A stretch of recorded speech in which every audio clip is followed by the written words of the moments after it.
Uter Melvino, the hero of the Great Demon War. A man who could single-handedly annihilate the entire demon horde, casting them back into the abyss. Since that day, statues were raised in his honor, and even the Empire's top academy bears his legendary name. And yet, Uter's own grandson was not the hero everyone expected him to be. Elric possessed boundless knowledge and a towering intellect, plus the rare ability to see mana itself, a gift every mage dreams of. But what did it matter when he couldn't condense a single drop? While all his peers graduated long ago, Elric remains trapped in the beginner's class. The reason? A rare condition known as magical constriction, which prevents mana from flowing through his body. Countless treatments have been tried, but all of them ended in failure. Elric can't even form the smallest magic circle. Many professors urged him to abandon magic, to use his brilliant mind to become a great scholar instead, but Elric refused to listen. He desperately chased after magic. The result was always the same. Number 1 in theory, but an F in practice. 4 years, 4 failures. Now, he's facing his 5th attempt. This time, failure means expulsion from the academy. This was more than just a failure. It was a slap in the face to him and the legendary Melvino clan. The Grand Mage's grandson, expelled from the very academy named after his grandfather. As he sat researching his condition, someone suddenly slammed his head straight down onto the table. He shot his head up in anger, ready to curse out whoever it was. But the moment he saw Sonnet Nimedo, the words died in his throat. The reason for his silence was simple. Just earlier, Elric had used Sonnet's fearsome name to scare off some gossiping first years. Back in the present, Elric's attitude did a complete 180. Well, who do we have here? If it isn't, my dear friend, the amazing Sonnet Nimedo. Sonnet snapped back with his usual gruffness. You bastard.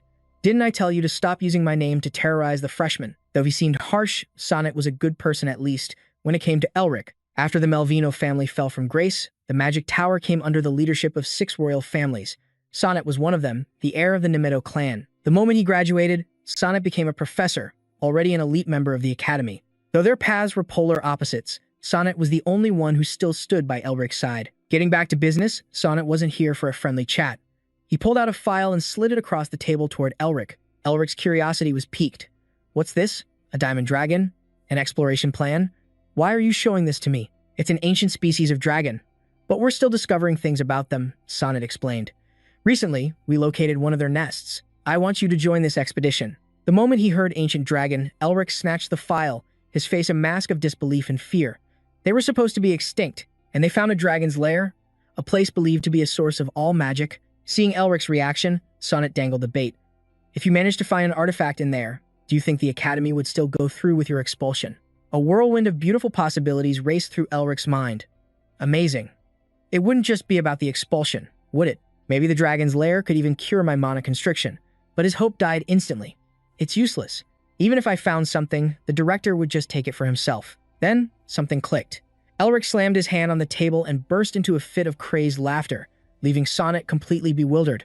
What the hell? What's wrong with this lunatic? Elric slowly pointed to a red circle on the map. Hey, Sonnet. There's no nest there. Sonnet quickly glanced behind them, letting out a quiet sigh of relief. Thank goodness no one overheard them. Watch your mouth, Sonnet warned. Do you have any idea how many high-ranking professors are involved in this? You're challenging all of them at once. Elric just shrugged. So what? Annoyed, Sonnet instantly activated a simulation spell, transporting them both to the location on the map. Pointing down, Sonnet explained, Look, that rift was formed by 2 tectonic plates colliding, releasing a massive amount of mana. Staring at the overwhelming surge of power, even Elric had to admit it. This much, it must have been accumulating for at least 100,000 years. No wonder they think the dragon's lair is here. Then Elric prepared to lecture. But let me remind you of the 3 principles of mana flow. First, it flows from high to low. Second, from wide to narrow. And finally, from hot to cold. Based on those principles, anyone would assume the lair is right here. His finger pointed directly at the massive rift. But because incredibly hot magma flows through that fissure, mana can't accumulate. Therefore, no dragon could ever live here. Sonnet's face went pale, and he began to stammer. No, that can't be right. Mount Rand's volcano is special.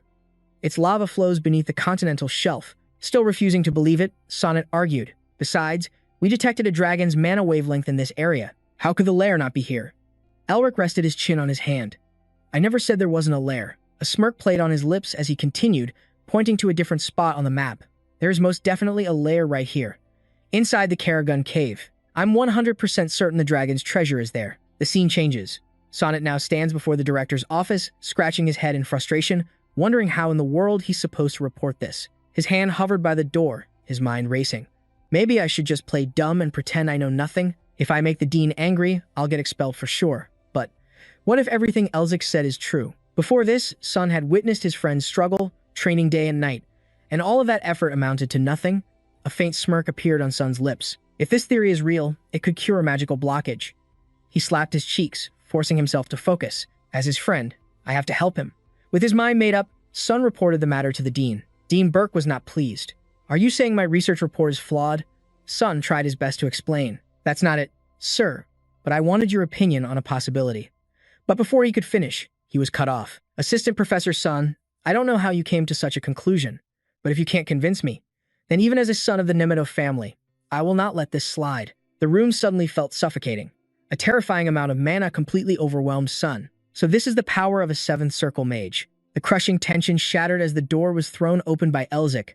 Sun whipped his head around in shock. Seeing his friend, he yelled, Elzik, are you insane? What are you doing here? Elzik ignored him and bowed directly to the dean. Greetings, sir. Forgive my intrusion. The dean's gaze was anything but friendly. El Melvino, did the assistant professor's theory come from you? Elzik admitted it himself. Yes, that is correct. The old man sneered. I commend your insight and clear awareness. It's hard to believe a student could come up with this. But without any proof, it's nothing more than speculation, isn't it? Elzik's reply was sharp and clear. This is something so basic that even a 3-year-old would know it. And yet, you still require proof? Dean Burke's face darkened, but Elzik's gaze met his without a trace of fear. Standing by, Sun was trembling, thinking, is this guy nuts? Why would you provoke him like that? You devil.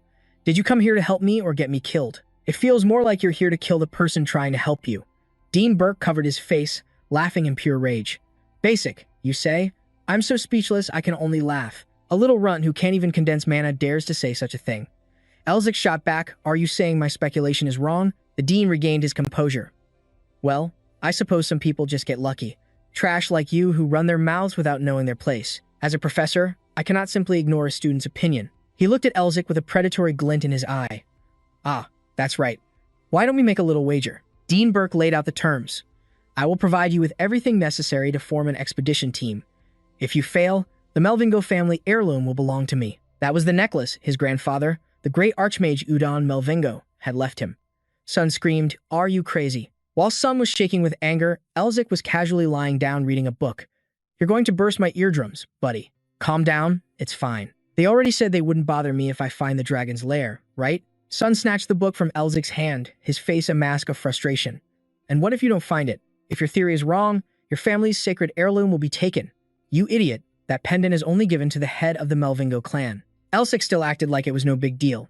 It's true. That old man has always wanted that. You can still smile? Do you not understand the situation? Elzik just grinned brightly. Thanks, man. At least you're always by my side. Sun buried his face in his hands, completely defeated. Do you realize my life is over too if we don't find that lair? So what's the plan? Elzik's demeanor turned serious. My friend, do you really think Elzik Melvingo would accept a bet just because he was threatened? Sun looked confused. And then, Elzik's expression became almost maniacal. If he dares to covet the Melvingo family heirloom, he better be prepared to bet his own life to make it an even trade. A flicker of fear entered Sun's eyes. I almost forgot. This guy has 2 nicknames. One is the disgrace of the Melvingo family. The other, like a second personality, is the most feared of the Melvingo family. Sun sat down across from him, suddenly feeling much more at ease. The look on Elzik's face reminded him of their academy days. An incident Sun really didn't want to recall. 7 years ago, Elzik was only 15. Back then, because he couldn't use mana, he was constantly mocked by his classmates. The ringleader was Jevin. Are you sure you're a Melvingo? You can't even perform the simplest magic. Or did the family head pick you up from some gutter? Faced with their taunts and laughter, Elzik remained silent. As the group turned to leave, he quietly rose behind them and made his move. With a rock in hand, Elzik smashed it straight into Jevin's head, terrifying everyone. At the Udon Academy disciplinary hearing, Elzik was brought to trial. But according to imperial law, anyone who mocks a ducal family must be punished. That was the price Jevin had to pay. With nothing more to be said, Elzik was only suspended for fighting. And from that day on, no one ever dared to touch him again. A heavy facepalm. Complete disbelief at his friend's audacity. Just as he was calming down, Sun looked at the book and absolutely lost it. Are you out of your mind? His hand holding the book trembled uncontrollably. This is a forbidden text. Have you read everything else in the world? Elzik just scratched his head, trying to play it cool. You got it. If they catch me with this, I'm basically toast. Words failed Sun as he handed the book back to Elsic. You're certifiably insane. Why would you even want to learn the Beast King's body enhancement technique? Elsic hesitated for a moment. Well, I was wondering if it could cure my mana blockage. During the Beast King's invasion, his Beastman army gave the Empire a hell of a time, all because this technique insanely boosted their physical power. After the war, the technique vanished. The Empire drove out every last Beastman, and even built a massive wall to keep them out. Sun was still skeptical. Countless scholars have failed to replicate that technique. Elsic casually flipped a page. I've already recreated it, but I'm not sure what kind of changes it will make to my body. Sun was floored. He asked again in total disbelief, You actually recreated it? Before he could answer, the carriage jolted to a violent stop. Both Elsic and Sun stepped out to see what was going on. A voice rang out, accompanied by footsteps. Hello, Elsic. Long time no see. Elsic's face turned to ice. I can't say I expected to run into you a lot. What are you doing here? The speaker was none other than Jevin, now a high-ranking researcher from the Veru Institute. Seeing Elsic, the three of them looked a bit nervous. Why am I here, you ask? Because I care so deeply for my dear former classmates. Sun was ready to confront them, but Jevin simply gestured behind him. The director himself sent us to provide support. Elsic's gaze swept over the so-called support team. More than a few of them were staring back with open hostility. How very kind of you. But I recall saying I didn't need any assistance. Sun leaned in and whispered, You can sense it too, can't you? How many of them are concealing their mana? A worried look crossed Elsic's face. This has the director's handiwork written all over it. Elsic reassured him. Don't worry. I came prepared. Something was already resting in his palm. Sun's eyes widened in utter disbelief. How? How in the world did you get that? Elsic just flashed a devious grin. Meanwhile, back in the director's office, a storm was brewing. What? He took Gehenna's breath and the Azure King's armor. Seeing his boss's fury, Jevin timidly tried to explain.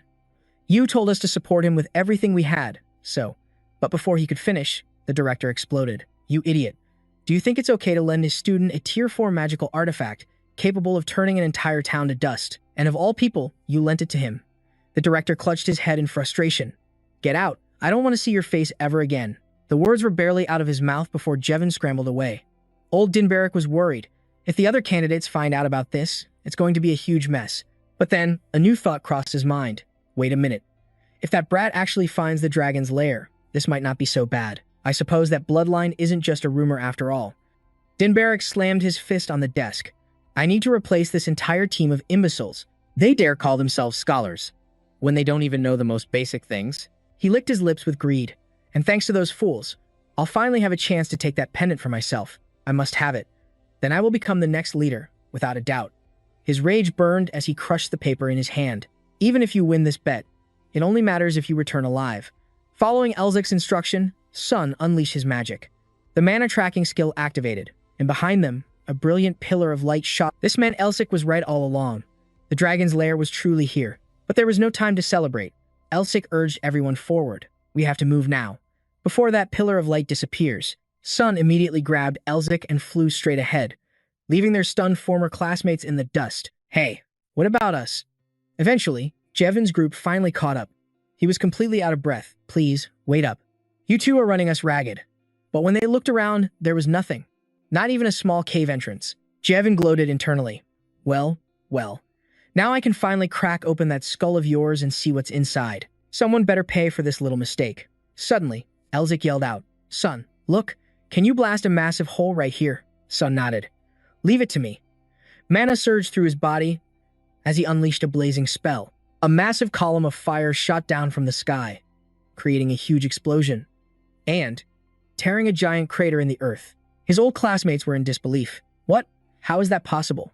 Worst case, that means there could be a dragon down there. Before they could even process it, an immense wave of power erupted from the crater's edge, forcing everyone to shield their faces in fear. Elsic calmly explained, Don't move. That's just the compressed mana escaping from the entrance. Now, everyone, let's head inside. Without a hint of fear, he led the way into the darkness, ignoring the panicked calls from the group behind him. Inside the cavern, the air grew colder with every step. Even warming spells had no effect against the chill. Elsic's eyes were fixed on the darkness ahead. Sun asked, What is it? You see something? Elsic asked, his brow furrowed. No, it's nothing. Just a sudden chill down my spine. Seeing no immediate danger, they pressed deeper into the ruins. But Elsic was unaware. A terrifying presence had already sensed his arrival. It was waiting for him just behind the next door. Soon, they discovered a massive gate, marked with the ancient sigil of a dragon. The group roared, ready to blast the door open with brute force, but Alex suddenly held them back. "Don't you see the dragon's seal on this gate? We have no idea what will happen if we tamper with it recklessly." Devin grumbled in frustration but reluctantly held his tongue. Sure. You're the expert. I get it." While the team debated how to break the seal, Devin's wandering hands found something on the door. He wondered aloud, is this round thing on the door made of gold? Seeing this, Alex shouted a warning, but it was too late. The moment Dev's hand made contact, the trap was sprung. Ancient runes blazed across the gate, and magic circles erupted from the ground below. A relentless barrage of fireballs rained down upon them. Even their defensive shield wouldn't hold for long. Sun yelled desperately, "Alec, what do we do now?" Alec pulled out a book and quill. "I'll try to decode these inscriptions first." The screams of his companions echoed around him. He retreated into his own mind, forcing himself to stay calm. Alec reassured himself, "This is just a situational test. That's right. Think of it as just another exam. I can solve this. I have to trust myself, just like I always have." Outside his thoughts, the rest of the party was falling into despair. Sun's face was grim as he watched Alec furiously scribble ancient characters on paper. Alec placed his hand on an orb on the door, his eyes shut tight as he whispered a silent prayer. "Please, I'm begging you, work." After a violent tremor, an eerie silence fell. They stood, stunned, in the ruined chamber. The trap had stopped. Sun let out a ragged breath and collapsed to his knees. "I really thought I was going to die." Alec rushed to his side. "John, are you okay?"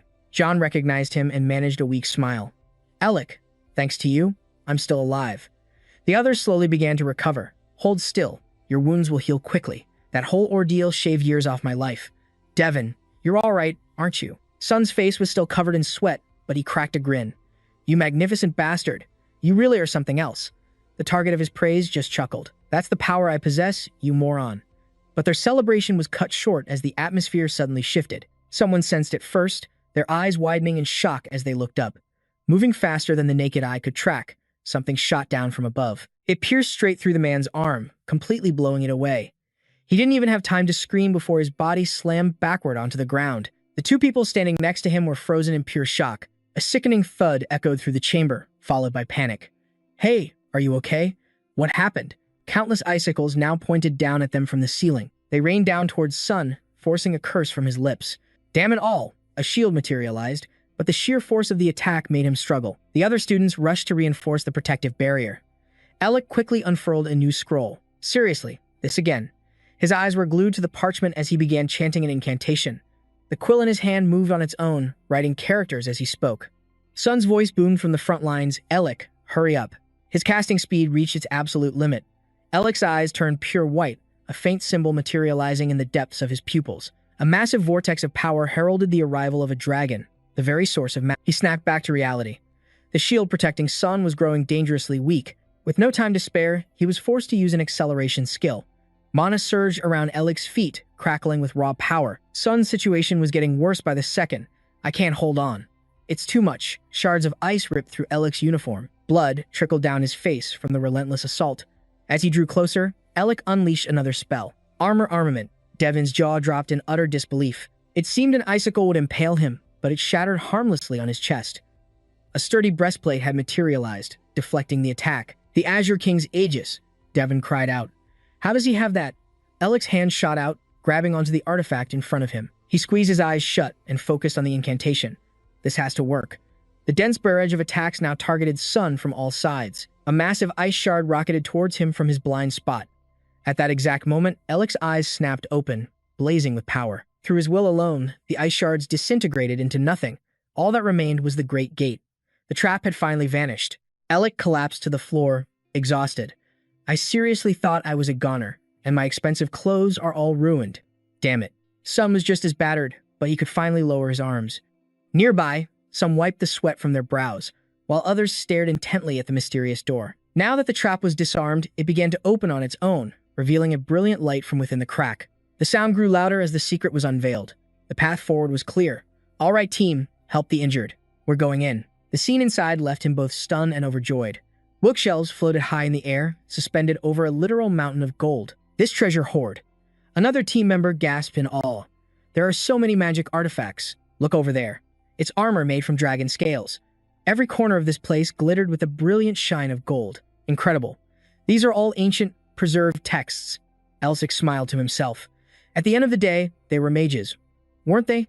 Suddenly, someone clapped him on the shoulder. "You were amazing, Captain." The young man, caught off guard, stared wide-eyed at him. After saying that, the man waved and walked away casually. Next, Sun came over and threw an arm around the genius. "What did you just pull off? Huh?" He answered with a cheerful smile. Elsic began to explain. "Who do you think aced all the written theory exams?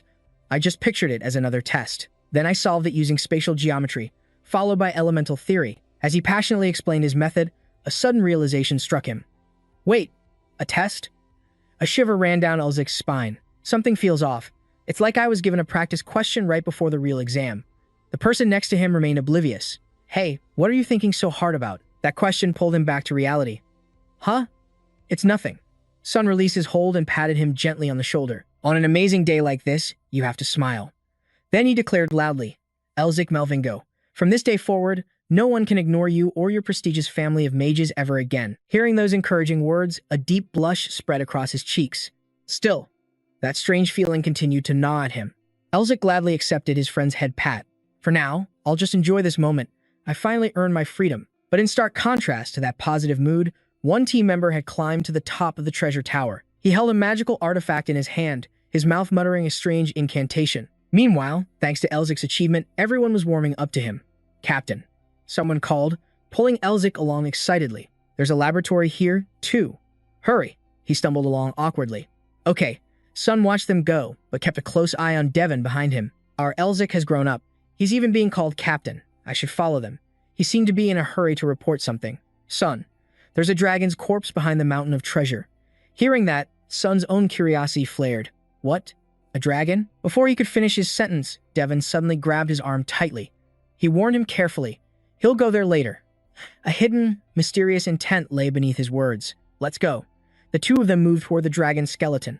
A skeleton of this size. This must have been a dragon king. Devon's eyes never left Sun. "Yeah, looks like it's been here for over 4,000 years. At that moment, Elsic was struck by a powerful force. He collapsed to the floor, helpless. "You bastards." The young man gritted his teeth in fury. "Because of you, I got too excited and let my guard down." The assailant gently stroked his hair. "We don't have any ill will. In fact, we like you." But then he added coldly, "The job comes first." Sun, who had been observing the skeleton, suddenly spoke up. "Wait, Devon."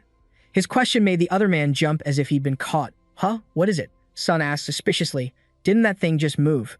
A noise nearby made him glance over at the others. The rest of the team was far away, probably taking their time exploring. "What is that? I've never seen anything like it." "Hey, let me see." Elsic was about to call out to them, but the attacker grabbed his shirt tightly. His vision quickly faded to black, his pupils rolling back in his head from the shock. "I shouldn't have trusted a single soul after getting this far." At that moment, a nearby mage unleashed a fire spell, but before he could finish the chant, a massive force blew him away. "Everyone, get back." Elsic was so stunned he couldn't even speak. The attacker's arm was lying severed on the ground. What the hell? Loud, earth-shaking noises began to pound in his ears. He couldn't believe it, but he forced himself to turn his head. And when he saw what was happening, the real shock began. Two mages were running for their lives in a desperate panic. "Dragon, save me." Right behind them, the skeleton of the Dragon King was giving chase. What they had brought with them made his face go completely rigid. Holy crap. Rocks and debris rained from the ceiling as a colossal shadow drew closer. Elsic stared upwards in utter disbelief. It's horrifying. Even as a skeleton, the Dragon King's roar was deafening, and his entire body trembled uncontrollably. "Let's find a cave." "Elsic, this is another test." Devon was so terrified that sweat poured down his face. The others were paralyzed by the tremors. "Just find a cave." He strained his eyes to regain focus. "Don't let the dragon spot us." As he waited, Elsic grew more and more anxious. The Dragon King was gathering a massive amount of mana in its mouth but wasn't attacking. Why is it just standing there? A flood of thoughts rushed through his mind. Magic from a dragon's maw is still just magic. Dragons are truly incredible beings. Is the delayed casting time the key? Sun is safe, but that idiot Devon isn't. Even so, the mana consumption for this attack must be enormous. He tried to calm himself. That's right. If I want to pull this off in one go, I need a little time to prepare. Elsic shouted for everyone to hear. "Expedition team, set up a defensive barrier.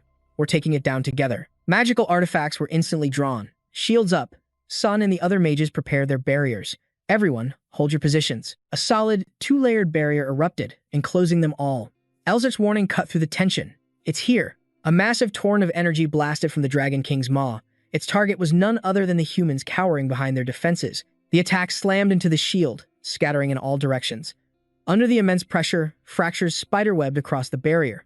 Elzic's mind raced, calculating the duration. 20 seconds. If we can hold out, we'll have an opening. Sun gritted his teeth, fighting through the searing pain. Everyone, hold on. Amidst the chaos, the entrance they used before remained wide open, his eyes locked onto it. A 17-second sprint to the door. The trap switch was just below it. 3 seconds to close the gate, and they would all live. But then, the situation took a drastic turn, making Elzic's heart stop. The barrier shattered. Several people were engulfed by the Dragon King's blast. Their shields burst into flames, incinerating them completely. In the end, only the few standing behind Elzic survived. He roared with all his might. Now. The dragon's attack had ceased. It was their chance. Run. Go. If it catches us, we're dead meat. Elzic was swept up in the chaotic retreat. Good, he thought. At this rate, but his smile froze on his face as a cruel reality set in. In a flash, the person beside him was torn apart in a spray of blood. A few drops landed on his chin, and his world came to a halt. At that moment, the mangled body of the unlucky soul was thrown backwards, no longer whole. Elzic's eyes widened in horror, his voice trembling. It can't be. A mysterious creature landed with a ground-shaking impact. It cackled with glee as it began its rampage. And it wasn't alone. An endless swarm of them poured into the chamber. Staring at the grotesque form, he recognized it instantly. The legendary guardians of the dragon, the Sabato. His mind was reeling from the shock, completely blank. Suddenly, a fireball soared past him from behind, lighting up his vision. It exploded on impact, sending the Sabato flying. Sun was behind them, launching a barrage of attacks. Elzic, help me take it down. The creature's sword swung down, but he managed to evade it. The air was filled with desperate screams. Help me. He calmly wiped the streak of blood from his chin. I have to find a way out of this. They were trapped, with the Dragon King waiting. I'm the only one who can save them. Just then, the stone on his necklace flashed, as if answering his desperation. The gem began to glow, its reaction growing stronger. A sharp pain lanced through Elzic's mind, forcing his eyes shut. But it vanished in an instant, and his vision returned. But the world before him had completely changed. What is this? I can see. Lines everywhere, woven together like a spider's web. Sun, in the middle of casting a spell, turned toward him. Sun seemed to be shouting something, but no sound reached him. Suddenly, a voice echoed in his mind. Dodge. Blinking, Elzic muttered, What? He finally noticed the threat behind him. A Sabato already midair, lunging at him. It plunged its spear downwards. But his body was already gone. A look of sheer shock crossed the creature's face. Even Elzic himself was stunned. Did I just dodge that? His body moved on its own, evading every attack. A cold sweat dripped down his back as the realization hit him. This wasn't his imagination. He could see the lines, the paths. He knew where it would move, and how he needed to dodge. His opponent's movements seemed to slow to a crawl. He could see the exact point of attack. His focus then shifted to the path before him. If this is real, I'll be safe as long as I follow those points of light. But doubt still lingered in Elzic's heart. What if it's a trap? Unlike him, Sun was having a brutal time fighting them off. The Sabato were overwhelming the other party members with ease. They barely blocked the strikes, suffering grievous wounds. Just then, 3 more creatures closed in on Elzic. No, I'm out of time to hesitate. The young man vanished in the blink of an eye. He broke through their encirclement with impossible speed. Elzic's voice boomed, signaling the expedition team. You'll all die for nothing. Follow me. Sun was the first to react, moving right behind him. Hurry, everyone. A terrified Dem bolted. Let me come with you. His friend cried out in fear. Devon, wait. He took a deep breath, steeling himself. He had to trust the path his new eyes revealed. The entire party followed his lead as the Dragon King roared once more from behind. Elzic weaved past the Sabato's deadly weapon. This way, he yelled while running. Duck. His swift and decisive commands guided them through the first wave.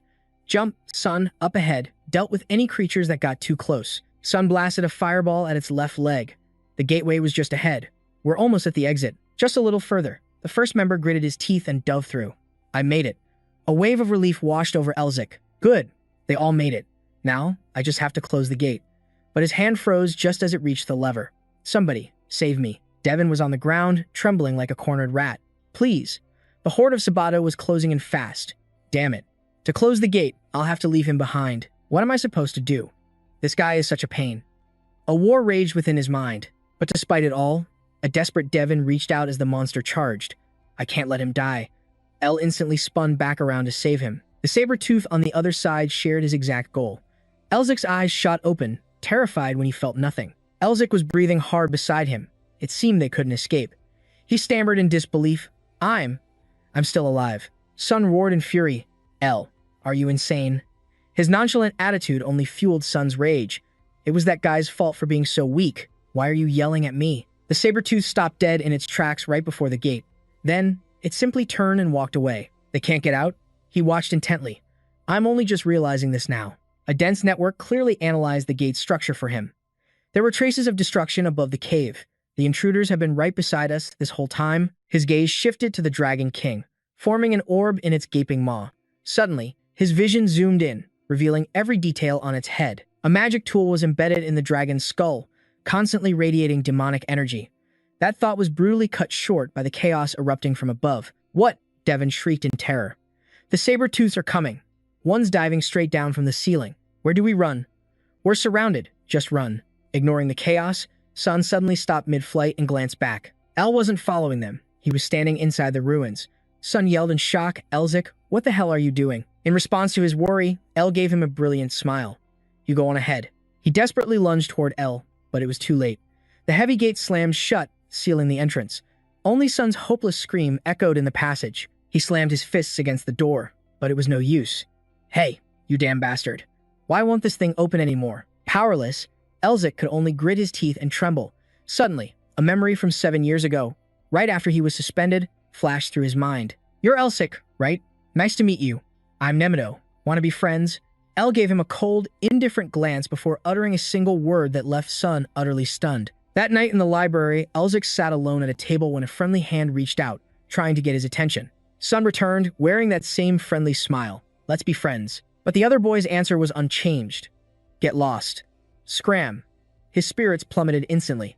I didn't even get to say anything. During a class session, they were gathered deep in a forest. You must be truly tenacious to become real magicians. You'll receive points based on the order you finish, so give it your all. However, if you use magic, you will be disqualified. The signal was given, and the students shot off like arrows. Among them was Devon, struggling just to keep up. In stark contrast, someone else was moving so fast his feet were a blur. Sun was confident, leaving everyone in his dust as he raced for the finish line. He effortlessly weaved through the dense trees and brush. Sun paused for a moment and muttered, I'm probably about halfway there. Should I bring Elzic with me? Not paying attention, he tripped on a large rock. His body lurched backward uncontrollably. Huh? Sun tumbled down the hill like a wheel, sliding down the steep slope with no way to stop. His hand luckily caught the edge of a cliff, leaving him dangling over a chasm of unknown depth. Blood started to trickle from a gash on his head. Is anyone there? Help! Just then, a group of people appeared, drawn by his cries, but Devon and his friends just sneered. Just use magic to climb up. What are you whining for? Sun scowled at their mockery. He couldn't use magic, and his hand was trembling. How long has it been? I can't hold on much longer. Sun was so desperate he started to cry. I could actually die like this. Even if I get disqualified, should I just use magic? A tear rolled down from the corner of his eye as his fingers began to slip. If I get disqualified, how will I ever face my dad? When Sun couldn't hold on any longer, he finally let go. Damn it. But in that exact moment, another hand shot out and grabbed his. Sun was shocked as the boy struggled to hold on. Sweat poured down El's face from the strain, but he grit his teeth and said, Hold on tight. A moment later, they were both safe, gasping for air. Sun took off one of his shoes to check his injured foot. Go on ahead. You're already late because of me. But El didn't seem to care, his eyes fixed on the injury. A dark bruise was spreading across Sun's ankle, making it impossible to move. To Sun's confusion, El still decided to help. Hey, what are you doing? I told you to go on without me. Elzic replied nonchalantly. You said you wanted to be friends with me, didn't you? Sun's cheeks flushed with emotion, but his touching moment was cut short by El's next words. Never mind that. Just give me some of those artifacts you have at your house, the boy chuckled. That's a fair trade, right? We're friends, after all. Sun immediately blew up at him. You damn bastard. Are you trying to scam your own friend? El shot back instantly. Hey, I just saved your life. The least you can do is repay the favor. By the way, your messy hair actually looks pretty cool. Why don't you let your bangs down? Sun answered gruffly. Shut up. This is a matter of honor. But right now, he could only stand helplessly before the door. That damn fool. He's weaker than me, and yet he still had to play the hero. The screams of the other members only fueled his rage. Sun shouted to the man inside, Elzic, just hang on. I'll call the elders, or at least your father. Please. With that promise, he bolted away at full speed. Don't die. From the other side, Elzik offered a faint smile. Thanks, son. This is exactly why I can't let you get dragged into this mess. The grating sound of footsteps answered his resolve. The Dragon King and its guardians charged straight for him. Who do you think I am? Using his analysis skill, he weaved through their attacks. But in that moment, the young man realized something crucial. Found it. Espatho's arm swung, breaking off a piece of its body. They attacked relentlessly, but he dodged every single blow. Elzik launched himself from the ground in a blur of motion. He reached out his hand to seize his target. This is it. The flow of magic shifted from a deep blue to a brilliant gold, enveloping his body. Armament. But Elzik held another magical artifact in his hand. Time to fight fire with fire. A crazed, crimson glow lit up Elzik's eyes. You want a taste of your own medicine, don't you? The fight fire with fire effect caused his arm to erupt in violent flames as blood trickled from his eyes. An artifact like this should have required mana to use. Elzik let the flames blaze uncontrollably. Unlock. I'll substitute my own life force for mana. The surrounding Spatho were scorched black by the intense heat. Their panicked screams were music to his ears. This whole thing, it's just a test from the dragon. From within the chaos, something was about to erupt. If my guess is right, the Dragon King unleashed a ferocious blast of magic, sweeping the entire room. Elzik leaped high into the air, and there he found his answer. Just moments before, as he faced the Dragon King, the object embedded in its skull had pulsed with crimson magic. Elzik landed on the Dragon King's decaying skeleton. Right before him was the strange object, still lodged in the dragon's skull. This spear.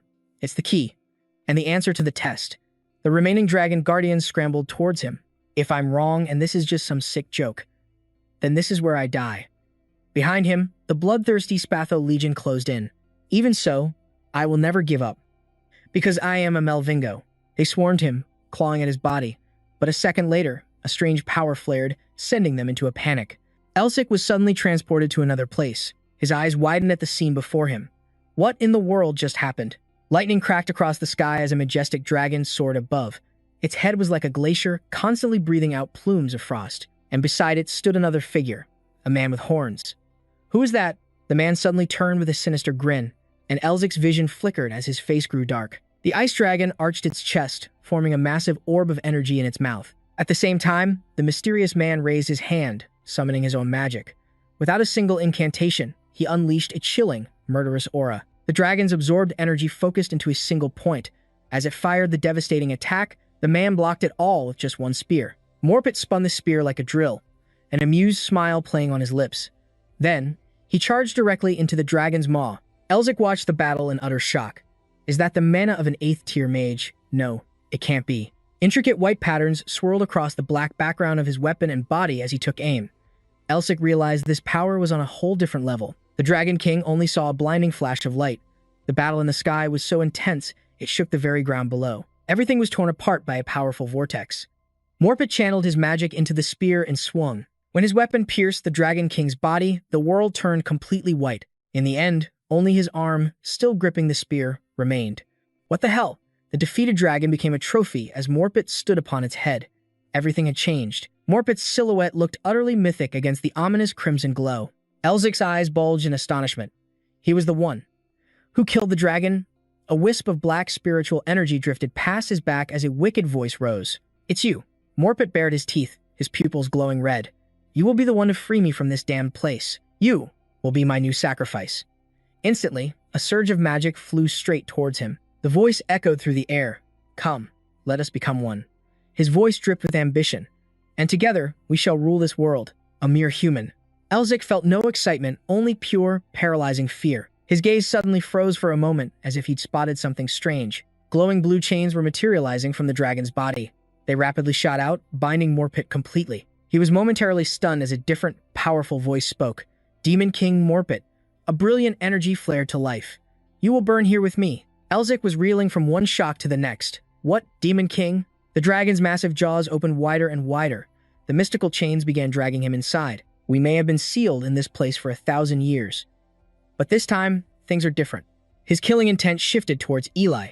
A perfect vessel had finally appeared before him. Dark magic poured from the demon's eyes and mouth, silencing the boy's screams. He clenched his jaw, but the vile energy forced its way in. At the same time, the dragon's bones began to glow with a brilliant blue magic. This wasn't the dragon's trial. It was a trap laid by the Demon King. Eli collapsed, helpless, as his body was being stolen from him. His physical form was about to shatter from the strain. Is this how I die? He could feel every bone inside him being ripped apart, ground into nothing but dust. The demon, Mit, let out a triumphant, wicked laugh. The dragon's mana was fortifying the vessel's body, but Mit continued to torture Eli to the brink of unconsciousness. Damn it all. His ancestor, along with the entire clan, sacrificed their lives to drive back the demons during the Great Demon War. Then his parents also met their end, leaving only him and his sister behind. The royal family, the magic tower, their own vassals. All of them revealed their rotten core. Even the one person he trusted most tried to steal everything that belonged to them. His power was tearing his very being apart. As they tried to protect what was theirs, his sister had pleaded with a sorrowful voice, "Uncle, please, stop." But their uncle didn't even care. He simply turned his back and walked away. They were abandoned. The boy's silent screams echoed as his form twisted in agony. Facing the traitors who shamed his family, a younger Elzik could only throw stones in defiance. What else could I possibly do? The doors to their dilapidated mansion slowly closed, erasing their existence from the world. Damn it. I swear I'll fix this. I'll clear my block mana and restore my family's honor. His vision faded to black, but not before vowing to make those traitors regret everything. Suddenly, the sound of a heartbeat pulled Eli back. No. I haven't even started yet. It can't end like this. Melvingo. I won't let you devour me. With sheer force of will, he fought to reclaim control of his own body. You damn bastard. A torrent of blue mana erupted, forcing Mit back. An ancient voice echoed, "May this call reach our descendant in the distant future." Mit was stunned. What is this power? From the endless void, an arm reached out. Before Mit could even react, he was consumed by brilliant blue flames. Lightning crackled in Eli's eyes. Here, as per our agreement, the first Demon King will be devoured. He raised a hand and blew away the shroud of dark magic. The Demon King screamed in agony, completely powerless. Impossible. He was being overwhelmed by Eli's power. It can't end like this. Everything around them dissolved into pure white once more, and a striking pattern was now etched onto Eli's arm. The young man stared faintly at his now translucent hand. Where am I? A breathtaking sunset appeared before him, along with the silhouette of a figure. He gazed at it in a daze. Who are you? Why do you seem so familiar? The scholar replied, We are the first mages who pursued the pinnacle of magic. Eli was startled. Wasn't that the same voice he heard earlier? He saw a sphere of magic that was originally pure white. However, those who crave even greater power brought misery to the world. They were corrupted by demons, and their dark mana tainted the sphere. Red and black slowly stained everything in their path. We came to a decision. We had to fix this, to atone for the sins of our past. The corner of the scholar's mouth curved into a smile. We created an association in this world, one that could purge the demons down to their very roots. A giant horn appeared, confusing Eli. What is that? A demon? The Demon King? No. Two hands cradled an energy core known as the Demon Lord. The scholar slowly raised his partially human arm. Countless dragons descended from the sky. Our mission is to annihilate all demons. Then, his other arm did the same. Suddenly, a colossal monster emerged from the ground. But the demons will never be completely erased. They will always return. Evil forces swarmed around the scholar. You must destroy them, again and again, time after time. Until that day comes, our association cannot be disbanded. His fingers danced, as if playing a silent symphony. Billowing white smoke erupted from beneath the demon's feet. The roars of the dragons echoed through the void, but the scholar remained unfazed. They all attacked the scholar at once. But one day, in the future, he joyfully raised his cloak, revealing a galaxy hidden within. The very ground the demon stood on was ripped away, while the heavens above shone with brilliant light. The two forces collided in a world-shattering clash, leaving nothing but dust in their wake. But amidst that immense torrent of power, a red-eyed creature interfered. A giant hand reached for the scholar. Just then, Elzic's vision was violently pulled away. He cried out in panic, trying to warn him. Look out!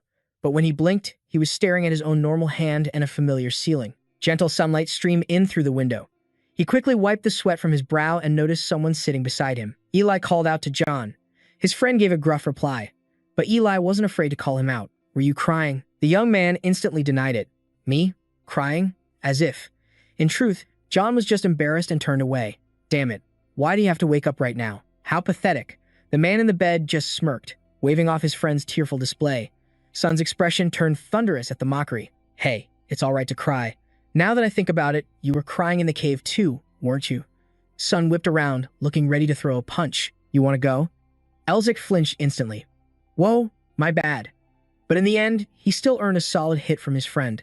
Did you bring the rescue team for me? Son asked, his anger still simmering. Yeah, I did. You absolute lunatic. Elzik grumbled indignantly. Couldn't you use some healing magic on this bruise? Instead of just handing me a stupid egg? Sun shot him down instantly. You should be grateful I'm giving you anything at all, you moron. Elzik complained. You're a clan leader, you know. Can't you stop calling me names all the time? His only response was an ice-cold glare. What was that? You lunatic. Elzik immediately whipped his head away. Huh? What? I didn't say a thing. While scolding him, Sun's eyes narrowed as he noticed something else. And if you ever pull a stunt like that again. His voice trailed off as he suddenly ordered, wait, stand up. The man on the bed looked baffled. Why? Sun's patience snapped. Just shut your mouth and get up. The menacing tone in his voice made Elzik obey instantly. Right. As they stood face to face, Sun held up a hand to compare their height. Have you gotten taller? Take a look at yourself in the mirror. Even Elzik was stunned. What in the world happened? Has my body been altered? Sun asked, a worried look on his face. So, what exactly went down in there? Tell me everything. And what happened to the dragon? Elzik just gave him a mischievous wink. Sorry, Sun. I can't tell you the details just yet. But you'll be the first to know when the time is right. Fortunately, Sun just clapped him on the shoulder. All right, Elzik. I trust you have a plan, he thought to himself. But seriously, that jerk is keeping secrets from me now. Elzik awkwardly tried to smooth things over. Hey, don't be mad. He quickly changed the subject. So, what's happening with the cave? Sun sat back down, casually peeling an egg. My family is taking over management of the area. Returning to his bed, Elzik added, I bet they'll be busy with the excavation. But contrary to his expectations, Sun corrected him. No, they're just standing guard, sealing it off completely. Elzik sat bolt upright. What? Why? Sun just shrugged. Because it belongs to you, its discoverer. They can't just let anyone run wild in there. According to the law, a dragon's lair belongs to its finder. But usually, the major academies would have swooped in by now, requesting excavation rights. The Magic Tower and the Academy are probably scrambling to get access. Elzik gave him a sheepish grin, which just creeped Sun out. What the hell are you smiling at? Thanks, man, he said cheerfully. He thought to himself, I'm sure the Namito clan is dying for those excavation rights, too. But they're still doing this. For me. Sun shot back with a sneer. That's disgusting, you idiot. Don't get all sentimental on me. The two friends bumped fists, a perfect understanding between them. What are you grinning about, you damn bastard? Elzik shot back instantly. Thanks for the compliment, you lunatic. But in the middle of their banter, another thought struck Elzik. Wait a minute, damn it. The memory of the headmaster's greedy expression surfaced in his mind. This is no time to be celebrating. That old fossil is definitely scheming to get his hands on those excavation rights. A cold fury began to bubble up inside him. He actually tried to have me killed. The sinister grin spreading across his face sent a chill down Sun's spine. What kind of insane scheme is he cooking up now? Every time he gets that twisted smile, it means trouble is coming. Elzik called out in a deceptively sweet voice. Hey, Sun. Sun gritted his teeth and took a step back. What are you planning? Leaning in close, Elzik whispered, I need you to do something for me. Sun immediately threw up his guard. I'm not listening. Nope, can't hear a thing. But Elzik's words reached him anyway. Announced that I've been gravely injured. In the end, all Sun could do was think to himself, damn it. I heard him. Elsewhere, footsteps echoed across a grand courtyard.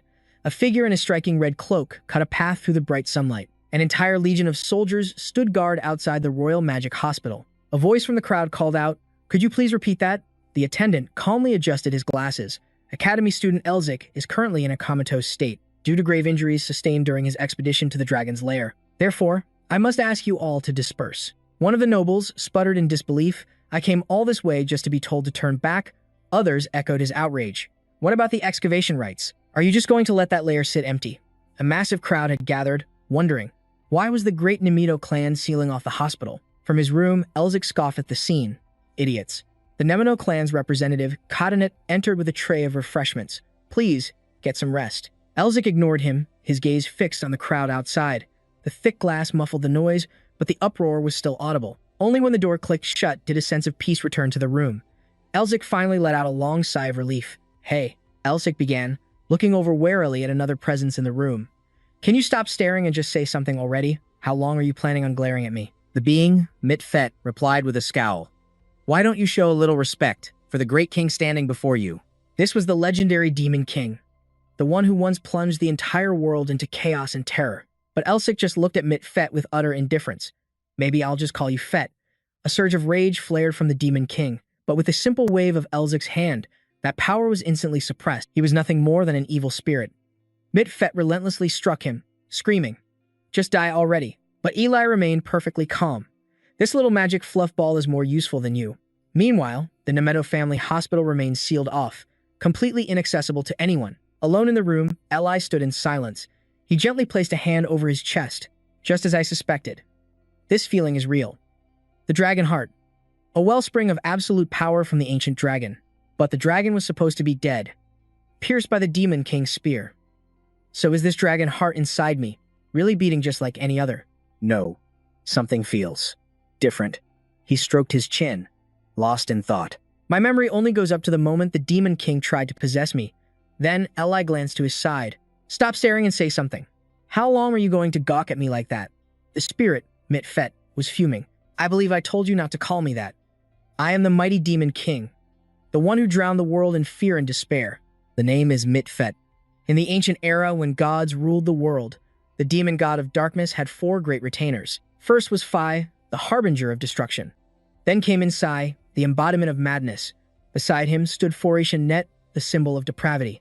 And the last, Sinin Bikatum, the source of all original sin, the Demon King, Mitfet, the most powerful and supreme ruler in all of mythology. And this legendary name, Mitfet, is now tied to me." The spirit raged on. "I told you, my name was bestowed upon me by the great demon god himself." But Eli simply let out a long yawn, making the spirit seethe with rage. "You insolent fool." Mit lashed out at Eli once more. "I swear, I will tear you limb from limb." Unfazed, Eli simply replied, "God, you're so damn noisy." His nonchalant complaint only enraged the spirit further. "Is this how a demon king usually acts? So foolishly? How many times must I tell you before you understand? Have you gone deaf in your old age? For 1,000 years. I have waited for 1,000 years, and my mana was stolen by a whelp like you. I am the Demon King, Mitfet. I made the entire world grovel at my feet." He stood alone, bathed in a crimson glow. That was his entire reason for being. A colossal dragon tore through the clouds, soaring straight from Mitfet. Its enormous wings beat against the vast, empty sky. The Dragon King, Sai, let out a mighty roar, initiating the battle. But Mitfet was ready, welcoming the challenge with a battle-hungry grin. Mit's spear clashed with the dragon's magic. He dared to stand in my way. Chains erupted from the tip of Sai's tongue, wrapping tightly around the Demon King. "Demon King Mitfet," he declared with finality, "you will be buried here, with me." The Dragon King bound them both together. Damnation. His body was buried deep beneath the magical chains. And so, for 1,000 years, he waited, until he finally found something and began to laugh. "I've waited for so long." As Ila's party entered the cavern, Mitfet whispered, "You finally arrived." A chill ran down the young man's spine at the sound of that voice. A vessel. To finally release me from this seal. The perfect vessel, who flawlessly completed every trial right before my eyes. I had almost seized complete control of his body and soul, but when Ellie awakened, I lost my hold. My entire plan fell to ruin. Now, Mitfet existed as a mere spirit, nothing but a fragment of demonic energy. Even my physical form is gone. He scowled. What kind of power could possibly absorb ME? Suddenly, the young man beside him sneered. "Cut the act. This noble and powerful act of yours." The spirit erupted in a storm of curses as Eli examined a pendant. "How dare an insignificant mortal like you? If this were 1,000 years ago, you miserable insect, this must be the work of those damned Melvigos. Who in the hells do they think they are? I once stood against the entire world. By myself." Eli narrowed his eyes, recalling a voice from before. We can only hope our message will reach him. He remembered it clearly, from the moment his soul was reclaimed. Our descendant, on some future day. The stone statue. It bore a striking resemblance to the scholar's face. Was that his voice? The overwhelming pressure from that moment still lingered in his memory. Here, as the pact dictates, the first demon shall be devoured. Eli was stunned. Wait a minute. Devoured. Does that mean I actually absorbed the Demon King's power? Eli stared at the pendant in his hand. So this magic pendant is a tool designed to devour the Demon King? No.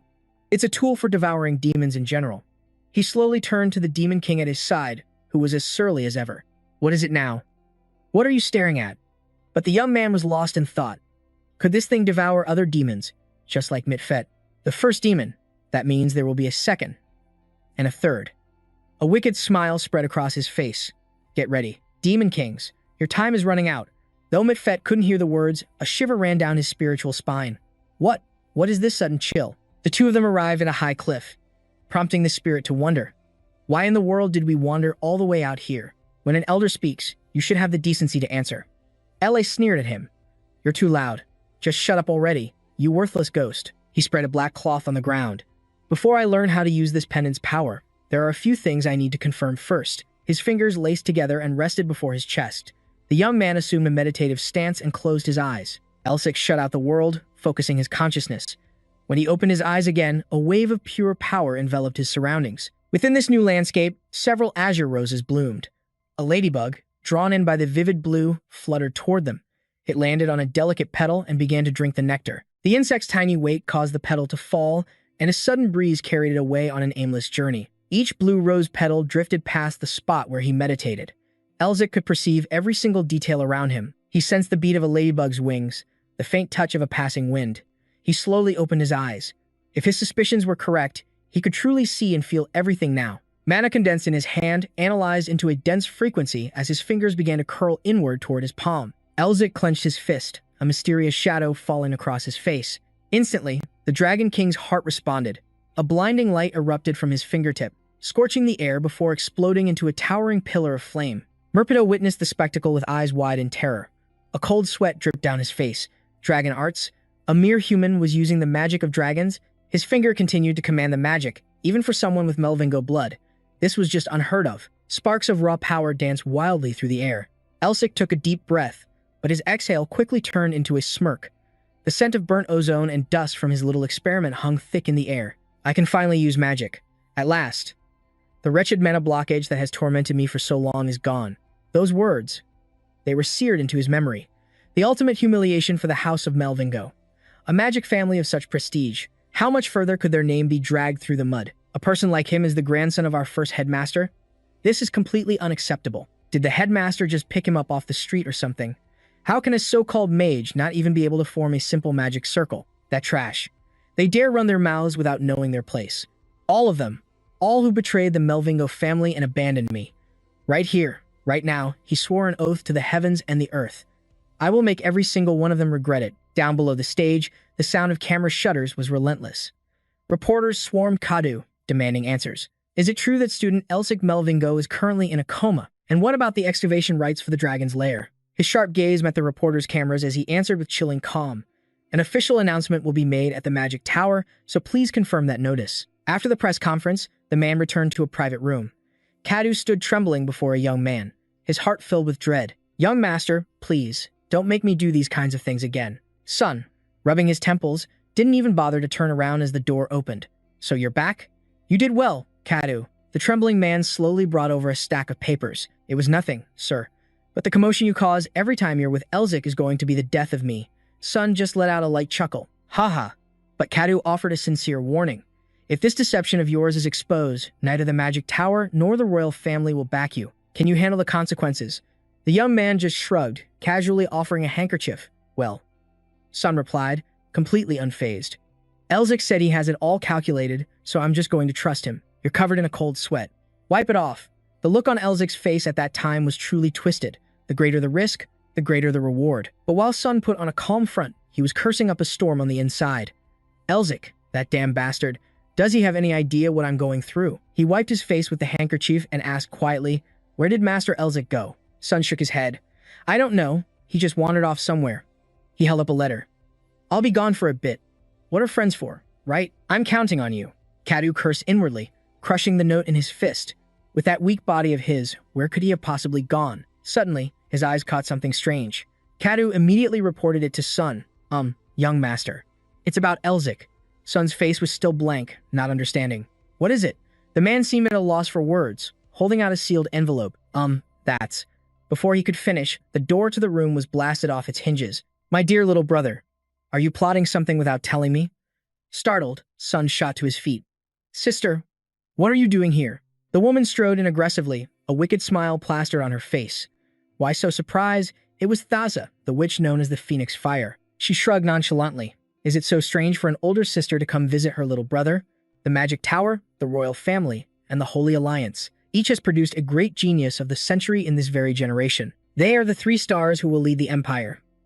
And they are called the new 3 stars. Thesa then turned to scold Kudu. Didn't you show him my letter? My mind has been so foggy lately. My sister, the youngest person in history to achieve the title of Great Mage, is one of those three. Sun's face darkened as he tried to change the subject. So, why are you really here? She shot him a sidelong glance and scoffed. I heard your little friend was sick, and as a certified magical healer myself, I couldn't just stand by and do nothing. Is Elzik not in his room? Is the little lamb somewhere else? His eyes darted around wildly, the memory of that paper sparking pure panic. He was so dead. If his sister entered that room, it would be all over. His sister was getting way too close. He had to get her away before she discovered the truth. Sun quickly averted his gaze, scrambling for an excuse. Eli isn't able to see anyone right now. Thassa's eyes narrowed, glaring at her little brother with utter suspicion. Is that so? She immediately seized his trembling body. So please, stop bothering the doctors and just go home. Little brother. The entire room was already crackling with her overwhelming fire aura. Are you giving me an order? Thassa leaned in close, her voice a dangerous whisper. Now, let's continue our little conversation. What happened to the excavation rites for the dragon's lair? In that moment, a dreadful realization dawned on Sun. The dragon's lair? Ah, he'd completely forgotten. This witch of a sister was utterly obsessed with dragons. Her gaze bored into him, demanding an answer. No one has claimed it yet, correct? He trembled, unable to form a response. That was something only Eli could decide. Thace's glare was murderous, as if she could devour him whole. Finally, she made her move. Then I have no other choice. Thassa's powerful grip on Sun's wrist finally began to loosen. Then slowly, she let go. As she left the room, she left him with one final warning. The moment your friend wakes up, you contact me. If you fail to be the first one to call. Thassa drew a sharp line across her throat. The message was crystal clear. Prepare for a world of pain. Sun's mind raced with terrifying scenarios of what she would do to him. I have to do something fast. Just then, a trembling voice came from behind. Young master. Is she gone? The butler's face was ashen and trembling, startling Sun as if he'd just seen a ghost. The cries of newsboys echoed across the capital. Heir to the legendary House of Mages lies unconscious. Crowds buzzed around the newsstands. Who will claim the rights to excavate the dragon's lair? A mysterious figure in black muttered under his breath. Sun is handling things perfectly in my place. Humph. Then Eli spotted a familiar face on a different paper. Well, who do we have here? Our esteemed dean is quite photogenic, isn't he? His gaze fixed on the man's picture, cold as ice. Keep smiling while you still can, Dean. Or should I say, future headmaster. Meanwhile, Joe was busy flattering the dean. You can finally achieve your long-held desires, sir. There's no need to rush. The dean scowled, cutting him short. The election hasn't even begun. Joe simply flashed a sinister, knowing smile. Forgive my haste. I could never fully comprehend your noble desire to protect the academy and its students, headmaster. But the flattery had its intended effect. The dean's lips curled into a smug, disingenuous smile. Honestly, I've already told you I am not the headmaster yet. The dean took a slow sip of tea, then changed the subject. By the way, what is the condition of that student? Joe bowed deeply as he reported. I hear he's barely clinging to life, fighting for every single breath. How utterly unfortunate. He then quickly offered a dark suggestion. But if he does wake up, it will become a serious problem. Perhaps we should hire a few assassins, as a precaution. The dean's aura flared with immense pressure. Silence. Feeling that terrifying energy, Joe began to tremble. Why? Yes, sir. I apologize. After putting him in his place, the dean's demeanor returned to normal. He probed gently. There will be an open professor position. After the election, I wonder who might be suited for such a role. Joe looked up, utterly confused. Sir, the dean continued, I am merely the dean. I have no idea what occurs beyond the academy's walls. Joe was quick to understand the veiled order. Ah, a look of gleeful understanding spread across his face as he bowed low. I will not disappoint you, sir. The dean took a sip of tea, a terrifying smile on his lips. Later that night in the capital, a cloaked figure lurked in a dark, forgotten alley. Eli pulled his hood low, his gaze fixed on the towering building above him. All right, let's begin. His blue eyes began to glow as he activated his mind's eye, an ability that allowed him to see beyond the veil of this world. If I can find the hidden dimension and channel the dragon heart's mana into it. Suddenly, a torrent of power surged through his very being. The ground trembled violently. Eli was consumed by the fierce current of energy, and a deafening explosion ripped through the air. When the dust settled, he was standing on solid ground. I can use magic now, without complex incantations. Eli breathed a sigh of relief. The first step is a success. I'm finally at the starting line, but the voice of Morpedo echoed in his mind, full of scorn. How pathetic. Is that meager level of magic all you can muster, even with my power? Was that just a simple leap? Are you even attempting a proper technique? Eli's moment of triumph vanished. He gritted his teeth, his brow furrowed in frustration. He's right.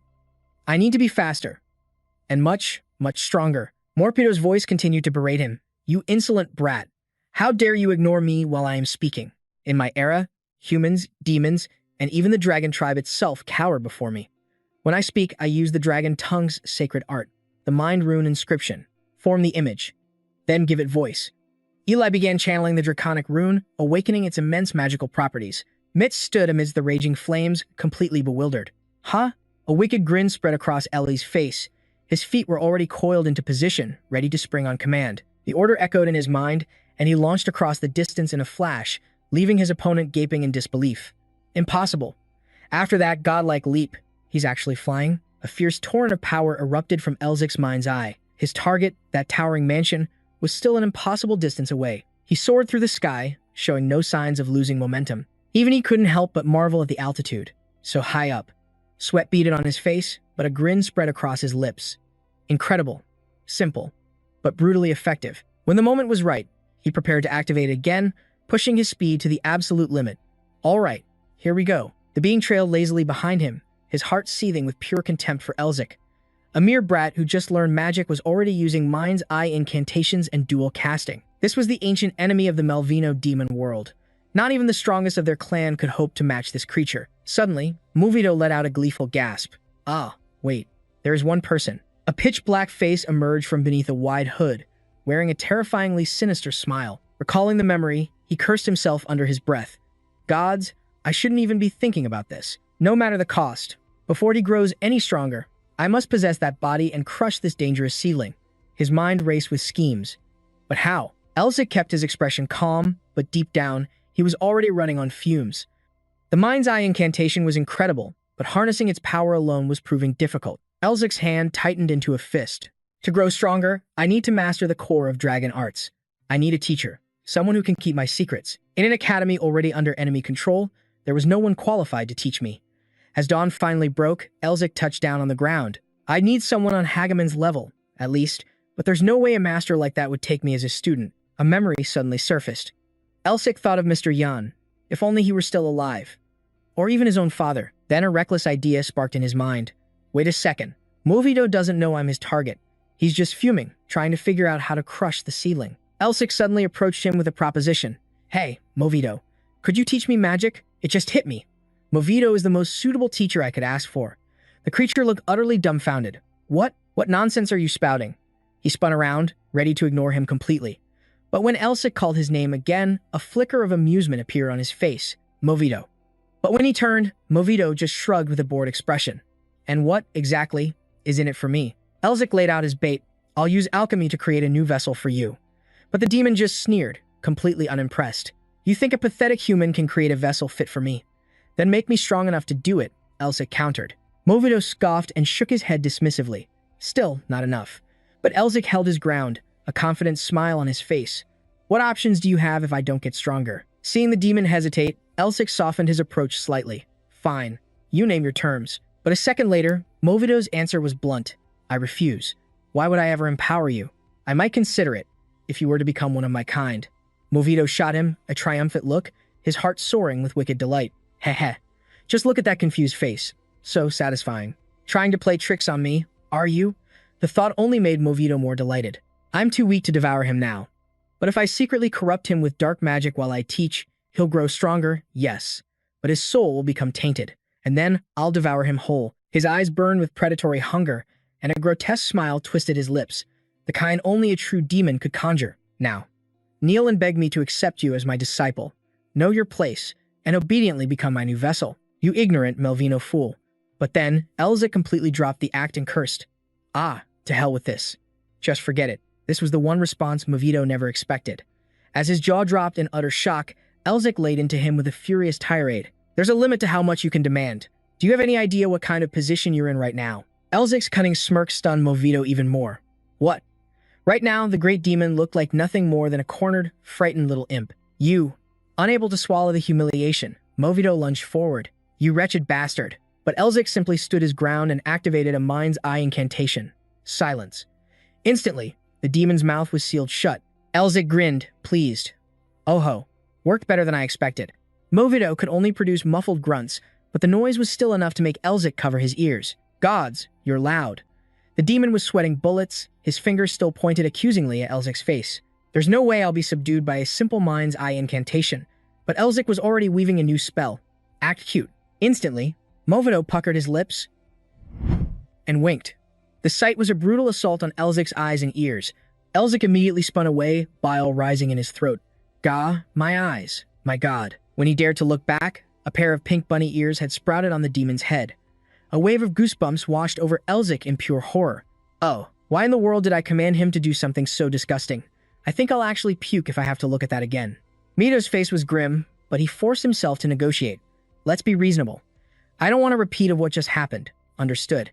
If you have a change of heart, write down everything you know about the art of the mind's seal. Once I've read it all, I'll release you from your bonds. The notebooks lay on the floor, untouched by Mito. You think this is enough to make me compromise? Me? The one who endured being sealed for 1,000 years? But Elzik remained completely unfazed by his outburst. Perhaps I should use this time to train instead. By nightfall, his anger had subsided, and he thought, I will be magnanimous and forgive you, if you just admit you were wrong. The next day, Elzik trained as usual, completely ignoring the silenced Demon King. He should be on his knees, begging me to teach him, but Elzik just continued his steady practice of magic. Meanwhile, Mito's mind was in turmoil. What is happening to me? Day after grueling day passed, the crushing boredom threatening to break his spirit. I'm going to have to teach him eventually. Should I just pretend to give in? But even as he wrote, only halfway done, Mito tried to bolster his pride. No, I cannot lose to him. The fundamental principle of the mind seal is, seeing the Demon King's trembling hand, Elzik smirked, thoroughly enjoying himself. Humph, must you be so theatrical about it? A fresh wave of fury surged within him. No, I am the Demon King, Mpit Fuss. I will never surrender my secrets to a mere human. But his rage was short-lived, as he felt a strange energy course through him. Ha! What is this feeling? Why am I acting like his loyal pet? Elzik steepled his fingers, deep in thought. The core principles of the mind's seal. Its ancient knowledge, not found in any book. Glancing at the sloppy handwriting on the page, Elzik couldn't help but offer a backhanded compliment. Good. Very good. Shouldn't you be happy you're helping me? He then used the mind's seal to undo the obedient behavior, before demanding even more. Ah, but this information back here. Elzik pointed to a line of text. Could you be a little more detailed? Perhaps I'll even let you speak again. Isn't it a bit frustrating, not being able to talk? The jab struck a nerve, and Mito's face flushed with pure, unrestrained fury. You absolute bastard. But Elzik just criticized his lack of effort. What is this supposed to be? Don't you know you're supposed to write more than you did yesterday? Who made that decision, you fool? Seeing the demon's expression, Elzik offered a new deal. All right, you can write multiple times a day, a little each time, and I'll remove the silence curse for 3 days. How about it? Is it a deal? But then came a barrage of new complaints from the hero. And your handwriting is awful. Try to make it legible. Actually, on second thought, multiple entries won't be enough. Just write it all down in one go. Have you considered teaching me one of your ultimate techniques? Just you wait. Mito seethed internally, a deep hatred brewing in his heart. The hidden sorcery within these notes will utterly annihilate the body and soul of this arrogant fool who knows nothing of true power. Despite the potential danger, Elzik never skipped his training. I've only learned the first part, but with just this much power. Mito, who had been watching for days, was baffled. How is this possible? Why are there no signs of the dark magic activating? I'm certain I embedded the curse in there. Just then, a hand landed on the back of his neck. What's with that look on your face? Elzik glanced back with a knowing smirk. It's written all over you. You were planning something sinister for my body, weren't you? But nothing happened, and that disappoints you, right? His secret exposed, the Demon King whipped his head away, refusing to answer. I have no idea what you're talking about. Elzik laughed at Mito's childish denial. Did you really think I was stupid enough to learn whatever you gave me, without examining it first? Still, it was helpful. So, thank you. Thanks to you, I've reached a whole new level. Mito's mind descended into chaos and rage. He knew, damn it all to hell. Meanwhile, Elzik was already flipping through the notebook for a new formula. Is there anything else? I'm getting stronger. I don't want to stop now. Mito grumbled beside him. In your dreams, human. Seeing his reluctance to share more magic, Elzik resorted to threats. Fine then. Back to the silence, curse it is. But Mito's answer was firm. There's nothing more. Elzik's eyes widened in surprise. What? The Demon King yelled his point directly. Besides my true mind art, there is nothing else I can teach you. As birds scattered across the sky, Elzik froze, a sudden realization dawning on him. The true mind art. He meant the ultimate form of mind seal sorcery. Second, only to the divine language itself. The language of the gods. Mito crossed his arms, speaking plainly. You can't possibly comprehend it at your current level. Your mind would shatter. Elsic's mind went blank. He could tell. The Demon King wasn't lying. Now what? But the demon's next words sent his thoughts reeling. Magic can only be perfected on the battlefield. That has always been the destiny of your Melvingo family. Magic can only be perfected on the battlefield. Even the elders of his clan had acknowledged it. It was the sacred creed of the Melvingo family. We are the sworn protectors of this continent, the guardians against the encroaching darkness. Father taught my sister and me about the honor of House Melvingo, a legacy forged in the demon-ravaged lands. Even in his silence, I could see the toll it took. My father bore the deep scars from the war's devastating aftermath. He must have been remembering his glory days, fighting back-to-back with grandfather as a true war mage. As my father stared into the distant horizon that afternoon, a much younger Elzic ran up to him, full of childish pride. Dad, when I'm old enough to go to war, I'll be able to use awesome magic just like Grandpa, right? The great mage Elzic has arrived, but my father couldn't even meet my gaze. Seeing his despair, my mother spoke up instead. About that, Elzic, I've told you before, haven't I? What's the most important thing to become a powerful mage? Dejected, Elzic mumbled the answer. Studying. Exactly, studying. But her next words were like daggers aimed straight at my father's heart. You can't rely on flashy, powerful magic alone, not like your father did. Didn't I tell you? Your grandfather became the greatest mage long before he became the strongest man on the continent. My father, trembling, tried to reason with her. My dear, I am still the head of this house. But my mother's reply was mercilessly sharp. My dear husband, stop feeding our children such dangerous fantasies. Honestly, the men of House Melvingo never were good listeners. Thankfully, we always knew to listen to mother. Even so, my father managed one last piece of advice. Remember this, son. True magic is perfected only on the battlefield. And just like that, he was dragged away from my sight. But before she hauled my father away, she gave her final orders to us. Elzic, you will finish reading abridged studies on the correlation between ancient magic circles and neo-era linguistics by day's end. Understood. Haley, you make sure he does. I cried out, Mom, please don't. I wanted to play with Dad today. But my sister showed no mercy, dragging me away by the ear. Ow. Haley, that hurts. You're gonna rip my ear off. Let go. Damn it all. My father tried one last time to defend me. My love, studying is important, but they're still just children. His words fell on deaf ears. That's because you spoil him rotten. It's precisely that attitude that gives him such bad habits. Like father, like son. And then, on a dark, rainy night at the estate, the halls were filled with the sounds of weeping. Sob. Mom. Dad. My father's condition worsened by the day, and my mother, who nursed him tirelessly, suddenly collapsed as well. My father spent his final moments by her side, and together they passed from this world. As he faded, he whispered one last apology to her. I'm so sorry, my love. You shone brighter than any star. This is all my fault. My mother, now frail and thin, looked at him, but she only offered a faint smile. From the day I met you to the day we had our beautiful children, I have never known a single moment of unhappiness. They held each other's hands tightly, their final words a heartfelt exchange. Thank you, my love. You raised our children so well. You were truly a wonderful mother. Then, mother's voice, barely a whisper. Haley, Elzic, are you there? With her head bowed low, Haley answered, Yes, mother. She whispered, Please, take care of your little brother for me. I'm so sorry, Haley, and thank you. Haley bit her lips so hard it nearly bled, refusing to let her sobs escape. Then my father turned to me, his voice ragged. Elzic, my son, I'm sorry. Your mana blockage, it's all my fault. Tears streamed down my face. Dad. I choked out, I'm scared. How could this be happening? My voice broke as I sobbed uncontrollably. If you leave, what will Haley and I do without you? He slowly raised his hand, gently cupping my cheek. The familiar warmth of his palm silenced my tears. He whispered, Looking back on my life, all my time as a war mage on the battlefield, none of it compares to the happiness I found just being your father. I clutched his hand, fresh tears silently tracing paths down my cheeks as I listened. You don't have to become a mage, Elzic. His face was pale, his eyes shut tight, but he forced out the words. All I ever wanted was for you to live a happy life, surrounded by people you love. And with his last word, his hand fell limp. I stared, completely frozen, my mind unable to process what had just happened. Then, a trembling voice escaped my lips. Dad? Even in death, his hand remained intertwined with my mother's, never letting go. My mind shattered, refusing to accept the horrifying reality before me as I screamed, Father. The scene flashes to the present day. I stood in a sun-drenched forest. But you know what, Father? You were wrong. You told me I didn't have to become a mage. But if I'm not strong enough, this cruel world will chew me up and spit me out. My fists clenched at my sides. That's why I have to get stronger, so powerful that no one can ever abandon me again. Sunlight streamed down, silhouetting my determined figure. True magic can only be perfected on the battlefield. That's right. What I need now more than anything is real combat experience. The scene shifts to a dense forest under a brilliant full moon. So, where to begin? The Bloodwraith Forest, teeming with spectral beasts?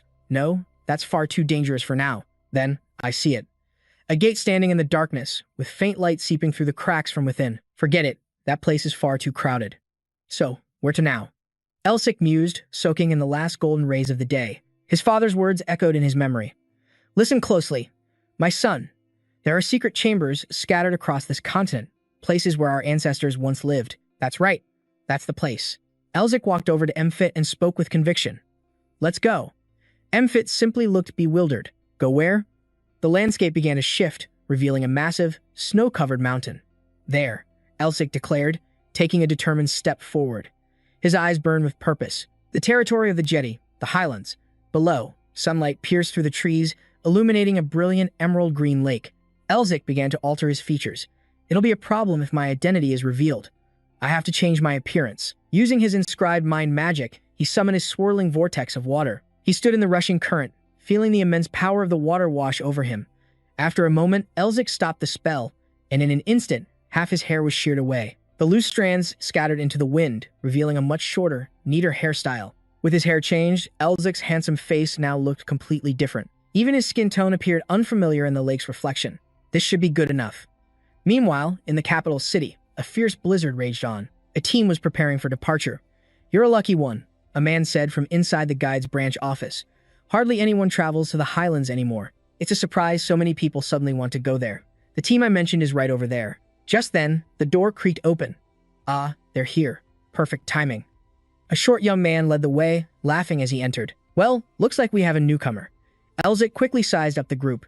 4 herbalists, 3 demon hunters, and 5 others who were concealing their auras. The boy in the lead began the introductions.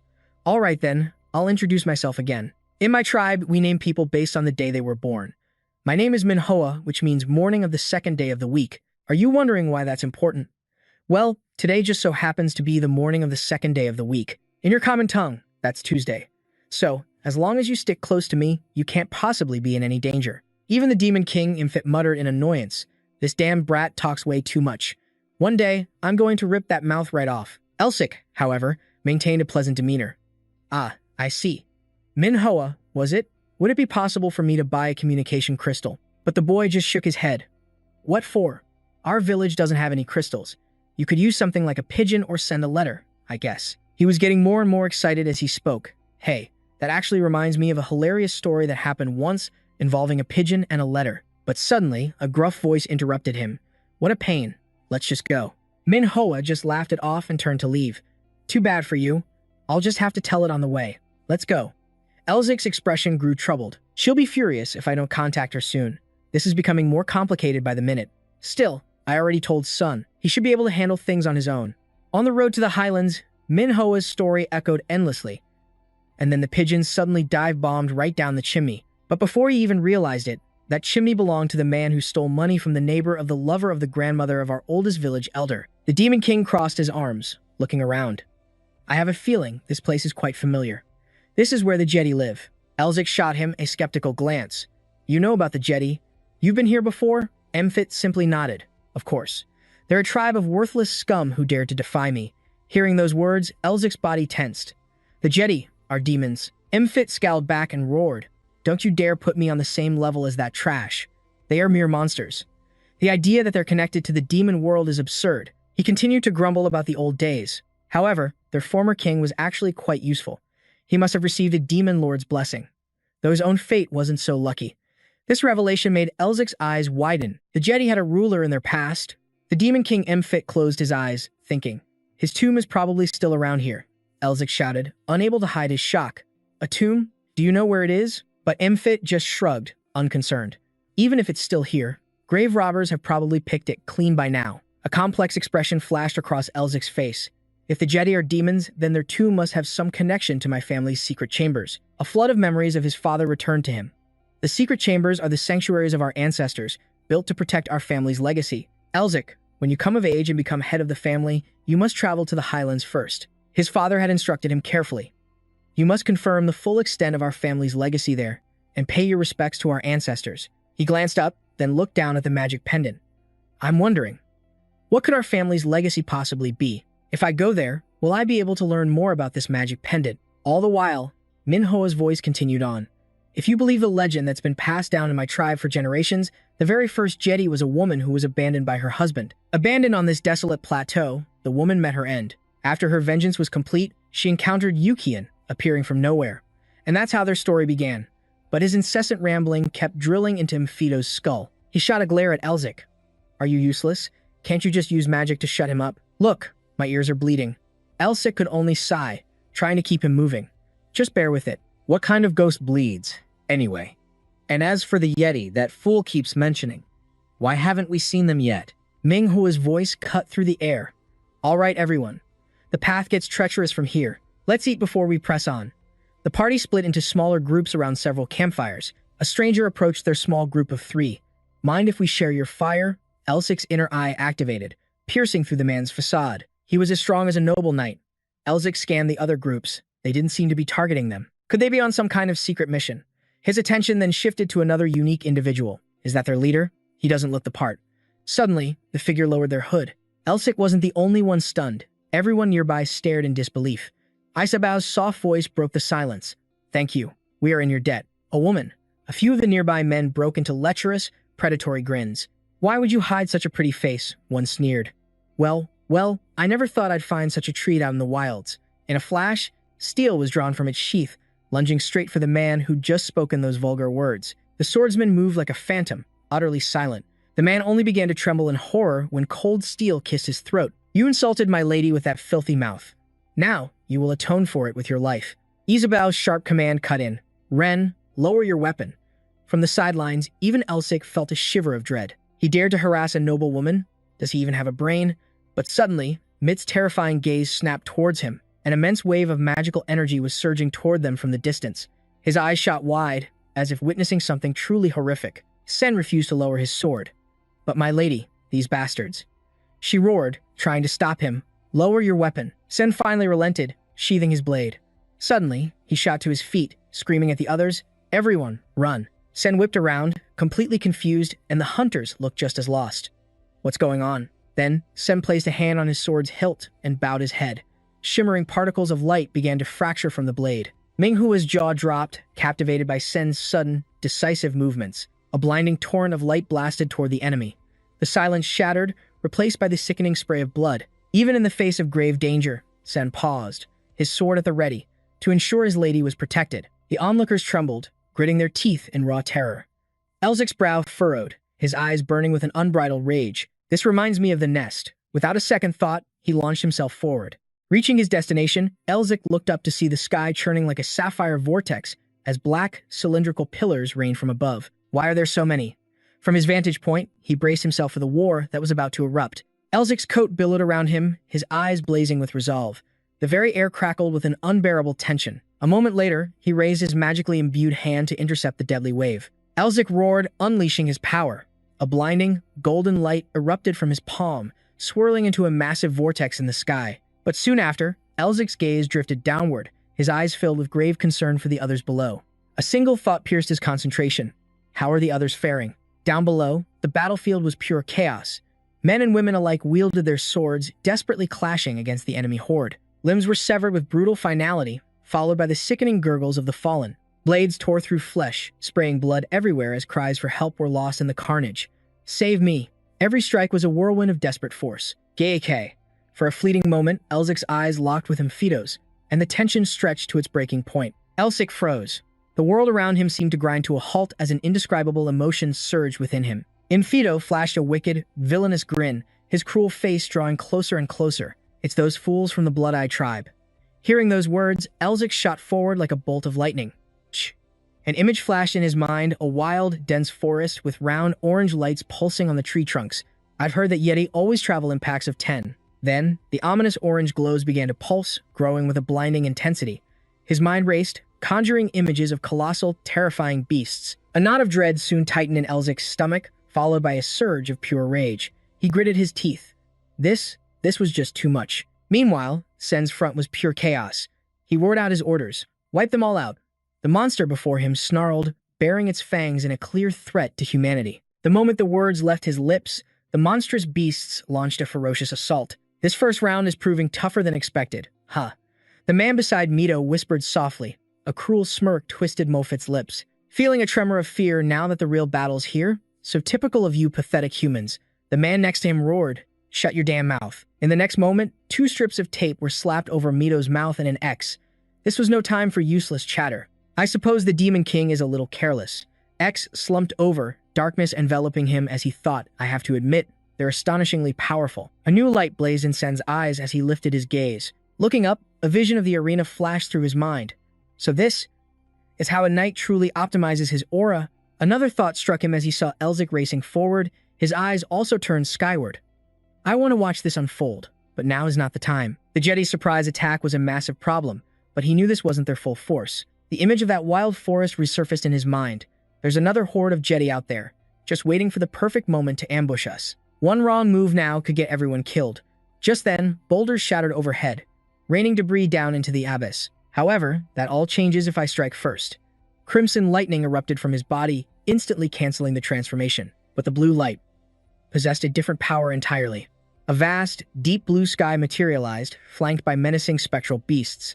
It seemed his memorized ability, which stored enhancement spells, was finally paying off. A horde of monsters immediately charged forward, a stampede of raw fury intent on pure destruction as they flooded the battlefield. As it neared its target, its eyes began to glow ominously. Even if my attack doesn't work, I have my target locked. He unleashed a devastating blow without hesitation. Elzik squeezed his eyes shut, trying to suppress the simmering frustration boiling within him. At the very least, I can slow them down. Seizing the moment they were distracted, he launched himself into the air. Magic erupted from his very core, culminating in a massive, fiery explosion. Kaboom! The fury they had ignited in him was finally unleashed. From a distance, he watched as his rage incinerated everything in its path. The violent explosion expanded with devastating force as vicious shards of energy tore through them relentlessly. Only 2 remained, but they stood their ground, staring down Elzik with defiant confidence. He would have to unleash an even greater power from his own hands. Powerful magic coiled around them like a python, seeping into their bodies and spreading through every fiber of their being. Their numbers dwindled under his assault as everything was annihilated. Whew. Only 2 of them left. Huh? From afar, Elzik's voice boomed. And where do you think you're going? He turned his head, a smirk of pure satisfaction on his face. Elzik landed gracefully, bending his knees to absorb the impact. Heh. I'm pretty amazing, if I do say so myself. Then he casually sat atop the giant beast. By the way, we need to have a little chat. A moment later, Mito came flying over. Mito was so furious he could only scowl, words failing him. Elzik, on the other hand, simply beamed, his expression dripping with smug victory. Hey, you're still here, so let's talk. Unable to contain his rage, Mito jabbed a finger in Elzik's face and spewed a torrent of insults. You son of a... You really... To shut him up, Elzik spoke with a deceptively soft voice that was laced with pure menace. That single word made him freeze. Shut up. A moment later, once the tension subsided, Elzik issued a command. We don't have time for this, so translate for me. Now. Mito was so stunned he could barely stammer out a response. What are you talking about? Elzik just watched as he and the Jedi began to have a surprisingly cheerful conversation. Tell it that if it reveals the location of its tribe, I'll spare its life. Mito simply propped his chin on his hand, grinning with delight. It says to untie it first. Elzik immediately shot back, and why should I trust it? Suddenly, Mito's expression turned dead serious, his gaze sharpening. In a situation like this, negotiation through dialogue is far more effective than threats. Seeing the 2 whispering back and forth, Elzik reluctantly granted the Jedi's request. Not long after, Mito slowly leaned in closer to the creature, whispering. The Jedi mirrored the action, leaning its own ear toward him to listen intently. Mito continued to whisper, translating the negotiation. For now, we'll pretend to cooperate with this rotten bastard. On the other side, Elzik was calling out in a friendly tone, but Mito wasn't listening. Hey, sir. He was cut off mid-sentence as the beast suddenly roared in displeasure, catching Elzik completely off guard. Elzik instantly unleashed a wave of power toward the monster to stop it from getting any more agitated. A chilling cold still lingered on his fingertips from the attack. He let out a shaky sigh of relief. That was way too close. At that moment, Mito could only turn her back, feigning ignorance of the spectacle and leaving the monster to its fate. Elzik didn't hesitate to flash a threatening grin. So, shall we have this conversation again? The Yeti's shriek of terror was so immense it echoed throughout the entire vast forest. A moment later, he looked at the beast and spoke softly. That gullible snowman nearly died because of you, sir. But deep down, Elzik thought, thanks for showing me the way. He raised 2 fingers in a farewell gesture to the bear-like creature. Its appearance was cute and inviting, but its true nature was something else entirely. Perish, all of you. But his moment of triumph was cut short as he suddenly clutched his chest. The dragon's heart contains the magic of both the dragon and the demon king. I can only unleash 3% of its power. If I were to release all of that strange demonic energy at once, my body wouldn't be able to handle it and would simply explode. At my current level, fighting like I used to is far too dangerous, but I can't afford to back down now. Elzik's confidence began to surge. He moved forward, his steps filled with power. If I give up over something this small, how will I ever build a great house? His gaze shifted backward as his thoughts continued. Besides, I wonder if that noble lady is safe. Elsewhere, the scene opens with a massive spray of blood. Ren was no exception. His body and sword were drenched. He stared into the distance and let out a heavy sigh. The 3 of them stood frozen for a long moment amidst the carnage. From afar, Isabel came rushing towards them. Ren, did you see someone who was just here? He began to ponder. He probably died while trying to escape on his own, or maybe he's hiding somewhere nearby. But when he turned his head, he gave her a different answer, trying to calm her fears. He probably managed to escape safely. Isabel was still deeply worried, her eyes staring into the empty space before them. You really think so? Though she tried to sound hopeful, her anxious gaze couldn't hide her true feelings. Meanwhile, Elzik was also staring intently into the distance. Please, be safe. Before him now stood dozens of colossal beasts with glowing eyes. His own gaze was just as fierce as his opponent's, filled with a formidable confidence. Don't look at me with such bloodlust. Take me to your chief. But they only responded with threatening glares and deep, rumbling growls. They swarmed him, their numbers so great that Elzik had no path of escape. Their massive feet began to stomp forward. Elzik looked up, a flicker of unease in his eyes. Looming over him was the body of a beast as towering and immense as a true giant. Despite the overwhelming presence, Elzik managed to say what he needed to. I have something to ask you. His only reply was a series of incomprehensible snarls. From behind his back, Elzik produced a shard of crystal pulsing with power. I was hoping we wouldn't have to take it this far, but he glanced up nervously, thinking, if negotiations fail, this is the fastest way to take down their leader. Suddenly, the beast's attention was drawn to Elzik's unusual green-colored eyes. Seeing them, it narrowed its brows and asked in a skeptical tone, What is your name? Elzik, finding this strange, answered slowly, Elzik Mellinger. After hearing the name, the giant beast's tone softened. Follow me. Through the thick, heavy snow, he and Elzik began to walk. When they arrived, the creature began to explain. My tribe has a legend. Hearing this, Elzik instinctively asked, what kind of legend? All at once, Elzik's eyes widened in shock. A very long time ago, a great king ruled this mountain. Turning around, he saw that Mito had appeared at some point, completely unnoticed. But the beast continued, passionately revealing a world-shaking truth. That king said there was only one person he ever acknowledged as his friend. An image from the past appeared, a small, mysterious figure standing next to the colossal king. That person had eyes that shone with a green light, and his name was Melvinger. Elzik grew wary, his mind racing with questions he couldn't answer. An ancestor of my family was friends with the king of the snow people. Elzik's expression became intensely serious. Where is that house? The creature opposite him bared its sharp fangs. There. They both looked down into a bottomless chasm that plunged deep into the earth. As he stared, it felt as if everything around him had frozen solid. Fear crept onto Elzik's face as a thought he dared not speak aloud crossed his mind. There's a house at the bottom of this cliff. The longer he stared, the more his terror grew. This is insane. There's actually a house down there. Then, Elzik saw another secret, and his eyes shot open even wider. Elzik looked down and declared, the airflow is increasing. The beast then began to explain in more detail. Once a year, when the winds weaken, we descend. But not a single one of us has ever returned. Then, looming from behind, Mito appeared again. With that much magic, you couldn't get a single thing from it. How is that possible? At the edge of the abyss, he stood in deep thought for a while. It seems no one has had the skill required. Not long after, Elzik spoke up immediately. That's right. With my current abilities, this is beyond reckless. However, if I just stand here frozen in fear, I'll never be able to take another step forward. Elzik's slow, deliberate footsteps approached the edge of the deep chasm.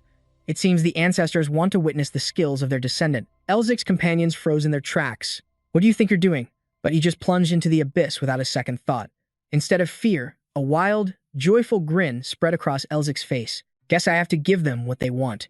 Up above, Mito was losing his mind over the reckless dive. That crazy bastard just jumped. Meanwhile, Elzik fought against the fierce updraft. Damn it, this wind is stronger than I expected. Mito dove in right after him, roaring in frustration. You maniac, focus or you'll get us both killed. But Elzik's feet were already braced and ready. All right, just a little more. He gritted his teeth through the strain, enduring the pressure. I can almost reach it. A voice echoed, urging him on. Descend. The solitary house below grew clearer with every second. A golden aura began to surge around Elzik's feet. The light pulsed with each step he took through the air. The moment he landed, the impact shattered everything around him. A dark, terrifying, killing intent radiated from him. But then, he just collapsed to the ground, completely exhausted. Man, I really thought I was a goner. Elzik laughed, filled with a triumphant glee. But I pulled it off, didn't I? Pretty epic, huh? You have to admit it. Yeah. I admit it. Mito could only sigh, helpless against his antics. Elzik struggled to his feet, his eyes fixed on the house. For all that trouble, it looked so normal. It's just a simple leaf-thatched hut. As his trembling hand reached for the door, a purple circle flared to life. It was clearly sealed by some kind of ancient magic. He paused, deep in thought, then gave Mito an order. Try pouring your mana into the incantation.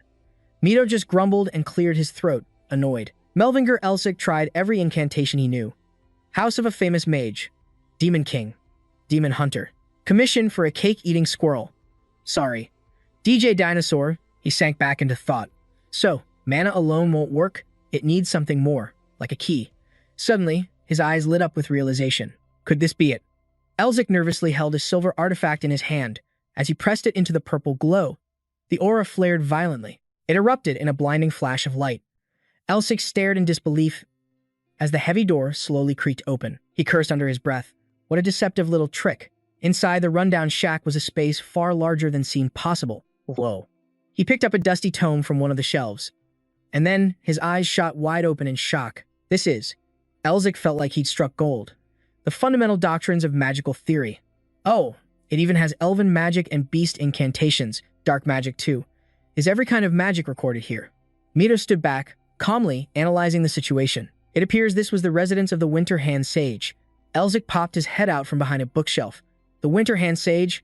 Mito couldn't quite piece it together, lost in thought. Elzik's mind drifted to his family's connection with the Snow King, but his thoughts were cut short by another book that caught his eye. He found a peculiar tome, one he had never seen before. Its title read, The History of Melvinger. He opened it and began to read.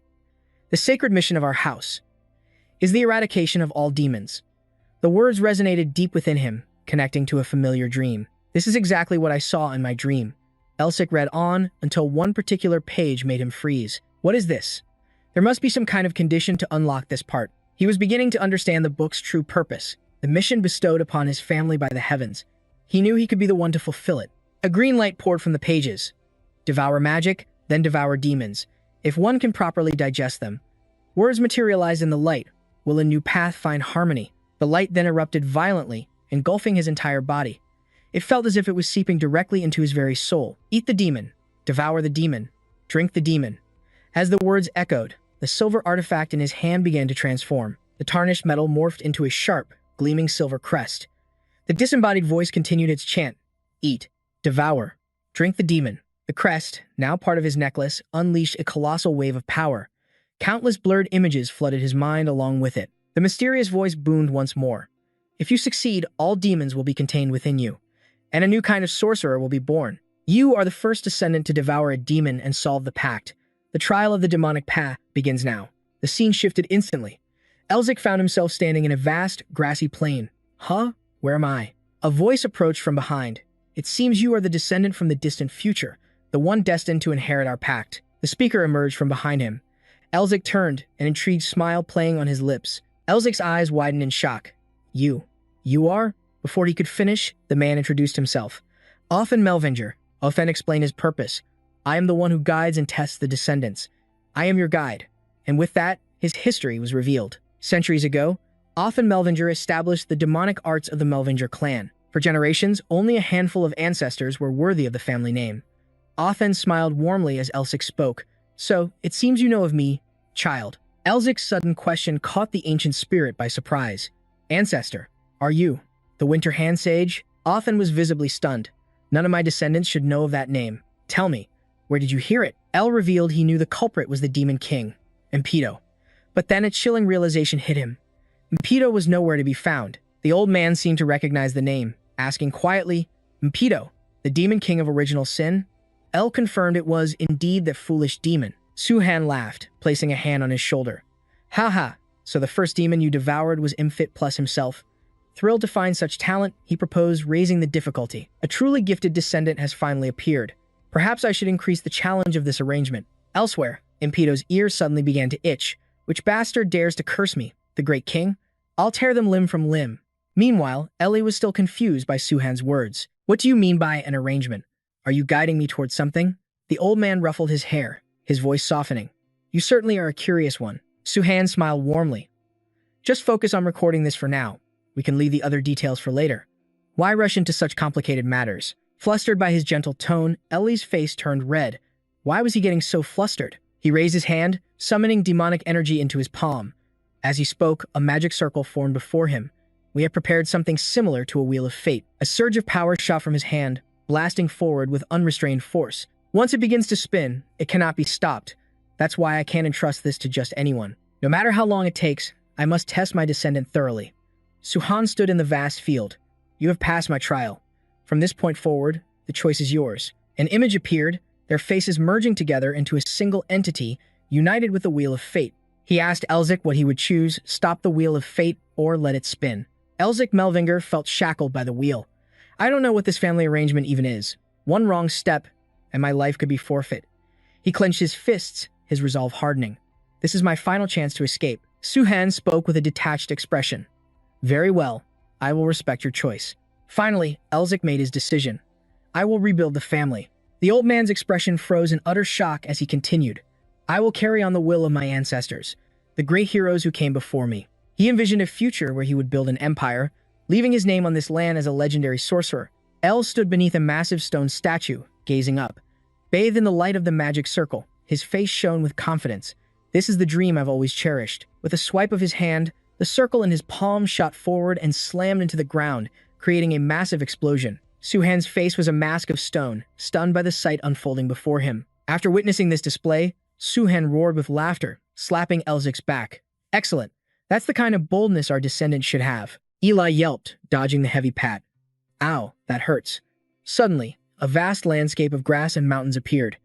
And then, with a wave of Suhan's hand, a new sea materialized behind him. He spun around in astonishment. A sudden chill washed over him as he stammered. Where is this place?" The old man's voice was cold and hard. "This is the first trial of the arrangement." El gritted his teeth against the biting cold. "So this is where I'll be tested?" A strange look of excitement spread across his face. "If so, then I'll become infinitely stronger than I am now." Suhan's lips curled into a smirk. "You're smiling? For someone about to face a trial, that's an excellent mindset." With that, he pointed into the distance. "Then look over there." Eli followed his finger and stammered. What am I supposed to be looking at?" The deep voice urged him on. "Look further, deeper." Through a thick shroud of black smoke, he squinted. Wisps of darkness were pouring out, growing thicker by the second, until they swirled together into a solid mass. "What is that thing?" A monstrous creature emerged from the gloom. It was the Snow Mountain King. In this frozen wasteland, a dark shadow reigns over all. This is the empire of the Snow Mountain King. He was the first and last to unite the snowman tribes, the absolute ruler of this icy peak. Streams of black and blue energy twisted together, creating a demonic atmosphere. But in the end, he was consumed by his own ambition, left behind as a fallen demon. While Ale was still frozen in disbelief, Suhan laid out the next challenge. "This Snow Mountain King is the second demon you must devour." Cold sweat beaded on his forehead. He pointed a trembling finger at the monster and screamed, "You mean I have to fight that thing?" Suhan calmly corrected him. "Not just fight it, you must devour it." Seeing Elzik's terror, the old man explained sternly, "You will now devour demons and claim their very root, the stigma." In utter shock, he whispered, "The stigma? Each demon possesses its own dark ideology. It is their essence, their symbol. The heart where this dark ideology is stored is called the stigma. The stigma of original sin from MFit Plus should be visible." As he spoke, the strange mark on Eli's hand began to glow with a brilliant blue light. The mark of the Demon King. He stared at his hand in disbelief. "From this day forward, I will hunt the demon tribes and seize the very root of their power." The old man placed a hand on his shoulder. "Devour the demons," he commanded, "and all of their power will become yours." Elzik's eyes shot wide, unable to process the words he just heard. He left Elzik alone, lost in visions of unimaginable demonic strength. With a cold flick of his wrist, the old man simply turned and walked away. Still, a sliver of fear and hesitation held him back. There was only one way to know for sure. He had to test this power. In a flash, he vanished without a trace, leaving only a cloud of green dust and the sound of something streaking through the air. A voice echoed in the depths of his mind. Remember this well. You are not to defeat them. You are to devour them. Emerging from the green haze, his face a mask of pure killing intent, Elzik plunged headfirst into the swirling black miasma, but a stray thought suddenly cut through his focus. Wait a second. What exactly am I supposed to eat or devour? What was that supposed to mean? A form began to materialize within the dark cloud. Shrouded in the thick, black smoke, a bizarre creature spoke, its voice trembling. This magical aura. Could it be Mfit Melvingo? Mfit's eyes narrowed with a dangerous glint. Then prove it. But the old man's voice cut through the air. Stop.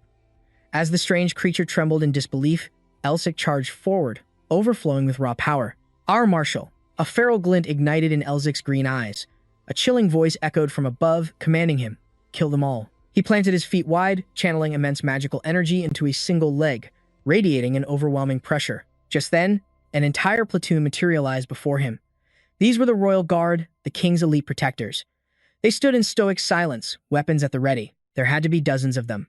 This was on a completely different level than the snow creatures he'd fought before. His gaze locked onto the one at the very front.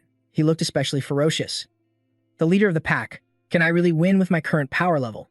Elzik raised his arm, revealing the ominous mark etched into his skin. If I can just use the mark of original sin, combined with the Demon King's power, I should even be able to capture the Snow Mountain King. But tension and anxiety began to creep in. Damn it. If I don't know how to use this thing, it's nothing more than a useless scribble on my arm. An enraged roar echoed through the air. It seemed he was ready for a fight. But this is my first test, so using the Demon King's power isn't cheating, right? Magical energy gathered in his palm and detonated. His attack erupted with devastating force, blasting everything in its path. The blast rocked the very foundation of the mountain. But as the smoke cleared, a dozen sharp blades were pointed right at his face. His eyes froze. He stood completely stunned, his pupils locked in place. The Yeti demons had appeared out of nowhere, boxing him in from both sides. But Elzik didn't flinch. He began to weave another incantation. His arm rose, then fell through the air. He thrust it up, then stabbed it down. Massive shards of ice erupted from the ground, impaling the beastly Yeti demons. The single blow sent their severed heads flying. Elzik's inner eye glowed a vibrant green as he surveyed the carnage before him. All that remained was a pile of broken bodies. I heard you were once part of the demon tribes, but were cast out. Elzik let out a cold smirk. Then you must already know. What happens to those who are weak? The Yeti leader ground its teeth in fury. His words had struck a nerve. With a roar, the remaining horde charged him once more. But Elzik met their charge without an ounce of fear. If I can just become stronger, then a trial like this is nothing. He raised his hand, unleashing his magic once again. A firm resolve for the future burned within him.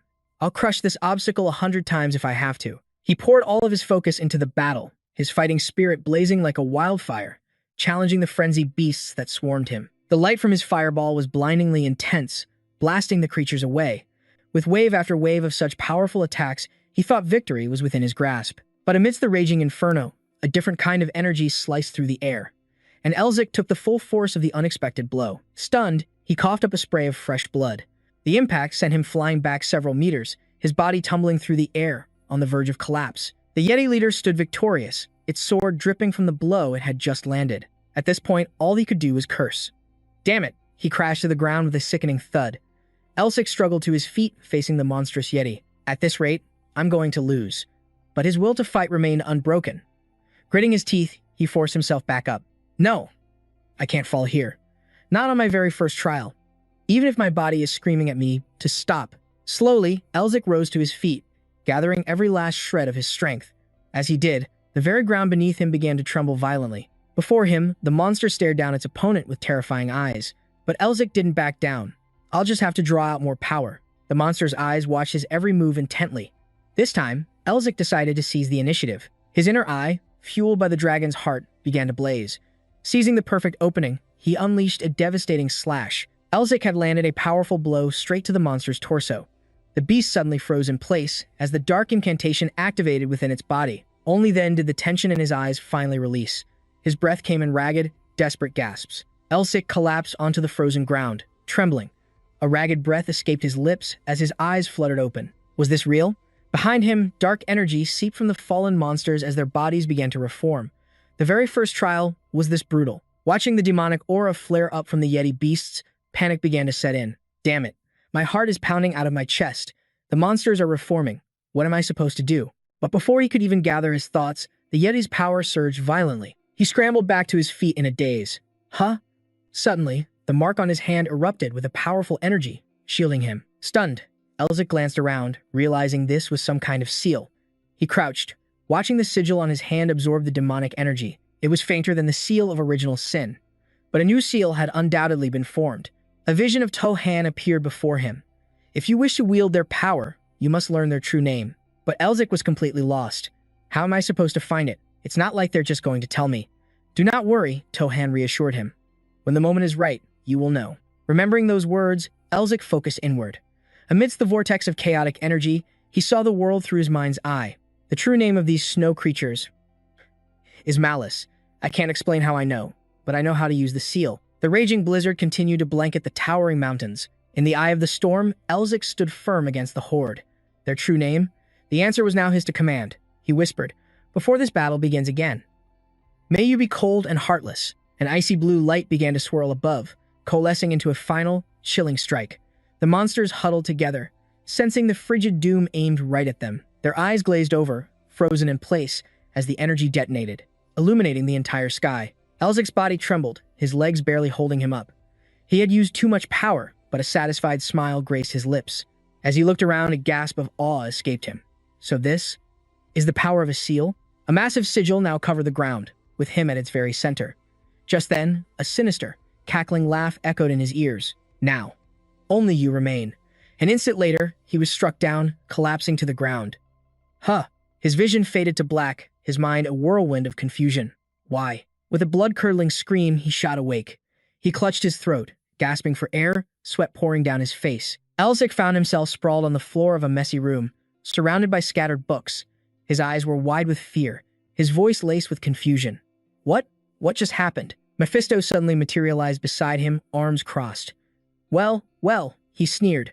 Looks like you survived a rather difficult trial. Elzik looked up, startled.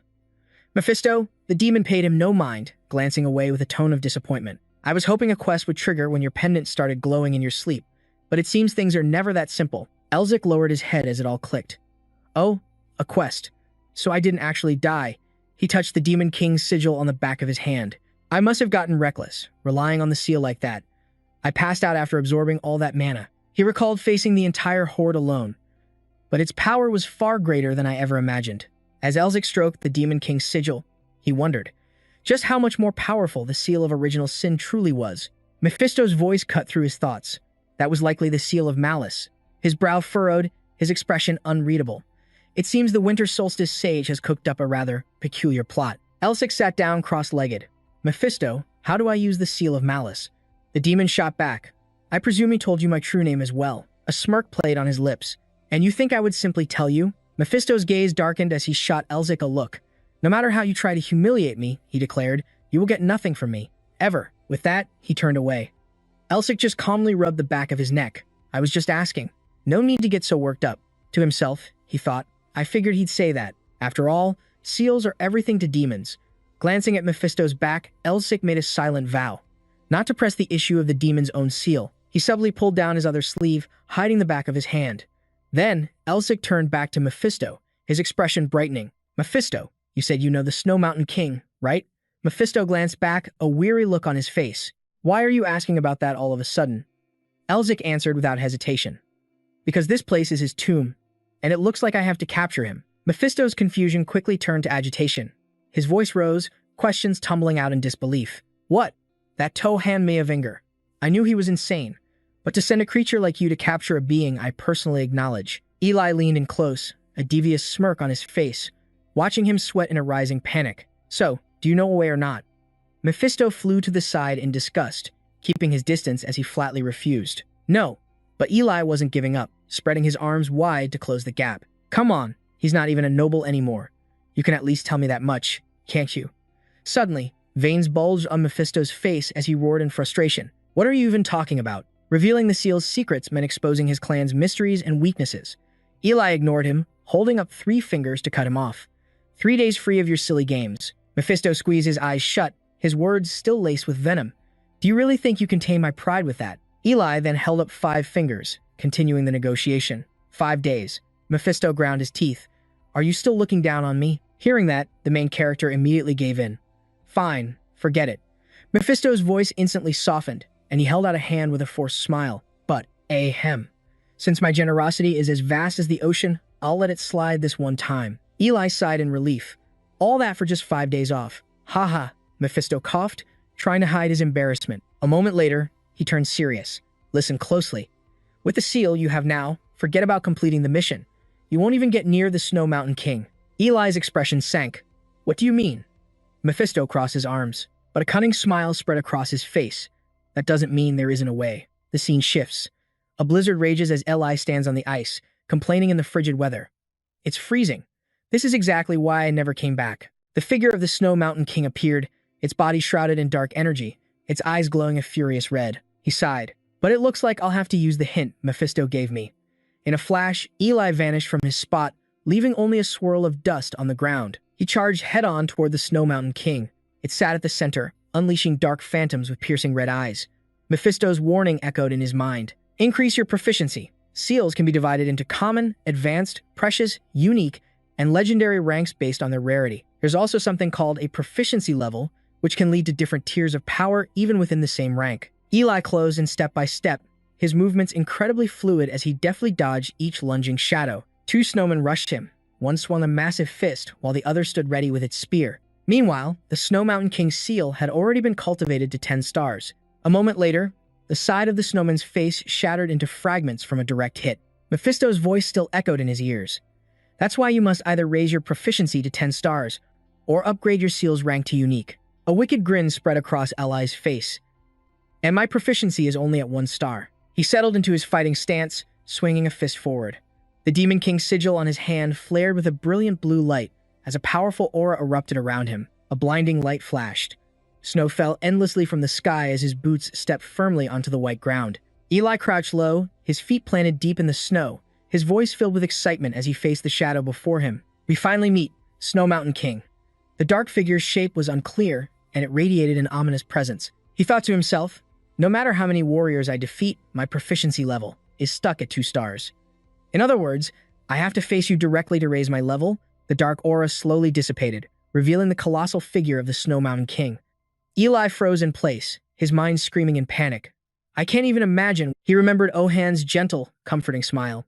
It's okay, you won't die. Sweat poured down Eli's face, his expression filled with disbelief.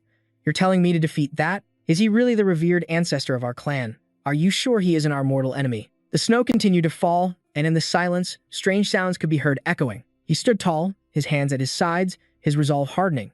Still, I'll give it a try. His hair fell over his face, hiding his expression as he began to psych himself up. This will be hard, but if I keep at it. He looked up, swinging his arm forward with a confident smirk. I can definitely win. The scene changes again. Mephisto looks down with a doubtful expression. Huh? Eli's eyes shot open, staring blankly. Huh. He was sprawled on the ground again, limbs spread wide, letting out a forced laugh. Ha ha ha. Eli placed a hand on his chest, sighing in frustration. I tried so hard, but when I fight someone truly strong, I die before I can even make a move. Mephisto hovered in the air, crossing his arms as he drew closer. Have you finally figured it out? Just give up on that mission. He cut him off without hesitation. However, if I manage to obtain that entity's seal, Eli suddenly sat up, his eyes blazing as he looked at Mito. A cunning smile crept across his face, sending shivers down the other man's spine. There goes that bastard again. Mito straightened his posture, raising a single finger as he suddenly asked a question. Oh, right. This might be a bit random. Is the Snow Mountain King a woman? Eli stared intently at Mito, his eyes filled with suspicion, before falling deep into thought, saying nothing more. Mito sensed something was off and suddenly looked up. Seeing Ellie's teasing expression, he flew into a rage, his face flushing red as he shouted, Why are you looking at me like that? What's with that stare? Eli watched in amusement as Mito tried to hide his embarrassment with anger, thinking to himself, I get it now. There's something between the Snow Mountain King and Mito. I'll unravel this mystery, one step at a time. Eli clenched the flower-shaped insignia in his palm. Right now, the most important thing was to devour the Snow Mountain King. He gently shifted his stance, levitating the insignia between his hands. I'm not sure how to do this, but as a light flashed in his eyes, his expression hardened with resolve. I'll figure it out, even if I have to beat the answer out of him. Eli then shot forward, screaming, "Die." Eli charged toward a massive frozen boulder, his body hurtling downward with no clear place to land. Suddenly, Eli's eyes shot wide open in absolute horror. He crashed hard, collapsing in a pool of his own blood. The pain. My head is about to explode. Despite the agony, Eli fought to stay conscious. Eli poured all his strength into his fist, preparing to shatter the enormous wall of ice before him. Finally, he unleashed a devastatingly powerful punch. Behind the ice, the demon's face slowly began to emerge. A jolt of excitement shot through Eli. I'm getting closer bit by bit. I can finally see her face. The creature glared at him, its face a mask of fury. It let out a terrifying shriek, its blood-red eyes promising to tear him apart. But Eli's expression was just as fierce, if not more so. Now I see it. How the Snow Mountain King uses that wicked seal. The demon raised its massive hand, preparing to strike. Eli stared it down, raising his own hand to counter. And then, their hands finally met. Eli's hand looked impossibly small as it neared the demon's. Magic began to radiate from the Snow Mountain King's palm. As their hands touched, sparks of blue lightning erupted from Ellie's. I don't care if I have to steal everything from her. A moment later, the magic from her hand surged, its power intensifying dramatically. It sent Eli flying backward. From his vantage point high above, Tohan had witnessed everything. A hint of disappointment crossed his face. He stared into the distance, worried that Ella's ego would shatter if he kept fighting so recklessly. Just when it seemed Eli was overpowered, a bizarre smile spread across his face, shocking everyone. Huh? A strange thought suddenly struck Tohan. That's right. That child. He watched as Eli summon all his strength for a powerful kick. You will never have a place in our family. Ella's kick tore the demon's arm clean off. An explosion of blue light engulfed the entire area. Ella grinned wickedly, a madman who knew victory was his. Pausing for a brief moment, he began to laugh, his focus shifting away from his opponent. Heh, I made it to 3 stars, but now, back to work. Eli's eyes narrowed, focusing on the blade now inches from his face. The demon attacked, taking advantage of Eli's distraction. Eli grimaced, bracing himself to block the powerful blow. As he blocked, he cursed silently from the sheer exhaustion. At that moment, the sword in the demon's hand began to descend. The demon's razor-sharp blade plunged toward Ellie. Acting on pure instinct, he used his power to block the attack, but the demon's power was overwhelming, leaving Eli stunned. He gritted his teeth, enduring the onslaught as a single thought raced through his mind. Is this my limit? Eli glared at the ferocious demon, calculating his next move. To defeat the Snow Mountain King, I have to understand her. He clenched his jaw, his face contorted in pain. No, I have to become her. Eli hesitated, opening his mouth to speak, but no words came out. The seal on his arm began to glow brightly, and then a brilliant light burst forth from its center. But before he could unleash his power, the demon struck, knocking him to the ground. Suddenly, Mito appeared, suspended in the blood-red sky. Seeing his condescending smirk, Eli could only wonder why he was here. He looked down at the exhausted Eli and spoke softly. Prove that you are worthy of becoming one of us. The Snow Mountain King. Eli's mind reeled with confusion. I am the Snow Mountain King. The blue seal on his arm was now pulsing with a soft light. And then, once again, a blinding radiance exploded from its center. In another place, a menacing figure with a skull-like face appeared like a phantom. Then, the image of the figure became clearer. What in the world is happening? In the distance, a silhouette waved before collapsing to the ground. The gods have bestowed upon us a prophet, and that person continued to challenge their leader's will. Our queen, the chieftain of the highlands, cradled a small bear cub in her palm, then let out a roar of absolute confidence and courage. This mountain range will be ours. The Snow Mountain King, in his younger form, recalled the words.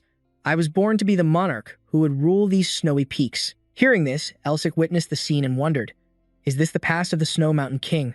However, the first in the Snow Mountain's history to unite the tribes could not be satisfied with the mountain alone. A pair of brilliant red eyes flashed open.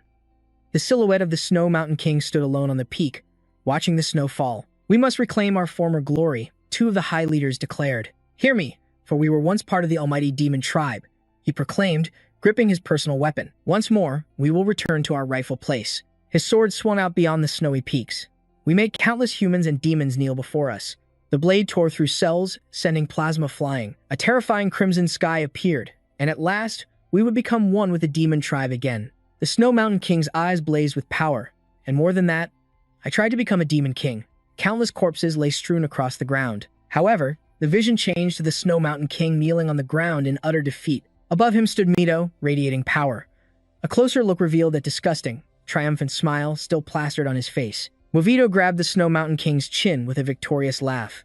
The wall of the almighty Demon King was too high, and all I could taste was bitter failure. His voice was laced with disappointment. Even so, I never stopped. I did everything to build my name and strengthen my seals. A dark, gloomy shadow fell over everything. I have taken the first step. His eyes glowed a fierce red. Just a little more, and I could have received the recognition of MIT Fluss.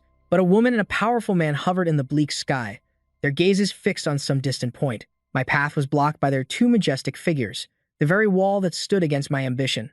The vision ended on the image of Otoen, his green eyes grim and serious. It was perhaps the steepest wall any demon has ever had to face. Terror flared in the bear's glowing red eyes as it appeared in the dark. All of its energy erupted. A surge of blood boiled from nowhere, awakening the Snow Mountain King. To everyone's astonishment, a body began to fade away. A flash of pure outrage crossed his vision. What? Fast as lightning, a knight charged forward, unleashing a decisive, powerful slash. The attack created a massive explosion that blew everything back. An icy coldness was hidden in those eyes, ignoring the screams all around. Save me. I don't want to die. The warriors protecting the king were stunned by what stood before them. A strange, towering creature appeared amidst the piercing cries of the crowd. I want to live. A huge explosion rocked the earth, as if something had just slammed down from the heavens. Everyone threw their arms up, shielding their bodies from the debris kicked up by the blast. A wooden-handled axe with exquisitely carved patterns appeared. The Snow Mountain King gripped it as black smoke billowed out, enveloping his body in a threatening shroud. Calm yourself. Her furious roar echoed through the chaos. We are of the proud demon tribe. There is nothing we cannot accomplish. Show these enemies blocking our path our true terror. Blood suddenly sprayed everywhere, drenching the face of Impeto, who was still reeling from shock. What followed was a maelstrom of chaos. A single swing of the axe cut down nearly every opponent in an instant, sending gore flying in all directions. His eyebrows knitted together tightly.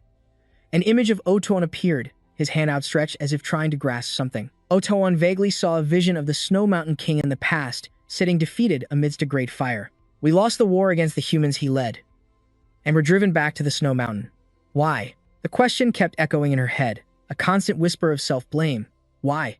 Otoan watched with a pained expression as she vented all her rage. You humans already have everything you could ever want. Are you saying you won't even allow us to have a single thing? She bit her lip, staring straight ahead. Glowing blue patterns were revealed on her arm. The dark aura around her body began to radiate outwards, before exploding with immense power. On the other side, Eli stood alone, completely unfazed by the Snow Mountain King's terrifying state. His eyes were half closed, his gaze lost on some distant thought. This is your mission. Eli stood there, so lost in concentration he seemed to be in another dimension entirely. Even if you fall into despair, you must endure. His memory flashed back to his childhood, when he was just learning to walk. Overcome countless hardships to reclaim the glory of your tribe. The dark aura continued to swirl violently around the Snow Mountain King. Eli touched the woman's face, and they both began to weep. A grand mission. The snow started to fall. After that day, Otoan stayed on the Snow Mountain to watch over the Snow Mountain King. Model. After countless clashes, the two warriors forged a deep respect for one another, their bond growing stronger over time. Vengeance had clouded her judgment. But even so, she vowed, we must reclaim our former glory. But the undeniable truth remained. She could not escape the lure of her own ambition. In the end, she became a monster, consumed by the shadows. Otohan stood there, a solemn figure. Behind the reflection, his face was an icy mask, the face of the one who fell by his hand. Strands of his hair fell across his face, but they couldn't conceal the cold resolve burning in his eyes. His pupils constricted at the sound of a voice. You must be a descendant from the far future. Elsic struggled to his feet, only to be met with cold, emotionless words. That is what he said. Grievously wounded, one arm lost to the battle, the Snow Mountain King still managed a defiant smirk. You destroyed a portion of my mana, and even severed my arm. It seems he wasn't just boasting, after all. At Elzic's awkward apology, she paused, then let out a soft chuckle. I'm sorry about your arm. As she breathed heavily, eerie black smoke began to seep from the wound. As Elzic watched in utter disbelief, her voice calmly cut through the tension. I may have become this monster because I could not abandon my ambition. But I am a king, the warrior who commands an entire race. I need no pity from my enemy. At that moment, Elzic's eyes shot wide open, his expression one of pure, stunned disbelief. The Snow Mountain King offered a chilling smile, shrouded in an oppressive aura of black smoke that suffocated the air around her. It seems the time has come to end this long battle. A time for me to atone to my people and honor the sacrifices they made. Why was I so greedy? Why did I crave the power of the demon clan? Just being happy with the ones I love, that should have been enough. The Snow Mountain King's entire body was consumed by dark ambition, a raging blizzard shrouded in thick, black smoke. Elzik watched, speechless, a single thought racing through his mind. She's finally been completely consumed by the demonic energy. Elzik's expression grew tense. What am I supposed to do now? Suddenly, the Snow Mountain King's body erupted, consumed by the flames of her rage. He forced himself to stay calm. Get a grip, he thought. My opponent is the Snow Mountain King. Facing the Snow Mountain King, now lost to an explosive rage, Elzik stood his ground, his expression calm and determined. The monarch who unified this entire great mountain. The greatest warrior of the Snow Tribe. And the enemy I must now overcome. If I don't use every ounce of my strength to defeat her, it would be the ultimate sign of disrespect. His entire body began to glow, and the seal on his hand blazed with an eye-catching light. I will show you the weight of my duty. From the seal, countless invisible blades sprang into existence, all aimed to strike her down. He slammed his foot into the ground, assuming a battle-ready stance. Elzik's other leg slid out wide, gathering power for his next move. Elzik channeled all of his power and lunged forward. Their immense auras collided, setting the stage for a final, ferocious showdown. He charged, and the moment their auras met, a massive explosion erupted, sending the blue light blasting to one side. A torrent of red light recoiled with equal force to the other. The blue light tore through the very air, and blood erupted from the Snow Mountain King's body. After the impact, her strangely patterned axe materialized in her hand once more. In response, Elzik summoned his own familiar axe. With their weapons drawn, the next phase of the battle began. He gritted his teeth, forcing his body to push onward to continue this desperate fight. Elzik launched himself into the air. 2 crimson beams of light flashed past, while 2 azure streaks cut across the sky from the opposite direction. The Snow Mountain King reeled from the impact. Elzik unleashed his incredible speed, becoming a blur across the battlefield. His feet hissed as they sliced through the snow. The Snow Mountain King's eyes began to glow a furious red, while Elzik's gaze remained locked forward, filled with unshakable resolve. They unleashed a flurry of attacks on each other. How strange, he thought, as one foot touched the ground. This is clearly a battle for survival. His other foot landed firmly. Though blown back by the force, the second their feet touched the ground, they instantly lunged at each other again. Both of their faces were etched with a fierce will to win, giving their opponent absolutely no room to turn the tables. But why? Is this so exhilarating? Across from him, the Snow Mountain King's face was also bathed in that same crimson glow. Suddenly, a cataclysmic explosion erupted, shattering the entire mountain and sending rock and debris flying everywhere. Azure light pulsed from the mountain's cracks, a sign of the overwhelming energy being unleashed. The colossal peak crumbled into nothing but rubble. I can feel it. The stones themselves are breaking apart, carried upward by the sheer force of this spiritual power. The more he fought, the more thrilled he became. Even amidst their ferocious clash, Elzik's mind drifted to the Snow Mountain King's past, to the history she shared with Otoen. After a long and grueling exchange, they both knew the other was nearing the point of exhaustion. We've both reached our limit. Puffs of steam erupted in the cold air. The outcome of the battle was about to be decided. Without a single moment of hesitation, they both moved to settle it all with one final blow. They closed the distance, preparing to unleash a final, decisive blow. The very technique that had forced countless races to kneel before them. Her eyes blazed with a crimson fire, one hand poised to attack with the Snow Mountain Queen's secret art. Elzik mirrored her, his blue eyes flashing with a deadly glint.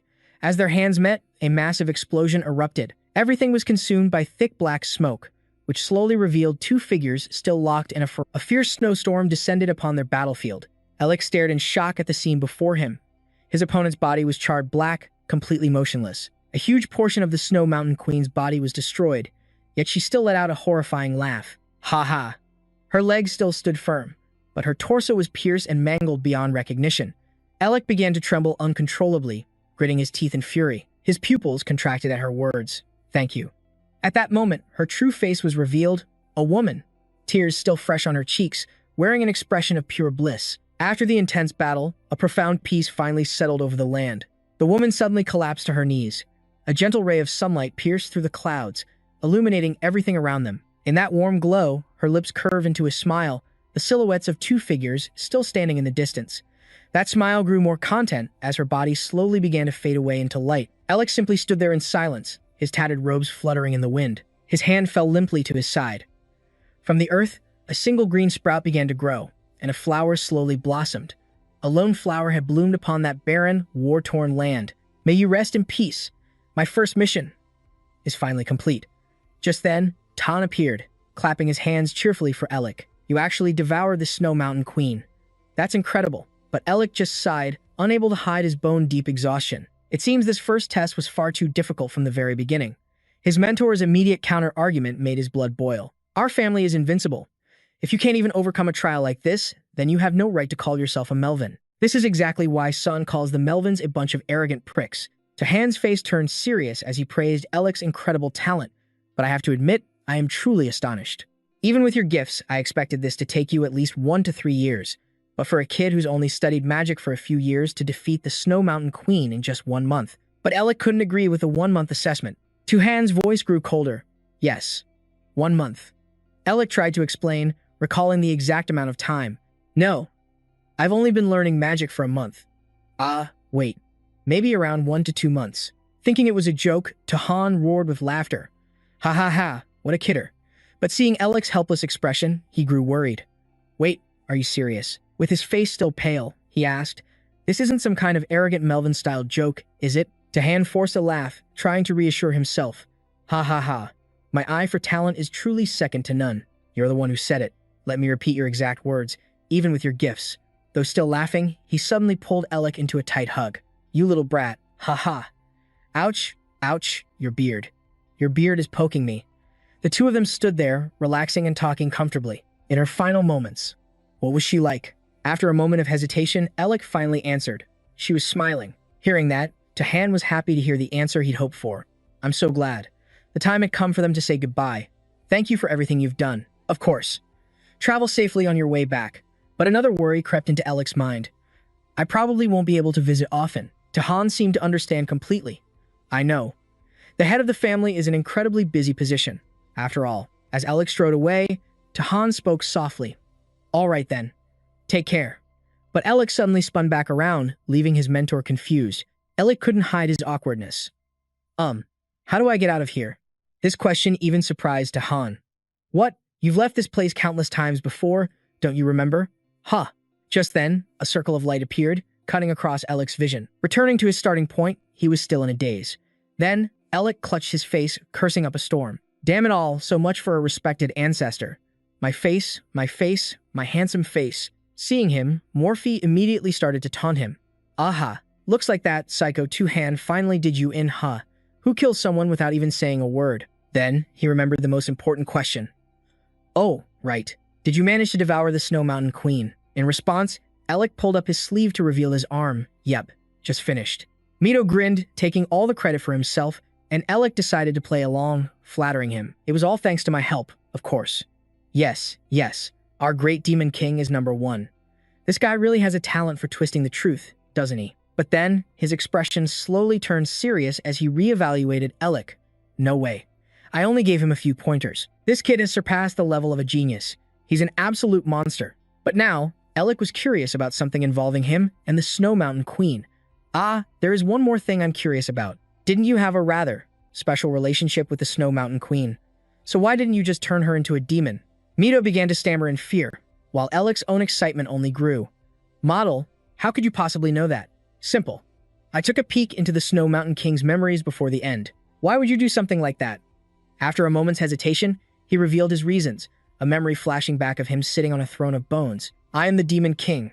She was nothing more than a bottom feeder of the demon race. Back then, I was simply bored. From the snowy peak, I saw Mito gazing down below.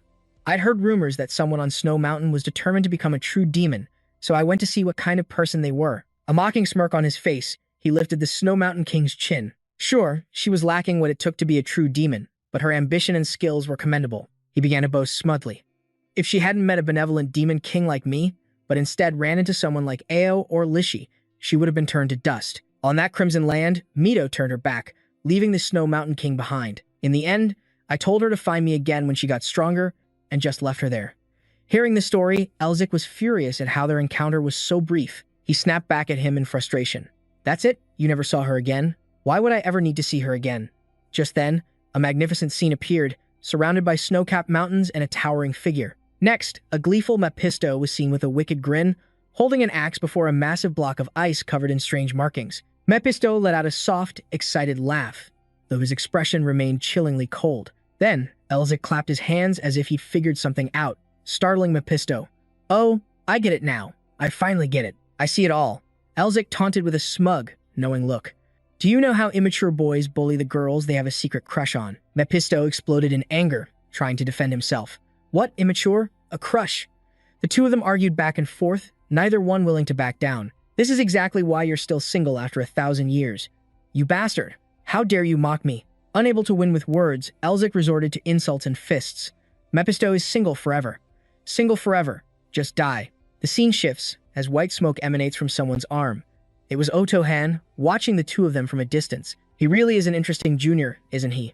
Then his face grew heavy, as if suppressing a deep pain. Don't you think so? His eyes closed, lost in thought about someone. Aren't you angry with me? But then Otohan denied his own question, answering his own thoughts. No. The image of the Snow Mountain King, kneeling on the ground, cradling something small, reminded him of himself. The surrounding scene was even more horrifying, with corpses scattered everywhere. Otohan slowly called out her name, Snow Mountain King. The Snow Mountain King was seething with killing intent, yet she let out a desperate, broken cry of despair. She reached out a hand towards Otohan, begging him, Otohan, please. She pleaded for him to do the unthinkable. Please, kill me. His figure blurred into the blackness. I'm sorry. Otohan's hands began to summon a strange, red magic, and with the close of his hands, everything seemed to end. Otohan's gaze remained, showing he had come to terms with what happened. He regained his composure, slowly opened his eyes, and whispered, Thank you. Standing on a gentle, grassy field, he offered a few words and departed in tears. Leave your regrets and responsibilities with that child and rest in peace. We will meet again in the next life. The sky had turned to a quiet, melancholic twilight. I hope that life will be better than this one. Mephisto floated in midair, arms crossed with curiosity. What in the world are you digging for? Elzik sat on the floor, staring intently at a book. I need to find something. Mephisto glanced at the towering stacks of books behind him. Find what? What could possibly make you tear the entire library apart? Elzik reached inside his cloak, fumbling for something. Mephisto's tone was filled with suspicion. Wait a second. Isn't that? In his hand was a blue, egg-shaped crystal, only 2 fingers wide. An ice crystal. Elzik recalled a memory of Otohan standing before him. Take this ice crystal, and go find the deity, Camellia. He held the blue, egg-shaped crystal in his palm. What did you just say? Give it to Camellia. You mean the Camellia flower, he answered calmly. That's right. That person will become your new guide. Elzik reached back to rub his neck, looking down at the glowing crystal. Is this some kind of quest? Otohan's voice remained steady. It is. Elzik held the crystal up to his eye level. How long is this going to take? My back's gonna kill me. Otohan's brow furrowed slightly, a hint of sorrow in his eyes. Until you reach the rank of our predecessors. Elzik's eyes widened, a look of shock on his face. Predecessors? Otohan stood facing him directly. You will have many questions, and someone will provide the answers. The predecessors are truly amazing. The sky above was a brilliant blue. His comforting words echoed in the air. We have opened the path for you to reach him. Elzik reluctantly tucked the crystal inside his cloak. All right, I'll just make sure to keep this egg with me. Otohan remained perfectly calm. I apologize for placing such a dangerous burden upon you, but this is a path that only you can walk. Otohan's silhouette was filled with conviction. Go. His expression was one of majestic serenity. Go and complete the winter. Back in the present, Elzik held the crystal high, examining it. Model, right. My only instruction was to bring this ice crystal to a god named Camellia. Mephisto couldn't contain his laughter, clutching his stomach. Ha ha ha. Then, his expression turned deadly serious. The god Camellia? I wager he's trying to usher in winter. Elzik was confused. Winter? What do you mean by that? Mephisto turned away from him. Of course I know. Those detestable 4 seasons, his brow furrowed in disgust, have always been a thorn in the side of demon kings like me. Elzik watched him with growing unease. He quickly stood up, pleading, Please, tell me more in detail. Mephisto arrogantly crossed his arms and looked away. And why should I tell you? Elzik, desperate, held up 4 fingers to negotiate. 4 days off. Mephisto shot back without a moment's hesitation. What do you think 4 days off will accomplish? Elzik clenched his jaw, then reluctantly waved his hand in surrender. All right. Then I'll lift the silence curse. Is that enough? That's my final offer. A triumphant smirk spread across Mephisto's face. Heh. Much better. Now listen closely. 4 subordinates aided our ancestor in laying the foundations of Melvingo. Each one has a distinct appearance. Spring wears a cloak that reveals only their eyes, their gender unknown. Summer appears as a young man holding a smoking pipe. Autumn is a middle-aged man with shoulder-length hair and a beard. And winter is a man with a cold aura who wears a single monocle, Mephisto explained. Because their personalities and traits align perfectly with each season, we demons call them the 4 seasons. A man with an ice-cold presence floated in the middle of a raging blizzard. One of them corresponds to winter. Mephisto paused. In any case, the fact that someone is staying behind to give you these quests, he continued calmly, staring at Elzic's tense face, means he is trying to pass down the power he possesses to you. Elzic was lost in thought. If he completes this, he can receive quests directly from one of the 4 seasons. He thought of the mysterious streams of power and the Owl Book. With this kind of strength, he could obtain the power of his ancestors.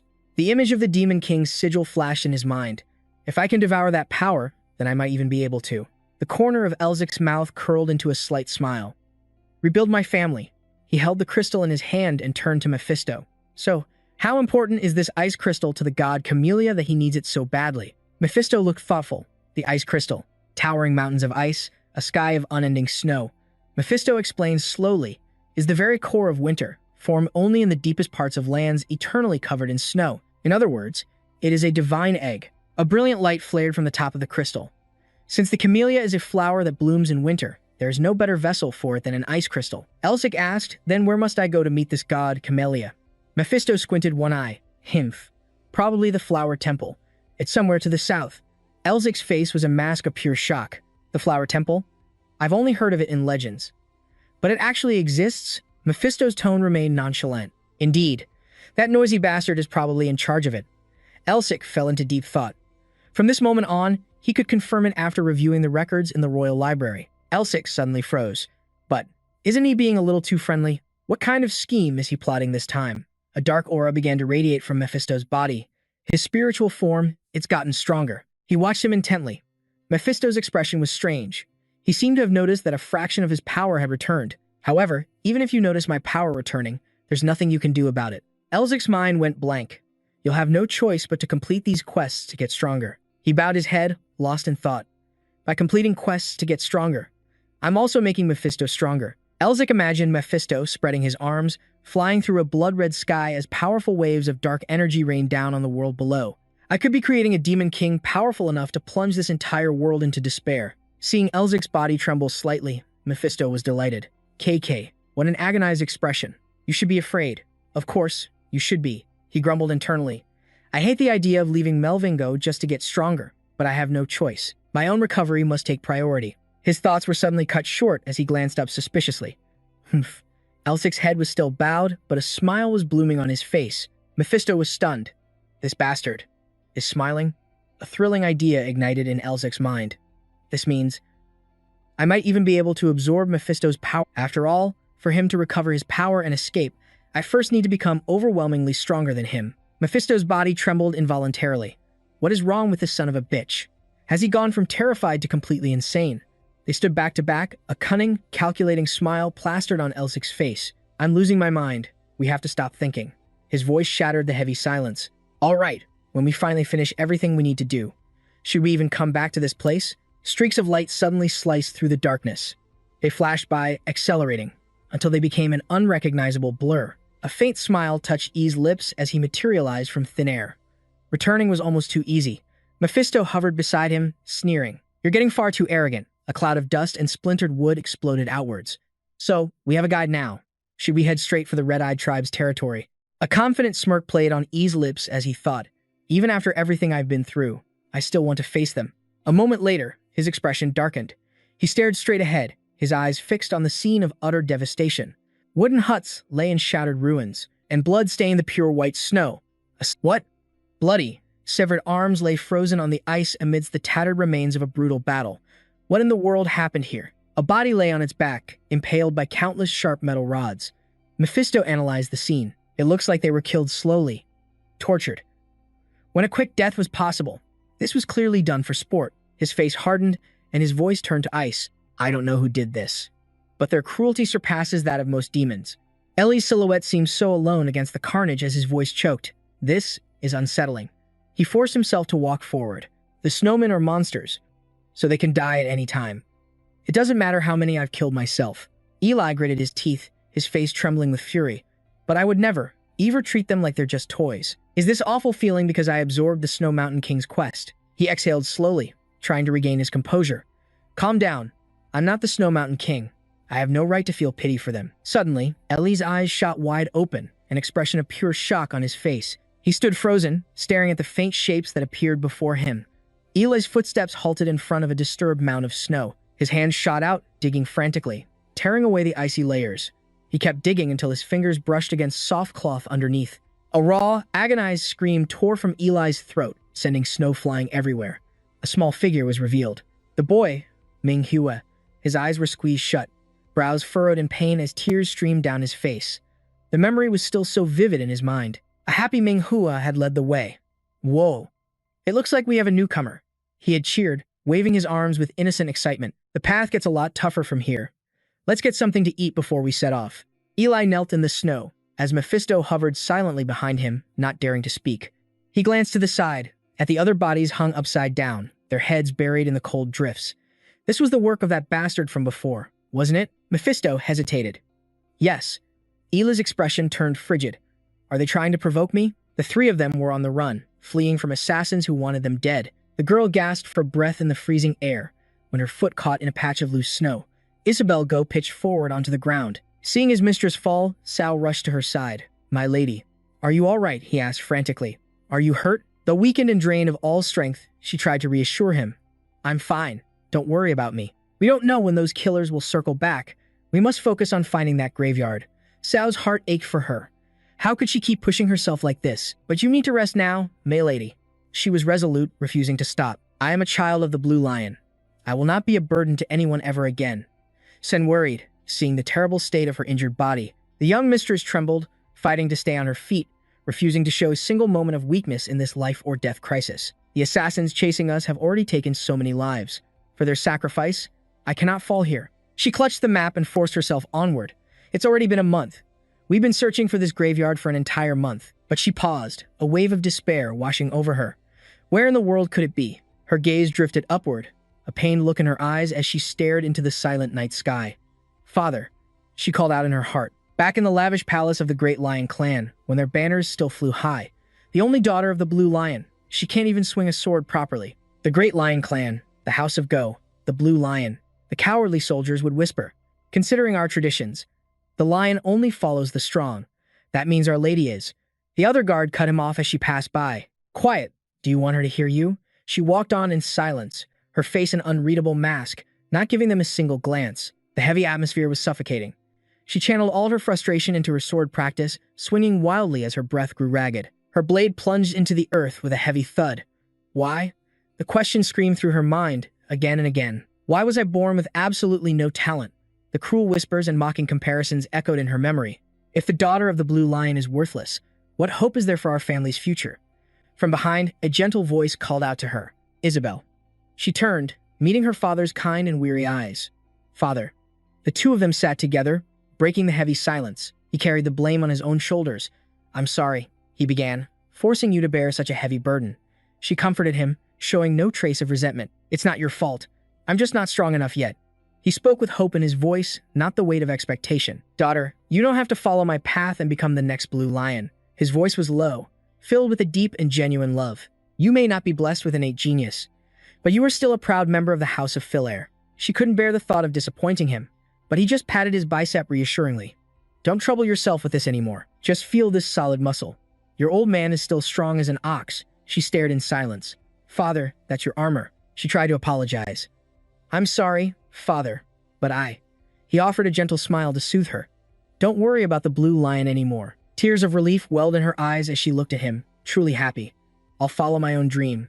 To become the greatest swordsman on the entire continent. A radiant smile finally lit up her face. But elsewhere, in the desolate palace halls, a pained voice whispered, Father, why won't you wake up? A small hand desperately clutched a much larger one. The doctor gravely explained her father's condition.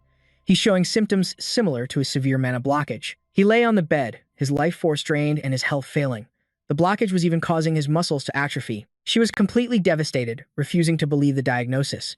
The doctor continued, the condition could be reversed if we restore his life force, but that is something far beyond human capabilities. He has simply depleted too much of his own vital energy.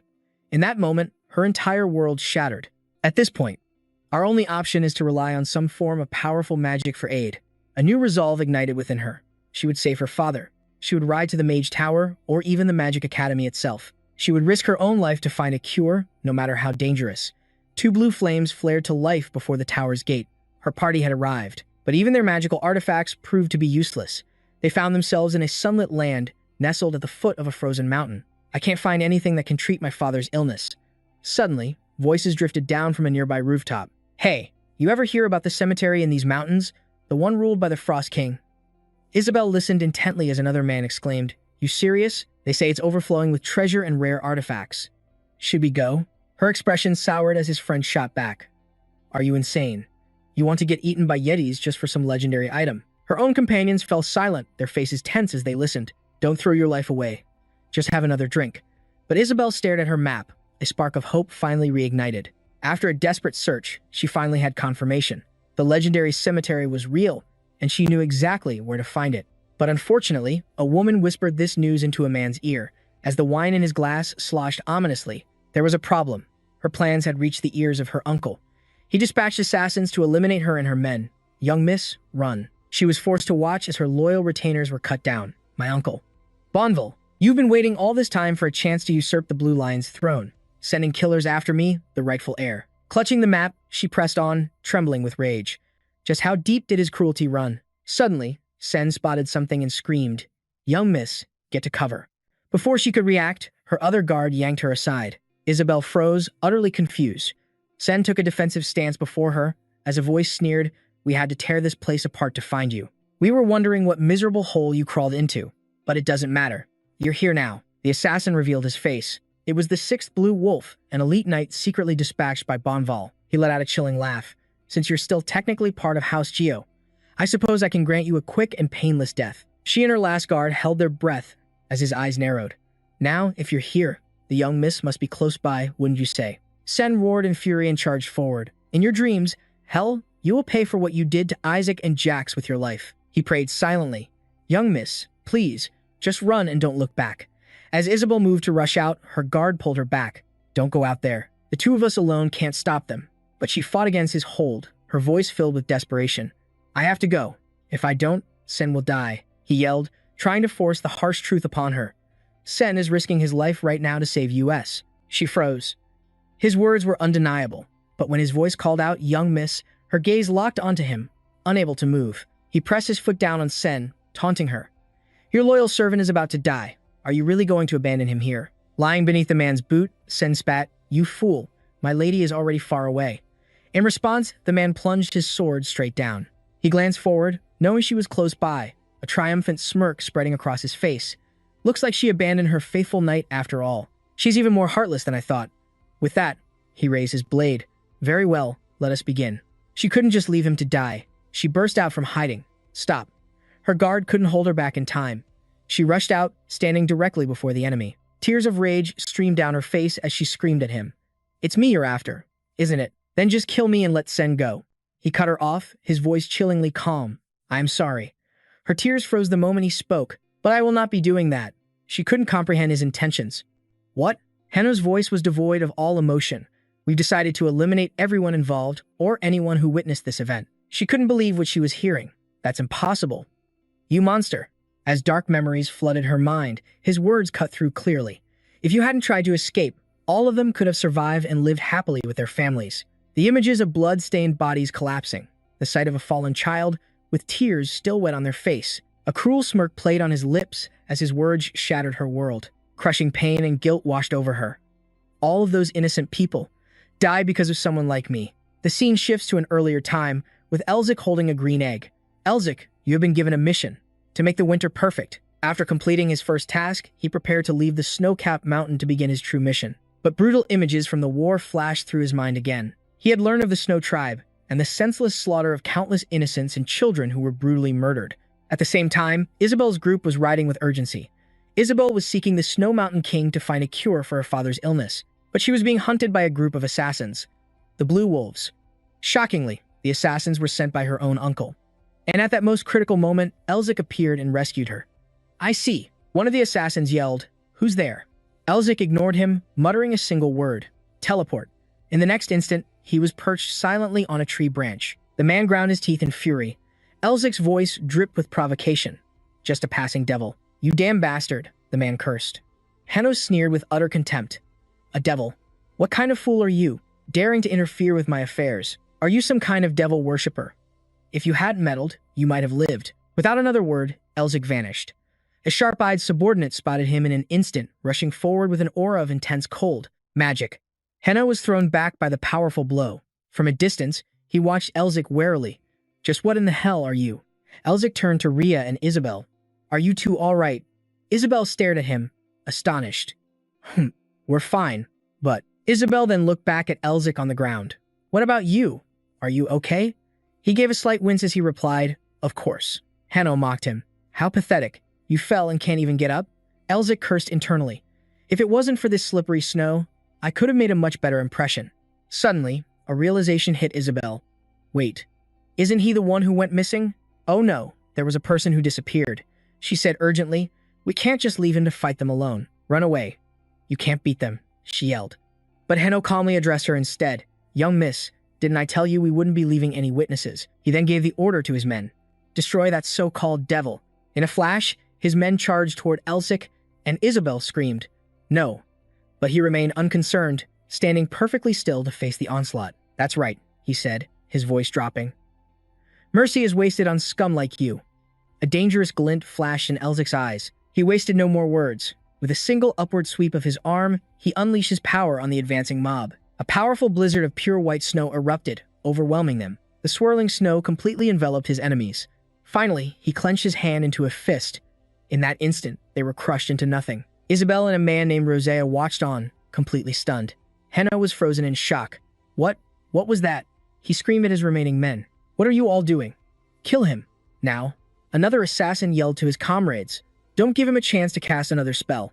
Die. In an instant, Elzik appeared before them, his expression grim. And who gave you permission? His blue eyes flashed. He raised a hand, unleashing a piercing spell. Shards of razor-sharp ice shot towards the remaining men. Horrified screams of agony echoed through the air.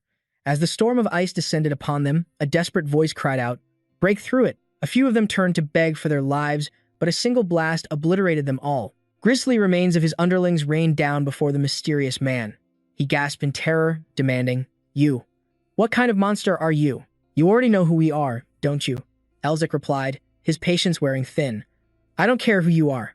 Now, why aren't you on your knees? The man seethed with defiance. I'll kill you. She watched the one-sided battle, stunned, wondering just who this man could be. He defeated the blue wolves so effortlessly, but that was no longer the issue at hand. Isabel's eyes widened in shock. He was clearly a powerful mage, but he also seemed incredibly dangerous. If I can just get closer. Henno swung his sword, fury fueling his every move. He lunged with blinding speed, screaming with hatred. At the very least, I'll take you down. Elzik was slightly surprised by his opponent's speed. He's fast. The woman screamed, a warning from the side. Keep your distance from him. Elzik's expression hardened as he focused his power, enhancing his weapon.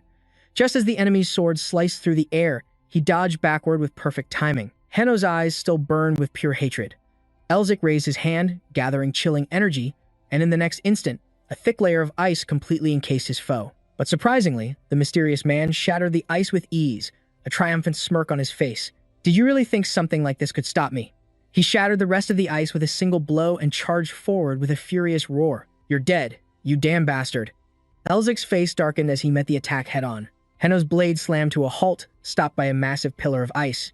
He stared in disbelief at Elzik's shocking new technique, a fortress of self-freezing. He trembled, stammering. Why? Why won't it break? A smirk played on Elzik's lips. Do you know what's more important than that? He coolly brushed back his hair and stared him down. It's the fact that your head is already buried 6 feet under.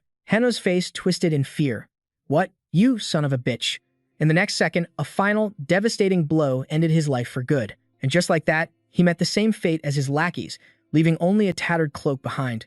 Elzik simply turned and walked away, unfazed. Uncle Rio watched in stunned silence, unable to believe he had defeated the blue wolves in an instant. Isabel added, I never thought a mage this powerful would be on this hill. She stared after him, deeply impressed. It's unbelievable. He seems to be around my age. But how can he possess such immense power? She watched his retreating figure, her mind filled with questions. To be so young, yet so overwhelmingly strong. He was a complete enigma. He let out a soft breath, closing his eyes and tilting his head toward the sky. A long, weary sigh escaped his lips. Elzik stood there, lost in memories of happier times. His eyes filled with a deep sadness as he remembered. Please, rest in peace. Mitt looked between the two parties, then spoke to him. They're staring at you. Why are you saying anything? The sudden question made the silence even more awkward. "Hello there. Forgive me. I forgot to introduce myself." When he finally spoke, his voice startled them, putting them on edge. He turned his gaze back to the woman. "It has been quite some time, hasn't it?" Sen remained on high alert. Even if he helped us, he's still a complete stranger. We can't let our guard down so quickly. If he has ulterior motives, he's just as dangerous as they were. He couldn't understand why his master showed no signs of caution. Then, without warning, she knelt before him. "We are forever in your debt, our savior." Sen gasped in shock. "My lady." Her guard was equally panicked. "What are you doing?" Elsic became flustered, urging Isabel to her feet. "Please, there's no need for this." But then, all three of them knelt together. "We thank you from the bottom of our hearts, our savior." He tried to reason with them again. Anyone in my position would have done the same thing. "Please, I beg you, stand up." Meanwhile, Mita watched with amusement. "Ha! At least she knows proper etiquette. Unlike those two scumbags from before." She rose to her feet, her gaze firm. "This may sound rude, but may I ask a favor of my savior?"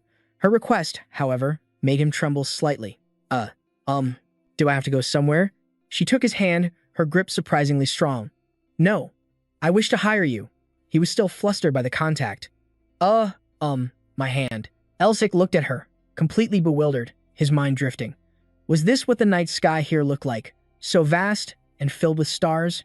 A carriage moved through the darkness. As it turned out, the carriage was for them. Inside sat Isabel and her guard, along with a pensive Elsic. The other two seemed quite nervous in his presence, but unexpectedly, Mito was also there, glaring daggers at Elsic. "I can see that smirk on your face, you bastard. Wipe it off your face, right now." But Elsic simply replied, his voice calm, "This is just as I expected." In Elsic's hand was a glittering gold coin, because I was given something of incredible value. He remembered the moment she had pressed it into his palm. "This is solid gold. And not only that, it's marked with a blue lion." In that instant, he understood her true identity. "Are you, by any chance, a lady from the Golian family?" She confirmed his suspicion with a slight blush. "Oh, yes. How embarrassing." Elsic wasn't fazed, merely lost in admiration. "So that's why she's so breathtakingly beautiful." A fitting thought for Isabel, the scentless flower. Isabel Gio. They revealed a bitter truth about her. Even though her breathtaking beauty once captivated the crown prince and earned his proposal, she was cast aside, all because she was a flower without a scent. Her lonely silhouette was proof of her lack of talent, a soul born without a single gift. What worth is a lion of royal blood without fangs or sharp claws? They deserve such a fate. Elsic felt a wave of sympathy for Isabel. I'd heard that after the engagement was broken, she lived alone in her own territory. In his eyes, she seemed consumed by sorrow and anxiety. To break the heavy silence, he introduced himself. "My name is Elsic. It is an honor to meet the only daughter of the Blue Lion." Her eyes widened in surprise. "An honor to meet someone like me?" Elsic's voice was firm. "Shouldn't you be proud of who you are? From what I can see, your resilience brings no shame to the Blue Lion's name." His sincerity moved her, and tears welled in her eyes. "Thank you," she whispered. Then, he remembered the matter she approached him about.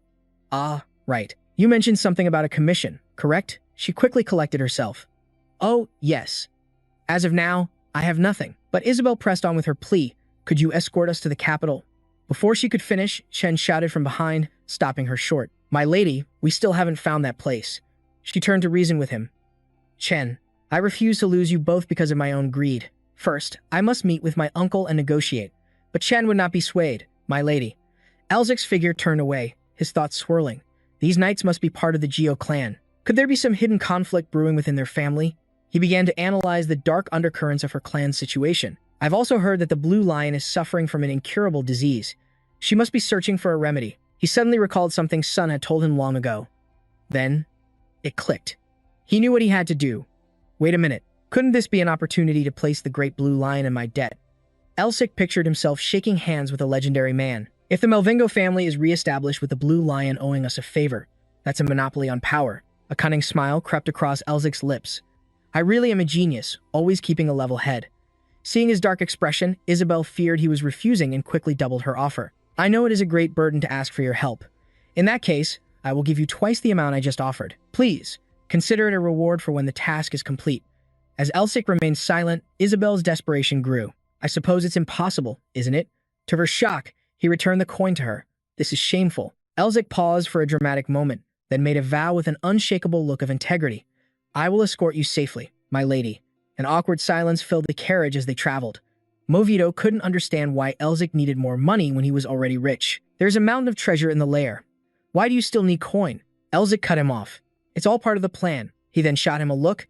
And don't talk like that, not if you've never experienced true hunger and cold. The creature looked back, confused. Exasperated, Elzik finally explained, what am I supposed to do right now, without a single cent to my name?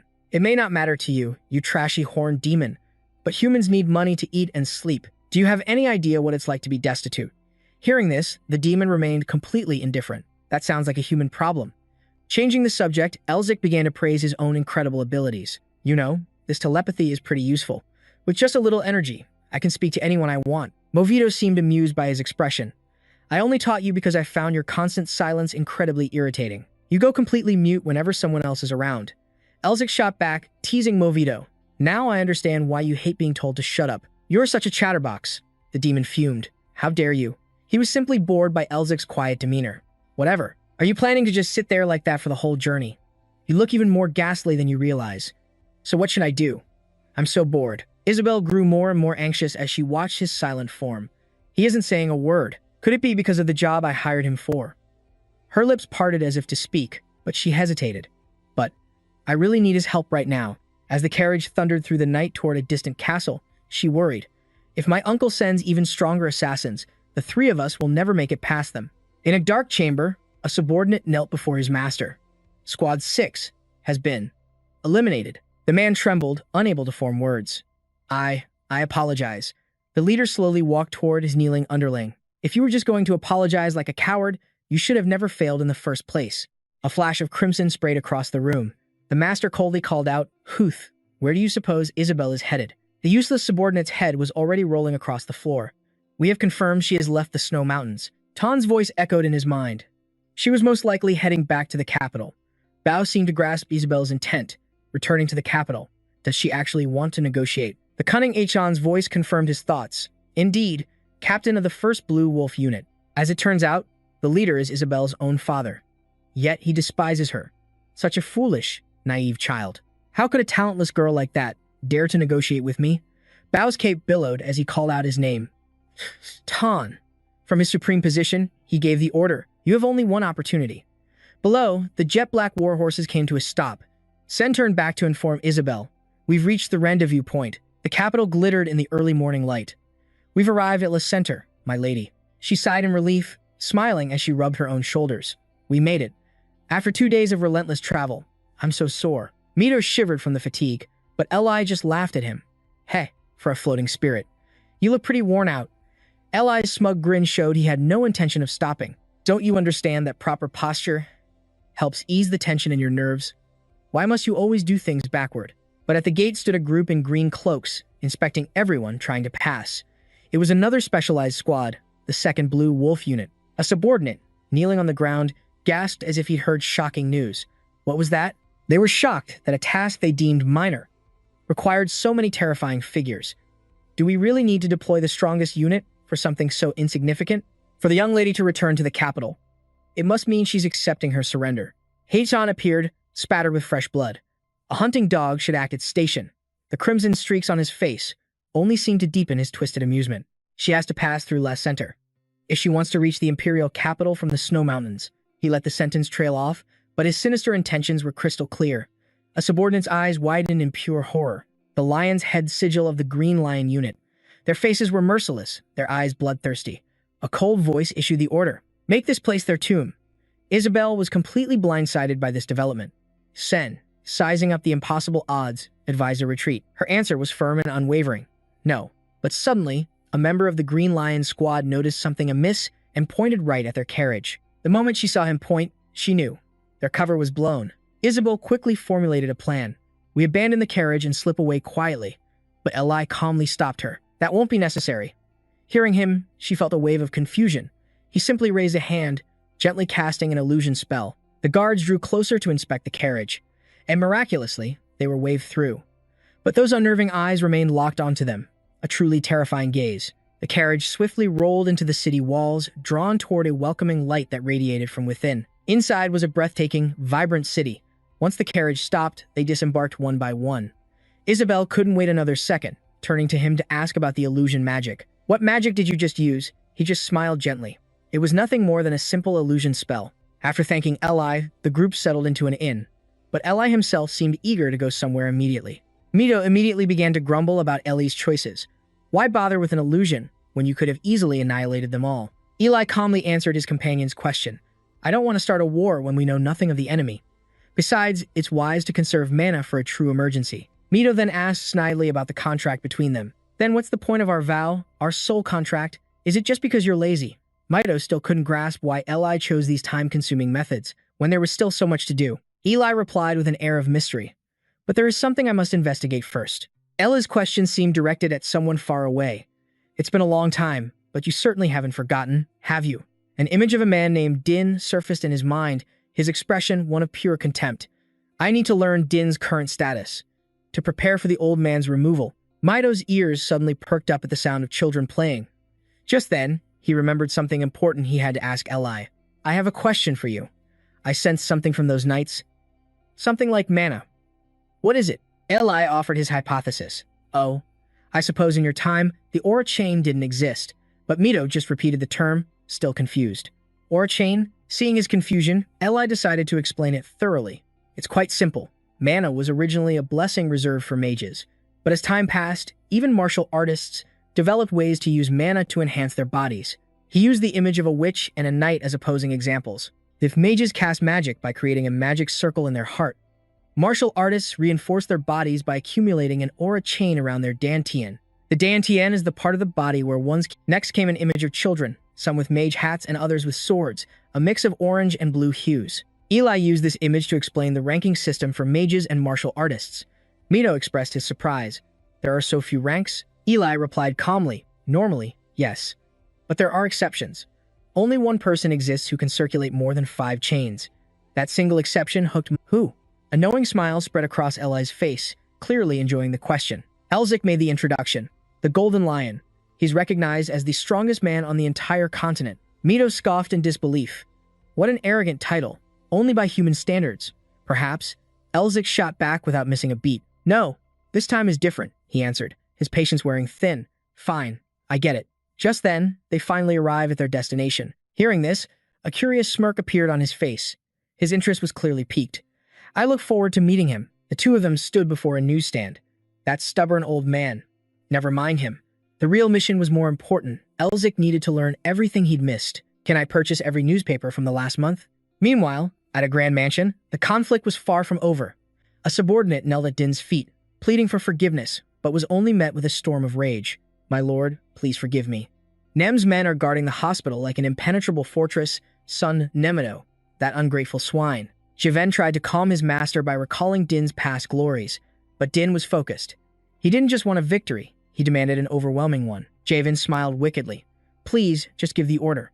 A cunning grin spread across Din's face as he commanded, go and put more pressure on Nem's little crew. In another room, Sun sat alone, drowning in helpless thoughts. Kadonnet entered to inform him that the excavation rights were being transferred to his name. A shaky laugh escaped Sun's lips, causing Kadonnet to call out in confusion. Young master. When Sun looked up, his face was a mask of agony, streaked with tears of unimaginable pain. My own sister comes to torture me every day, and that bastard Elzik hasn't tried to contact me even once. His hand then brushed against the documents on the table, but I have already steeled myself. As if nothing was wrong, his interest returned. I will continue to endure this, until Elzik returns. Back with Elzik and Mito, they were devouring the news from the papers. Elzik let out a low whistle. Din is as cunning as ever, and because of me, Sun is facing a living hell. Elzik couldn't help but admire Din's masterful play. Truly, the older the fox, the sharper its claws. So, you know how to manipulate public opinion, do you? Mito watched the venomous look on Elzik's face, thinking he was getting far too used to seeing it. Elzik's fist clenched in pure fury. Keep climbing higher, Din. It will only make my grand debut even more. Elzik's expression grew thoughtful. Still, I feel for Sun. Is there anything I can do to help him? Suddenly, a bright orange light flashed through the window, erupting into a powerful, raging inferno. They both whipped their heads toward the blaze with worried expressions. Shouts of fire, bring water, fill the air, along with a child's desperate cry for their mother. Somebody, please, save us. Elzik instantly bolted for the door and threw it open, but he froze in absolute shock at the scene before him. An overwhelming wall of fire devoured everything, blinding him completely. What in the world is this? At a large estate with a carriage parked out front, a doubtful voice rose. My lady, do you truly place your faith in Elzik? Isabel sat at her desk, her eyes fixed on the paper before her. He is the one who saved our lives. But Sen, standing behind her, continued to question it. He may not be one of Pav's men. But what if he's an assassin sent by another of the 7 lions to take this estate? He pressed on, his tone urgent. I'm not certain, my lady, but it is always wiser to remain on guard. I understand Sen's concerns, Isabel thought to herself. But ever since Snow Mountain, he's become far too overprotective. She turned her head to reassure him. Sen, I understand what you are trying to say. But Sen quickly interrupted her. Yes, my lady. She pointed to the map in her hand, her voice turning stern. However, do not speak of this again. To doubt Elsik is to doubt my decision. At her words, Sen and Ed froze on the spot, their faces a perfect picture of disbelief. She remembered the look on Elsik's profile. I believe in him. That kind of expression only belongs to those who walk a righteous path. The memory of his hand holding hers so tightly was still seared into her mind. Sen hesitated before speaking. I understand, but isn't he just another mercenary obsessed with money? Isabel offered a gentle smile. No, he genuinely wants to help us. The skeptical voice spoke again. What do you mean, my lady? She turned to them and answered softly. He helped us even when there was no payment involved. That proves he isn't a man who helps just anyone who makes a request. Isabel remembered his expression when she revealed her family's crest, but his entire demeanor changed the moment he realized we were from the House of Go. She looked at Sen and Ed with absolute conviction. He deliberately lowered his own status, fearing it would harm his reputation. A grin spread across Ed's face. I get it. He did it to protect the Blue Lion's good name. Sen, however, still looked uneasy. So that was it. A faint blush colored Isabel's cheeks as she lowered her eyes. At that moment, a massive explosion tore through the city, engulfing it in a sea of fire. A mocking voice echoed through the chaos. My, what a brilliant-looking fire. A man with a vicious scar across his face appeared, his hair slicked back. This was Smolin, captain of the Green Wolf's 3rd Squad. He gazed at the destruction with a satisfied smirk. This 4th circle magic scroll, primordial heat ray. It was worth every penny. His companion was a shorter, burlier man. He was Bekab, captain of the Green Wolf's 2nd Squad. He stood beside Smolin with a deep frown and couldn't help but ask, how can you possibly be smiling at a time like this? Soren. He casually waved the scroll as it dissolved into ash, a mocking smirk on his lips. Why this serious face? You already agreed to this. Besides, this little operation cost me a fortune. Bako pressed his lips into a thin line, cursing the man internally. I can't think of a better way. But she won't give up easily. Soren glanced over at him. So, what's our next move? Shall we light some more fires? Bako's tone turned grave. Squad 6 may be gone, but their mages are still out there. We cannot let our guard down. Soren flicked the last of the embers away, his voice dripping with arrogance. Relax. Squad 6? I could incinerate every last one of them with my eyes closed. You and him. You both worry far too much. A wicked smile spread across his face. After all the trouble we went through, I hope they're strong enough to at least be entertaining. Bako's eyes narrowed. All right then, let the show begin. The Azure Knights appeared in a flash, kneeling in perfect, disciplined rows. Their leader's voice cut through the air. Find her, now. Raging flames devoured the entire estate. Isabel lay collapsed on the ground, the commander's ruthless order echoing in her mind. Leave the main daughter. Kill all the rest. The order was punctuated by the chilling screams of her people. My lady, you have to run. If this is the Blue Wolves' doing, then you are their target. Her body trembled as she struggled to her feet. Chen, are you two all right? Isabel gritted her teeth, horrified by the grotesque nightmare unfolding before her. A great inferno was devouring everything in its path. Piercing screams echoed from every direction. Fire. The fire. Somebody, help me. Isabel could only kneel there, frozen, as chaos consumed her world. No, my shop. Everyone, run. Terrified citizens with blood-streaked faces ran for their lives. Corpses littered the ground as cries of despair filled the sky. Is this really happening? Isabel choked out. What is it that you want from us? A sudden, urgent shout from behind made her whip her head around. My lady, look out. A massive explosion erupted, sending a wall of fire that launched her small frame into the air. Isabel's body crashed back down to earth. She crumpled to the ground, shaking uncontrollably as she saw Chen, pinned beneath a pile of rubble, still pleading with her. Please, I'm begging you. Just run. Just then, a sword materialized right beside Isabel's hand. Her jaw clenched tightly. With a trembling hand, she grasped the hilt of the sword, her entire being overwhelmed by a crushing sense of powerlessness. Thick smoke and dust swirled around her as small stones rained down from above. I want to fight. I have to save everyone. But she forced herself to stand, even as her body refused to stop shaking. I'm not strong enough. I don't have the power to stop any of them. Isabel bit her lip until it nearly bled. I won't run away. I refuse to live my life in shame. Suddenly, she remembered Alec's gentle smile and the words he once told her. From where I stand, your tenacity brings no shame to the Azure Lion name. Not at all. A fire of determination ignited in her heart. I want to become a person just like him. A devastating attack rained down from the sky, aimed straight for Isabel. I am from the House of Go, sworn protectors of this empire. She dropped into a battle stance, ready to face death itself.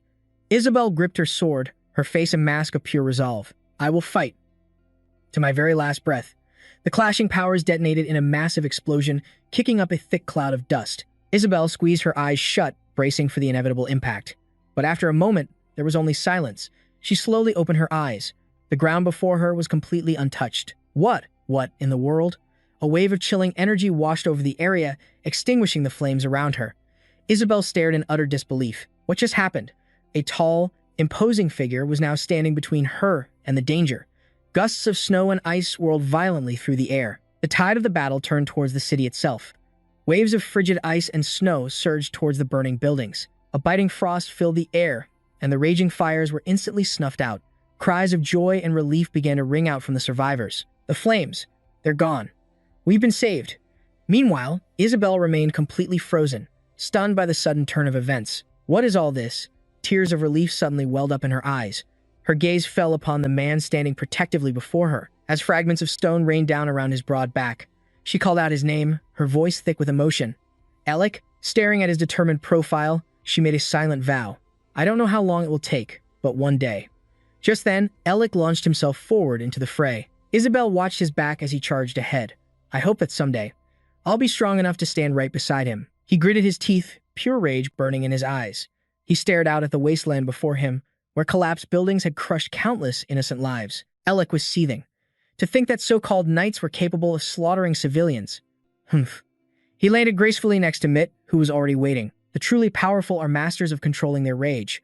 But once that rage is finally unleashed, it becomes an inferno that is nearly impossible to quell. The captain of the Azure Knights stood atop a ruined spire, his squad assembled below, awaiting his command. He seemed lost in thought.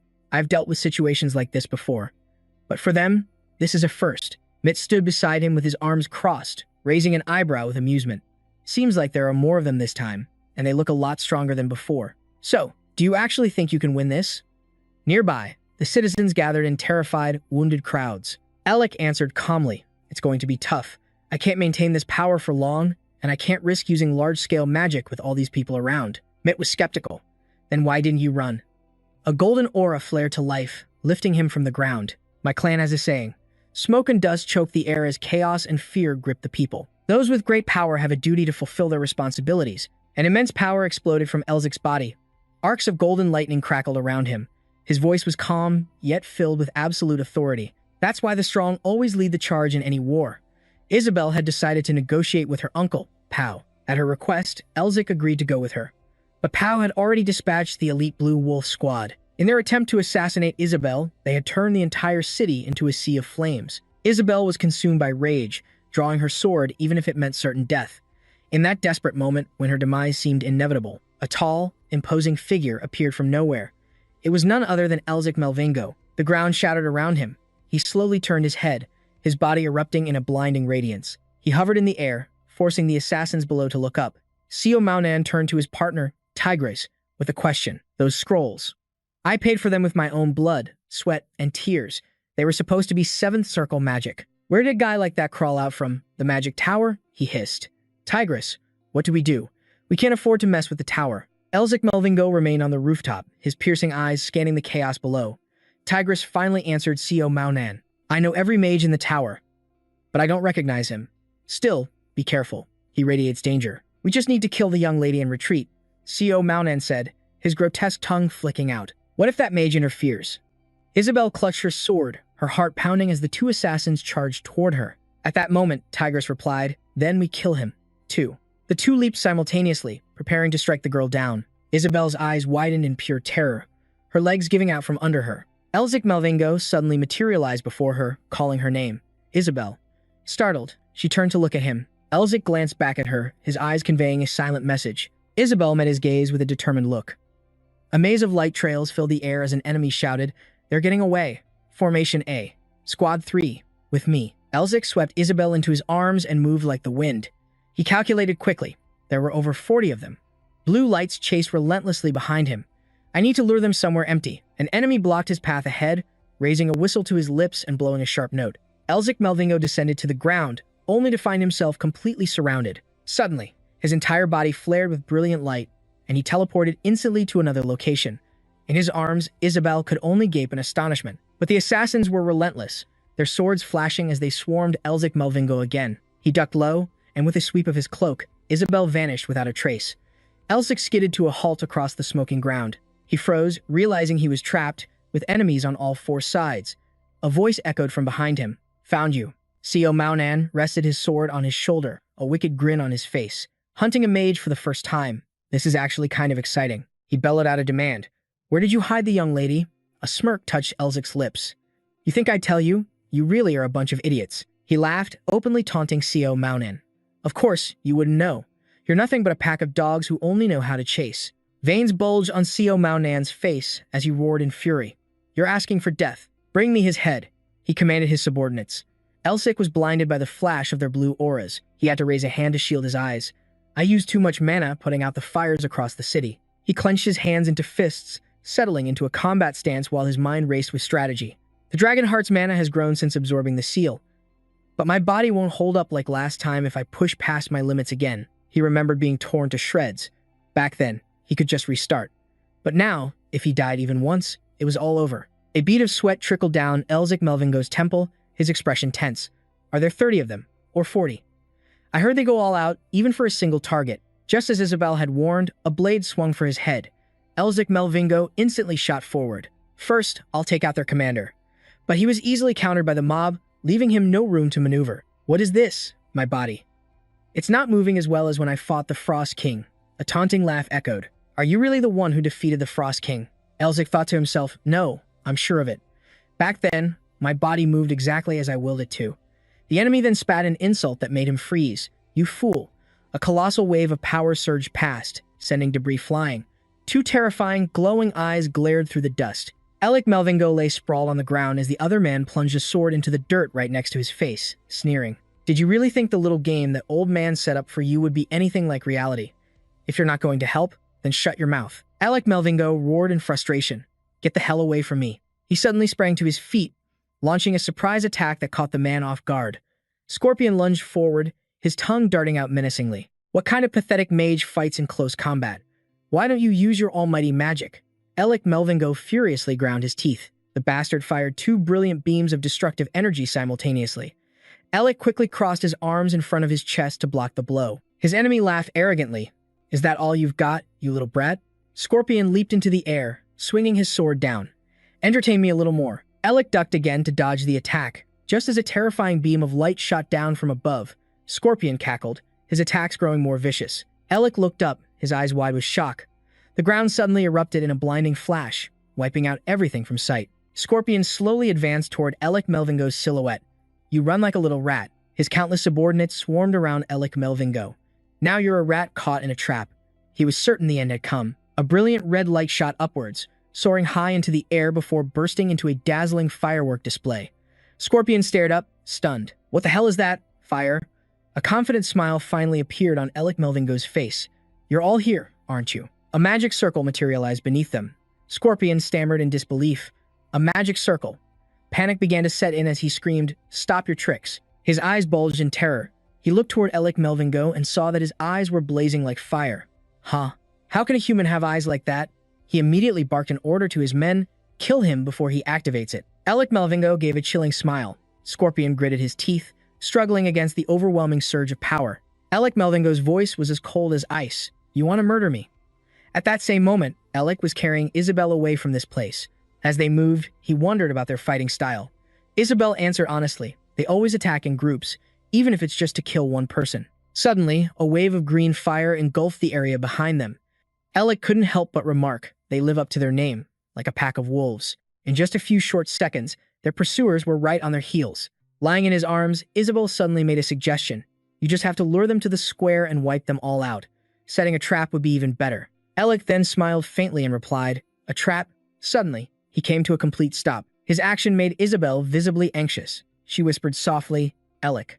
But he replied in a conflicted tone, "Isabel, I'm sorry, but can I ask you to do something for me?" Moments later, a streak of fire shot forward with incredible speed, tearing through the air in an instant. Unexpectedly, it exploded mid-air, illuminating a vast section of the sky. What seemed so menacing was actually just a firework. Its light cast Alec in a cold, determined silhouette. "After you evacuate the civilians from the square, tear this magic signal scroll. I will eliminate all of them." Alec floated in mid-air, his entire body radiating a brilliant aura of light. He repeated with deadly emphasis, "Eliminate." And with that, his power was finally unleashed. A vast area was instantly engulfed in a blinding silver light. In the square, a massive block of ice suddenly materialized, freezing every single enemy solid, leaving them no way to escape. Witnessing this, Alec commented with satisfaction, "The magic circle is an excellent mana container." One of the men trapped in the ice stammered with his last breath, "Impossible." Hearing this, he couldn't help but taunt, "How stupid are you that you didn't see me drawing the magic circle?" Immediately after, Alec held his hand out in front of his foe to cast a spell. His movement made the enemy tremble. The man cried out in fear, "Stay away." But just as he was about to cast his magic, Alec noticed something strange. Alec muttered to himself, "I'm not going to die in peace." Suddenly, a member of the Grey Wolf squad leaped out. The man threw a punch that seemed to tear space itself, separating Alec from the other enemy. Scorpion offered some praise, "Not bad, but your luck has just run out." Those words made Alec freeze for a moment, his eyes filled with unwavering vigilance. He was completely surrounded. Towering walls of ice now enclosed them. Scorpion gave the order, "Formation B." The man watched from a distance, his eyes fixed on the motionless Alec as he calculated everything. "He lured us in close to kill us all with a magic circle. You'd have to be confident and meticulous to pull that off. Is he smiling? Did he know we were hiding and watching him? No, that's impossible. He knows we're here. If he knew, he wouldn't have used the magic circle." After a moment of thought, Scorpion made a sudden decision. "I'll spare your life if you hand over the young lady." Alec casually replied, "Is that so? The problem is, I have no intention of letting you live." At that very moment, a powerful surge of magic erupted from his body, enveloping the entire area. Elzic stared down at his foe, contempt dripping from his every word. "You should never have come here. There's no mercy for corrupted knights like you." But in a flash, KOTOR gripped his sword, his eyes blazing with hatred. He lunged, channeling his spiritual energy to fortify his body and maintain his formation. Unfazed by the attack, Elzic simply raised a hand and calmly chanted an incantation to dull the blade, but the sword was unaffected. In fact, it grew even stronger as it sliced toward him, forcing a shocked Elzic to dodge the blow. He couldn't help but wonder, could his curse magic be completely useless? After his swing, KOTOR snapped his head back, his gaze as sharp as a dagger. In response, Elzic hastily launched another magic attack, his brow furrowed with grim determination. However, his enemy's sword continued its relentless charge. A thought struck Elzic. Even his gale force wind felt significantly weaker. Could it be because of the sealing curse? All magic that isn't ice-based is weaker here. Do I need a seal of the same element just to use them? Even so, is using a sealing curse really that simple? He answered his own question. No, it's incredibly difficult. Unlike the Ice Mountain, which is overflowing with ice energy, the city drains far too much mana. He fought as he processed this, realizing every spell he cast was practically useless. Finally, Elzic made his decision. He began unleashing a furious barrage of attacks against his opponent. Faced with the onslaught, the knights quickly raised their swords to deflect the powerful magic. But tendrils of that magic began to slowly seep into their blades. Seeing this, Elzic immediately conjured an even more powerful spell. An idea sparked in his mind. It's not impossible. He suddenly thrust his hand forward, roaring a powerful command. The knights on the battlefield were frozen in place, their only option to brace themselves against the immense gale Elzic had summoned. One of them seemed to snap out of the daze, raising his sword high and shouting with authority, "Block it." The razor-sharp blade sliced through the layer of ice, surging forward as if it had been empowered. Elzic stood his ground, a majestic figure amidst the chaos. He calmly swung both hands down, creating waves of light to intercept the deadly attack. But KOTOR refused to be outdone, his eyes burning with an unyielding determination. He spread his arms wide, flooding the entire area with a vibrant, chaotic display of magic. Small wounds began to appear on KOTOR's sword hand, dripping with blood, as scratches materialized on his face. Slowly, Elzic pointed a finger forward. A brilliant magical light flared from the corners of his eyes, swiftly enveloping his entire body. He moved like a phantom, weaving through the knights before him and unleashing spell after spell upon his enemies. His cold voice cut through the air. "Playtime is over. I don't have time for you amateurs, so I'm ending this now. I'll kill every last one of you."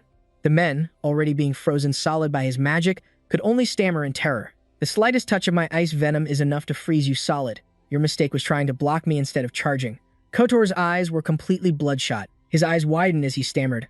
I've never heard of a curse like that. Elzik just scoffed. What's so surprising? I simply added a curse to my ice magic. In the chaos, the man Kotor had saved earlier managed to escape. He laughed arrogantly. The captain of Squad 1 is a complete fool. He never should have sent just us. I'll admit, you're strong. But you will regret ever crossing us. You'll die by our captain's hands soon enough. A curious voice suddenly echoed. Is that so? The mastermind behind this, you won't be lonely on your trip to the underworld. I'll send him down to join you shortly. A nearby pocket of space was instantly encased in ice as the voice spoke again. What is this? It's a scroll containing a 6-circle fire spell. We only escaped because Kotor held him back. But we are the Azure Wolves, the sworn swords of Lord Paul Will. You are to become the next Jade Lion. You can't just tuck your tail and run like this. We can still escape. Run until your feet are blistered. Start a fire, and if that's not enough, set yourself ablaze and keep running. The man's eyes had become utterly crazed. He held the scroll in his hand, setting it aflame in an instant as his mocking voice rang out. It doesn't matter if the young lady dies. Use your life to burn this city to the ground. We are the proud Azure Wolves, the trump card of Sir Paul Will, destined to become the Jade Lions. How could we possibly run away with our tails between our legs? So run. Run until our feet are raw and bleeding, then light a fire. If you must, use your own body as kindling. Her life means nothing. Sacrifice everything to turn this place into ash. Suddenly, Mito burst out laughing. Looks like they're about to do something completely insane again. Her words made Elzik pause. What? Why? Suddenly, his eyes shot wide open, as if he just realized the critical piece of the puzzle. Without hesitation, Elzik rocketed into the sky. He cursed aloud. Those damn bastards. Amidst the shimmering void, Mito's voice echoed. In this world, there is only one species more treacherous than demons. And that is humanity itself, no matter how civilized they pretend to be. In the end, their true faces are always revealed. Elzik frantically searched, exhaustion creeping into his bones. Panting heavily, he thought to himself, the Blue Wolves only have 3 members left. But I can't find a single one. What's worse? The spellbook is in their hands. It has to be at least a 6-circle magic spell. One tiny mistake, and this entire city will be turned to ash. Sermon gloated, muttering to himself, let's see how you stop this now. Meanwhile, Elzik streaked past the base of a tower, but he still spotted a figure on the rooftop above. It was Sermon, holding the scroll with a smug, taunting grin. It's all too late. At that very moment, Elzik finally spotted him. Elzik's gaze turned to ice. With a sharp exhale, he gripped his sword and thrust it forward. An instant later, Sermon's arm was severed. It flew through the air before he even realized what had happened. In that moment, Elzik touched down on the ground with deadly grace. A smirk played on his lips as his mocking voice rang out. I had a feeling back on the mountain, but I can't believe you were actually fearless enough to try it. Stealing the item I gave you and making a run for it, huh? Looks like my A+ rank in scroll crafting is worth something after all. That silent spell scroll worked like a charm. Isabel's eyes widened in shock. It seemed she had just realized something was terribly wrong. Sermon, with his remaining hand, charged at her with his sword. He screamed in a rage, die, but Elzik's attack instantly intercepted him. Sermon's entire body began to freeze solid. Elzik's voice was like ice. Looks like you put up a decent struggle, but you're dead either way, so why tire yourself out? What's with the attitude? I only cut off one arm. No need to be so dramatic. You were already ugly, and now you look even worse. I'm getting tired of this. Let's just end it. But faced with this threat, Sermon wasn't afraid. He shot back with a defiant taunt. You think this is over? His words left Elzik completely baffled. He immediately questioned him. What? Sermon was kind enough to remind him. Have you forgotten about the other 2? Instantly, a hazy image of the village appeared. It quickly sharpened, showing the full scene. Sermon was standing on the roof of a fortified building. His voice dripped with arrogance. While you were wasting your time with me here, my subordinates have already finished their preparations. I may have lost you personally, but we, the Blue Wolves, the Lord's ultimate trump card, will never be defeated. You wizards are far too careless. This place is about to become a living hell filled with wailing souls. Elzik let Sermon enjoy his final moment of triumph before speaking. I've already stopped them. His words made Sermon tremble with uncontrollable rage. Sermon stammered, what? Elzik immediately shot the question back at him. A moment ago, you told me to use the magic I'm so proud of, right? The moment he locked eyes with Sermon flashed back in Elzik's mind, making him feel a bit awkward. Back then, he had swiftly used a secret spell, all while wearing a cunning smile. Elzik shouted the final word of the incantation, and in an instant, the entire area was engulfed in magic. Elzik couldn't help but whisper smugly. See, the second beam of light struck another man in the stomach, who could only gasp in agony. Hearing Elzik's mocking tone, Sermon's face went pale with terror. But Elzik's voice continued relentlessly. Now, even your so-called trump card is gone. The man began to scream hysterically. Impossible. This is a joke. This has to be a joke. Ma'am, please, listen to me. If you let me live, I swear I'll put in a good word for you with Lord Bulver. We were only planning on scaring you a little. Before escorting you to see him, that's all. I'm the captain of the Blue Wolves' 3rd Squad. He'll definitely listen to me. Isabel couldn't stand it anymore. She decisively drew her sword and swung with all her might. Her voice rang out, cold as steel. Do not tarnish the name of my family any further. And just like that, Sermon's life ended on her blade. But as she regained her composure, Isabel felt a pang of guilt. She turned to Elzik, her voice barely a whisper. I'm sorry. I lost my temper. He gently comforted her. It's all right. I was planning on leaving him to you anyway. He then asked with concern, Are you hurt anywhere? Isabel's body suddenly trembled uncontrollably.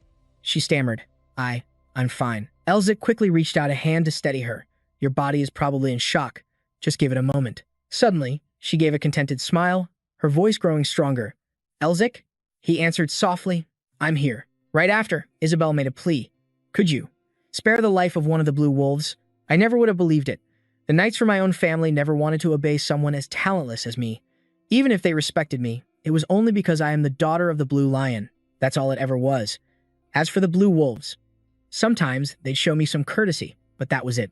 Their eyes were always like ice, staring me down with nothing but utter contempt. But Isabel couldn't help but remember a scene from the past. A blue wolf knelt before her, demanding, Why did you let me live? The moment he spoke, the answer came. We wanted to leave one alive. As a message.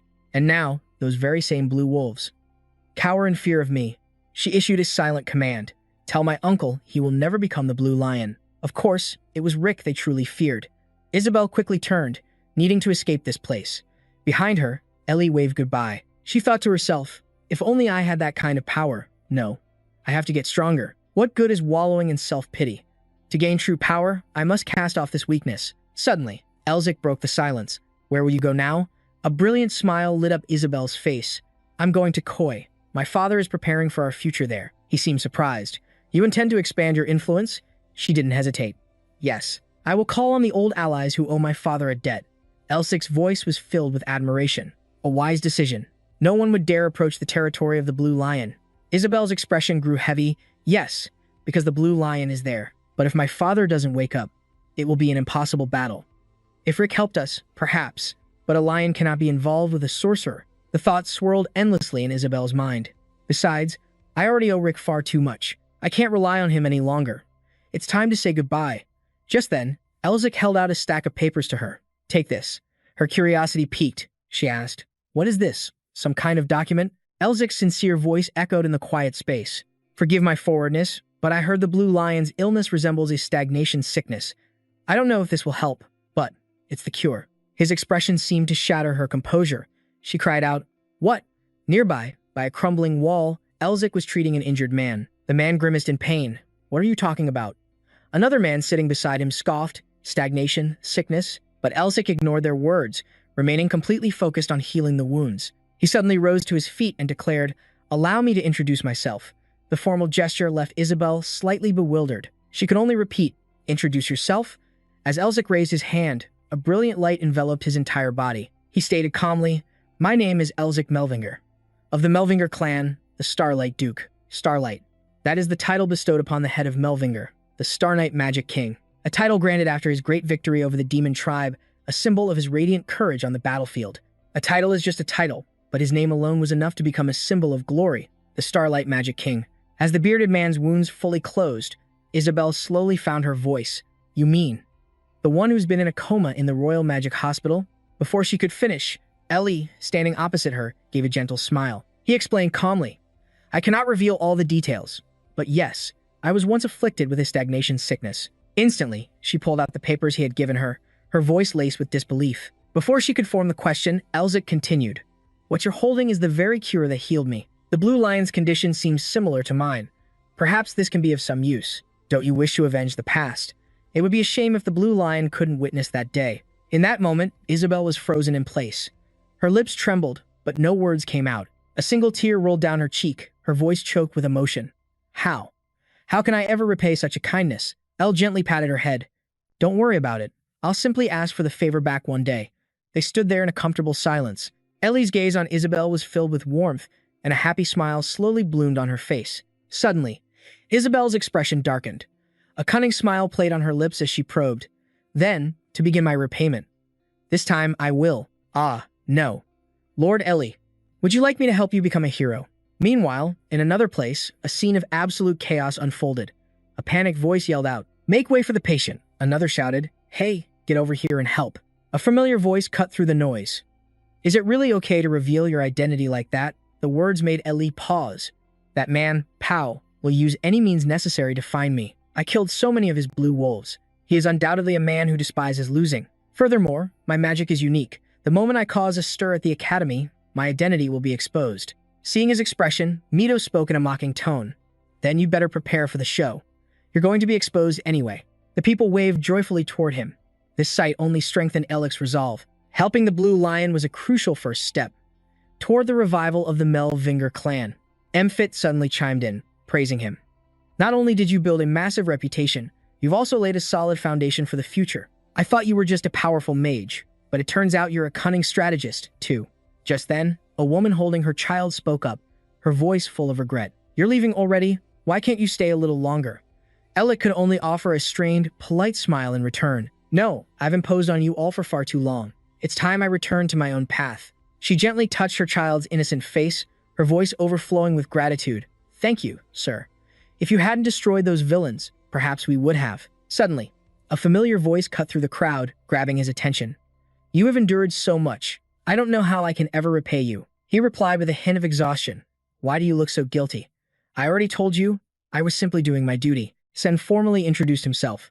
I am Sen, a knight of House Powell. I will never forget this debt of gratitude. Faced with such an overwrought display, Ellic spoke with a bored tone. I told you, there's no need for any of that. Mfit sighed helplessly. This guy is only doing this to secure his own future. He cursed inwardly. Just drop the dramatic act already. Ellic quickly changed the subject. So, Sen, what do you plan to do now? The other man pondered for a moment before replying. After a moment, he answered with a decisive voice. Though Powell himself was the transgressor, the sin still belongs to House Powell. Therefore, I will help the people here until the very end. Then, I shall travel to Canley to reunite with my lady. Standing behind him, Memphit couldn't help but scoff. So, they intend to win public favor, while simultaneously amplifying Powell's infamy. She looks so innocent, yet her methods are utterly ruthless. The comment made Ellic reflect on his own responsibilities. Mfit shot him a frowning glance, his eyes now clearly showing his irritation. Ellic looked back at the townspeople waving joyfully for him. He affirmed it once more. It is the responsibility of a nobleman. All around them, the voices of the people continued to swell. Thank you, Mr. Mage. When I grow up, I want to be a mage just like you. Please come visit again. Thank you so much.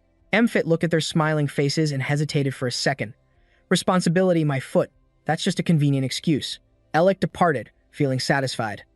Now, it's time to pay Din a visit. The scene abruptly shifts to a magnificent, yet ancient-looking castle. Inside a certain room, Din's subordinate was trembling and bowing low, while his master growled with fury. I ordered you to get me the excavation rights. Even with the Sonnet family in the way, what in the hell have you been doing? Sweat streamed down the spectacled man's forehead. He was too terrified to look up, his voice a mere whisper. I'm sorry. But his words were savagely cut short by Din. Sonnet, how dare he obstruct an instructor? I swear I'll make sure he never sets foot in the academy again. We must obtain those rights by any means necessary. Bribe the press, pay off our superiors. I don't care. Just find me a way. The man with the glasses vanished in an instant, slamming the door behind him as he fled. Din's desk was covered in stacks of newspapers. A grating voice suddenly filled the air. Damn it. The election for headmaster is in only 3 days. If I don't have those excavation rights by then, I'm completely finished. A second later, the entire stack of newspapers erupted into ash. After venting his rage, Din's mood seemed to calm down. From a dark corner of the room, a figure who had been sitting there all along emerged. He asked softly, "Would you mind repeating what you just said?" The other party didn't answer, only offering a slight, knowing smirk. Din's pupils contracted in a flash of rage. He saw Siesta, sitting comfortably on the sofa.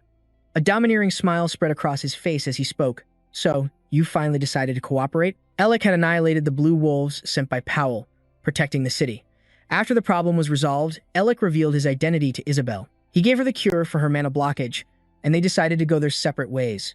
Alec, hailed as the hero of Last Center, journeyed to the capital, Bardic.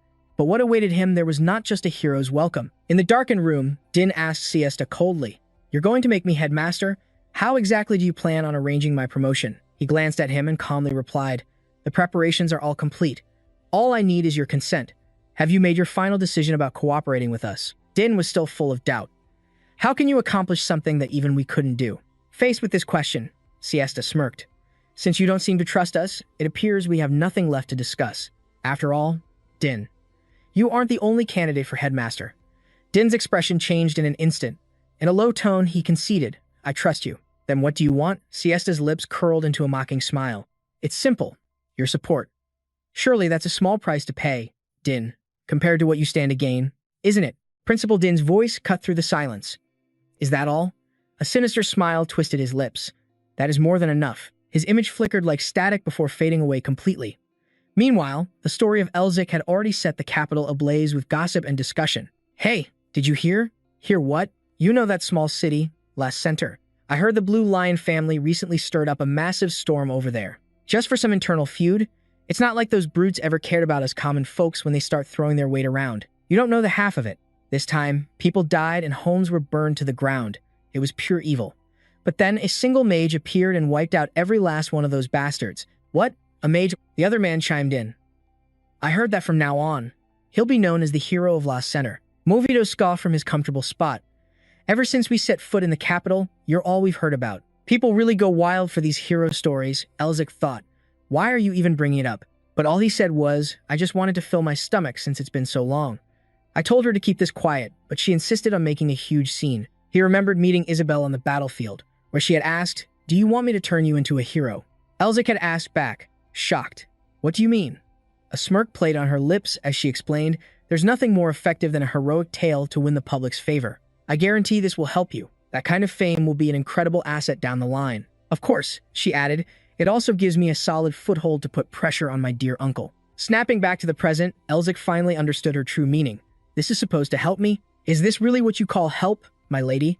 This tavern is no different than a chaotic marketplace now. I heard he even rescued that scentless flower."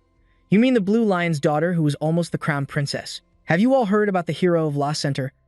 I heard he's on his way to the capital. Oh my gosh, does that mean they're dating? So what's going to happen now? I wonder who she'll choose. I heard the crown prince is still in love with her. I heard it's a total disgrace to her prestigious family of mages. Is this a love triangle? They're turning a hero's epic into a cheap romance novel." Elzik mused, "But I have to admit, she's a master of timing and setting the perfect stage." He stood up reluctantly and tried to console himself. "I should just find another place to eat. Whether it's a hero's legend or a love story, it's all great for promoting my name. If only I had Isabel's talent for raising a family's status. I wonder if she arrived safely." "Wake up, Movito. We're going somewhere else."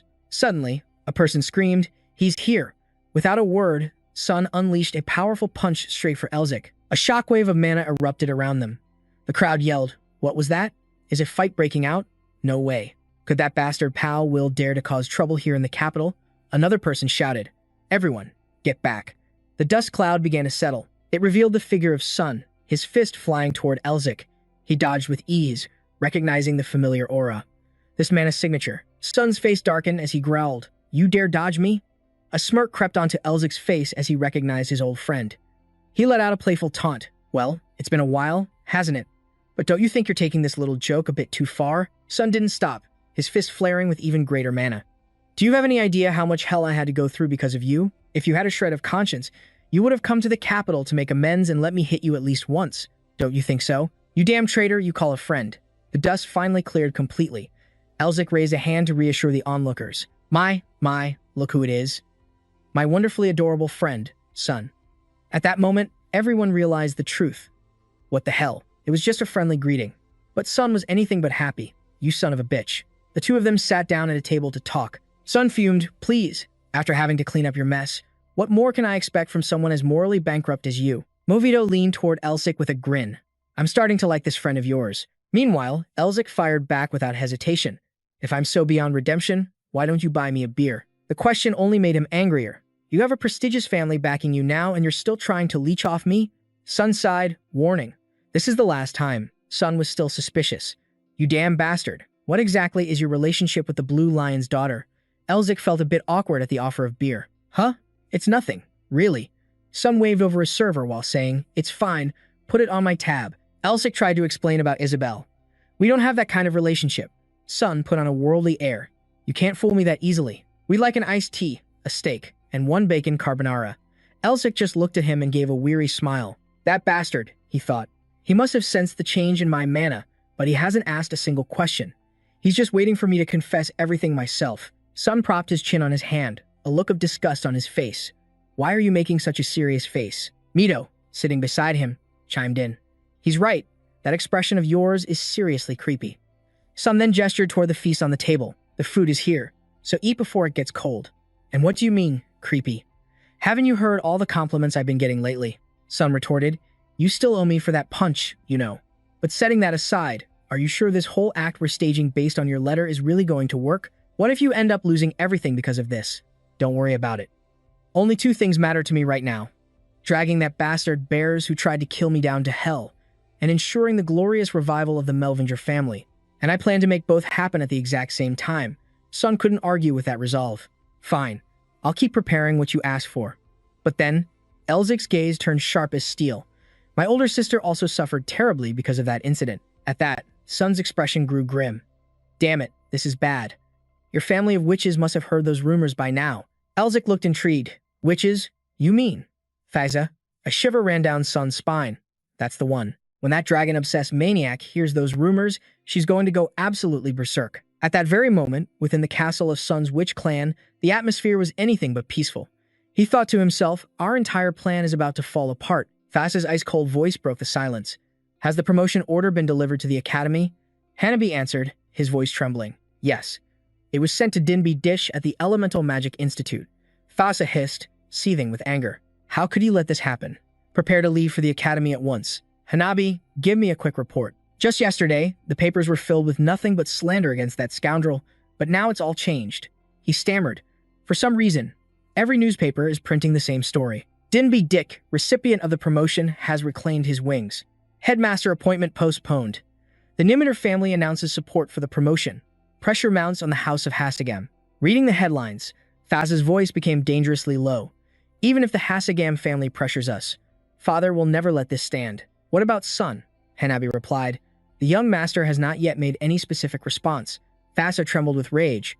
"What did you say?" After all the noise he made about how that position belonged to his friend, he chooses to stay silent now? "We're making a slight change in our destination." Sweat dripped down Hanabi's face. "Why, yes, ma'am." Faza glared. "You still don't understand, do you? That promotion order didn't come from us, and it didn't come from the academy. How dare they try to deceive me? Perhaps it's time I paid a visit to those scheming bastards." The headmaster of Udon Academy. While it might seem like a simple administrative title, the position holds immense power and authority. Not only is it a rank equivalent to a Marcus, the title carries enormous influence in both academic and political circles. It's a position that can stand shoulder to shoulder with the Lord of the Hasagam Tower and the Dean of the Imperial Knights Magic Academy. Star Rank Witch. An honorary position for the descendants of Uzon Melvinger. Today was the day of the headmaster selection. A voice boomed from the stage. "Thank you all for gathering here from far and wide for the future of our academy. As you are all aware, the discovery of the Jade Dragon's lair was a miraculous event, one that is unlikely to ever happen again. And I, B. Ditch, was at the very center of that historic moment.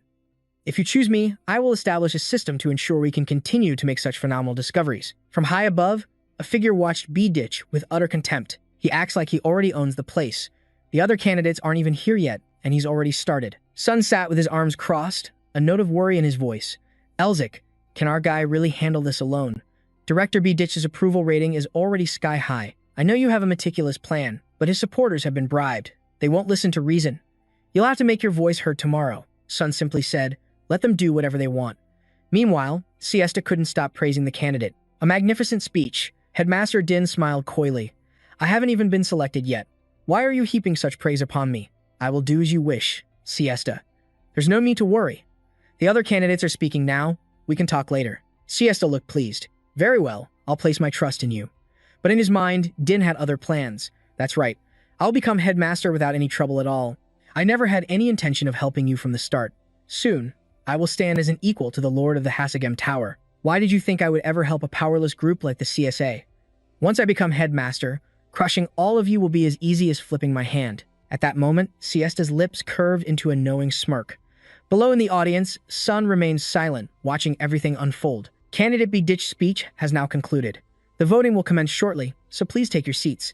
Sun looked up at the stage, his concern growing. Suddenly, a glowing blue circle, covered in runes, materialized on the stage. A tall, dark figure appeared in a flash of light, causing the crowd to gasp. Seeing Thaza appear, Sun shot to his feet in panic. "Sis, what are you doing here?" Din glared at her with a mocking sneer. "Do you even know where you are? Lady of the Nameter family? This is an academy, not an insane asylum. This seat determines the next head of Hagrim." Tharja shot him a piercing look. "What makes you think I'm unaware? I know perfectly well. I am attending on behalf of the head of the Nimit family. Therefore, I believe I understand what happened here better than anyone." Sun froze under that gaze, a cold sweat breaking out across her face. Did she see me? That's impossible. What could she possibly know? On stage, the announcer cleared his throat. "Your attention, please. I have an announcement regarding the election before the banquet begins. I ask that everyone be seated and remain silent. You should have all received one of these magic stones. You may use this stone to view information on the candidates and to cast your vote for one individual. The results will be announced as soon as all votes are tallied." Din's heart swelled with smug satisfaction. "I've waited for this day. My pledge will grab the attention of everyone tied to this academy and open the door to partnerships with the Magic Tower and the royal family. Not only that, I've already spoken with every voting representative. This outcome is already decided." Jevin stammered, his voice filled with hesitation. "I will now announce the results. Excluding the vote of the absent Melvinger family, the candidate who received the most votes is..." Din's eyes burned with unconcealed ambition. "Say my name." Jevin deliberately dragged out the moment, building the suspense. "Bezdik." But before he could finish, a voice cut through the hall. "Wait." A figure in a majestic black robe stepped out from the shadows. A wave of gasps rippled through the audience. "What's happening? Who dares to interrupt this sacred selection?" A slow, intrigued smile spread across Tharja's face. Sun cheered silently in her heart. "Go, Elzik, go." Elzik's voice rang out, the head of the Melvinger family. "Elzik Melvinger, as the Starlight Duke and a representative of this selection council, I have come to exercise my small but crucial right to vote." The crowd erupted in murmurs. "Elzik Melvinger, the disgrace of that noble magic family? What is going on? Wasn't he supposed to be in a coma?" Jevin muttered to himself. Elzik, draped in his magnificent black robe, walked forward with a brilliant smile. Din stared, his mouth agape, pure terror gripping his heart. "How in the hell did you get here, you bastard?" The audience buzzed with agitation. "Elzik, what is the meaning of this? How dare a mere academy intern disrupt the headmaster selection ceremony?" He calmly addressed them all. "Do you take the laws of the Empire so lightly? At this moment, I am not an academy intern. I am a Duke of the Empire and a voting representative. That empty seat in the center belongs to the Melvinger family. Is the head of Melvinger not permitted to congratulate the new headmaster?" Din shot to his feet, challenging him. "While I am overjoyed that the head of Melvinger has recovered his health, I must wonder why you're acting out now that the selection has concluded. Unfortunately, the voting is over." "The announcement, you mean?" Elzik immediately countered. "The Hagrim Academy Selection Law, Clause 2, Article 2. If suspicions regarding a candidate are raised before the ceremony's conclusion, a revote can be held if a majority of the members agree." Din's brow furrowed, but Elzik simply walked forward, placed a hand on Jevin's shoulder, and spoke softly. "I, the Starlight Duke, Elzik Melvinger, hereby expose Headmaster candidate Bezdik as unqualified, due to suspicions of a conspiracy to assassinate the Starlight Duke." From his seat, Din furiously challenged Elzik. "It seems you fail to grasp the gravity of your accusation. Can you truly prove that I am a criminal? Since you've joined this election as the esteemed representative of a magic family, we must follow procedure, just as you said. My beloved council members, will you truly listen to the baseless claims of Elzik, the head of the Melvinger family?" His eyes were slick with cunning, his mind already racing. "Melvinger, he seems to be hiding something, but no matter what you do, the result will not change. How dare you touch me, you little brat? I'll show you what real politics looks like." "So," Din declared, "I assume no one agrees with you. What will you do now?" Elzik's reply was maddeningly calm. "Why are you in such a hurry? It won't be too late to decide after you've heard what I have to say." Din smirked with absolute confidence. "You insist on spewing such slander during this sacred election." But his face darkened as he heard the next words. "Are you saying there's truly a dragon's lair there? This is bad. Deal with Elzik as planned, and keep his magic necklace as a souvenir." Sheer panic seized him. That voice. It's from back then. A knowing smile bloomed on Elzik's face. "Contrary to public knowledge, Headmaster Bezdik did not contribute to my and Headmaster Nemit's great discovery. In fact, he tried to eliminate me and steal my family's heirloom. Now, who still believes my words are nothing but groundless slander?" Din scrambled to object. No, he's framing me. How dare you deceive everyone with such fraudulent magic? Elzik challenged him. Fraudulent? How could I possibly deceive you? A 7th circle mage. Are you implying that I'm an 8th circle mage? That's right. How could such simple illusion magic fool everyone here? A patient cursed by a sealing spell being an 8th circle mage? That's even more ridiculous. Then, did he really try to kill the Starlight Duke? Din's memory flashed. That crystal sphere. It was the one I gave Jevin when I ordered him to kill that bastard in the lair. Why does he have it? That scoundrel Jevin spoke up. Since the election committee members are in a critical discussion, all guests are requested to remain silent. Rage boiled inside Dean. Damn it, Jevnin, you dare betray me. It was just as Sun had warned Elzik. Oh, that's right. We caught a suspicious person sneaking around the hospital last night. It was Jevin. You don't look surprised at all. That bastard Bedik must have ordered him to do something again. Isn't he just pathetic? This time, it seems he had something to say. He had an item for you and was going to wait for you to wake up. I was rather surprised. Is that so? In a grand, opulent palace, an enraged voice roared. Find a way to get it. Whether you have to use the press or bribe the higher-ups, just find a way.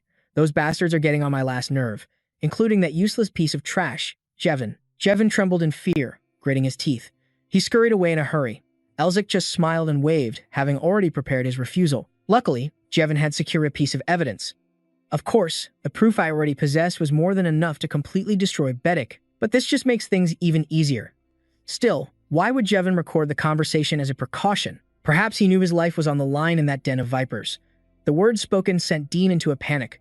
But this was not the end of it. According to the law, ownership rights of a dragon's lair belong to the person who discovers it first. However, Headmaster Bedik seized the mining rights to it without my consent. So not only did he conspire to assassinate the Starlight Duke, he also tried to steal the Melvenir family heirloom and the rights to the lair. I don't just demand that Headmaster Bedik's candidacy be revoked. I demand he be punished for his heinous crimes. The other candidates stood stunned, unsure how to proceed. What should we do? Is that even a question? Without the mining rights, Headmaster Bedik is worthless. But Elzik, I sense a strange mana from you. Is your sealing syndrome gone? The two men beside him muttered constantly. I also heard you were in a coma, but you seem perfectly fine. Representative of House Nem, you seem to know something. What is happening here? Thasha smiled brightly, feigning ignorance. I have no idea. The one with connections to the Melvinger representative is my brother, and that's not important anyway, is it? Dean desperately tried to justify himself. I am certain that Crystal Orb has been manipulated. When I analyze it, the forgery will be exposed. He furiously ground his teeth. Damn it. At this rate, the headmaster's seat will disappear along with my head. I'll just deny it and ask Siesta for help. A figure approached, causing Dean to recoil in fear. He couldn't help but wonder. Lajulai, why is he standing next to Sun? It dawned on Dean in a flash that Bastard was working with Sun. Siesta adjusted his glasses, a smirk playing on his lips. Sun already let Elzik hear it. In any case, this whole thing is causing me a lot of trouble. He's just relieving stress by toying with Bedik. How could you call me cunning? And that Senta guy isn't so bad. Elzik laughed with utter contempt. Dean could only grit his teeth. You planned all of this from the very beginning, didn't you? I, the great Bedik, was deceived by a mere brat. Elzik turned to the other candidates. Esteemed members of the committee, it appears everything has been sorted out. We can hold the re-election now. Is anyone interested in buying the headmaster position? After another round of voting, a new headmaster was chosen. Thank you for entrusting me with the noble position of Academy Headmaster. Mephisto spoke up. I am speechless. I can't believe your blatant scheming. Are you incredibly brave or just insane? Elzik replied, if not for moments like this, how would I get my fair share? I had to postpone academy patrols and my scholarship work. What would you know about it? He then asked, and what about him? Are you just going to let that guy go?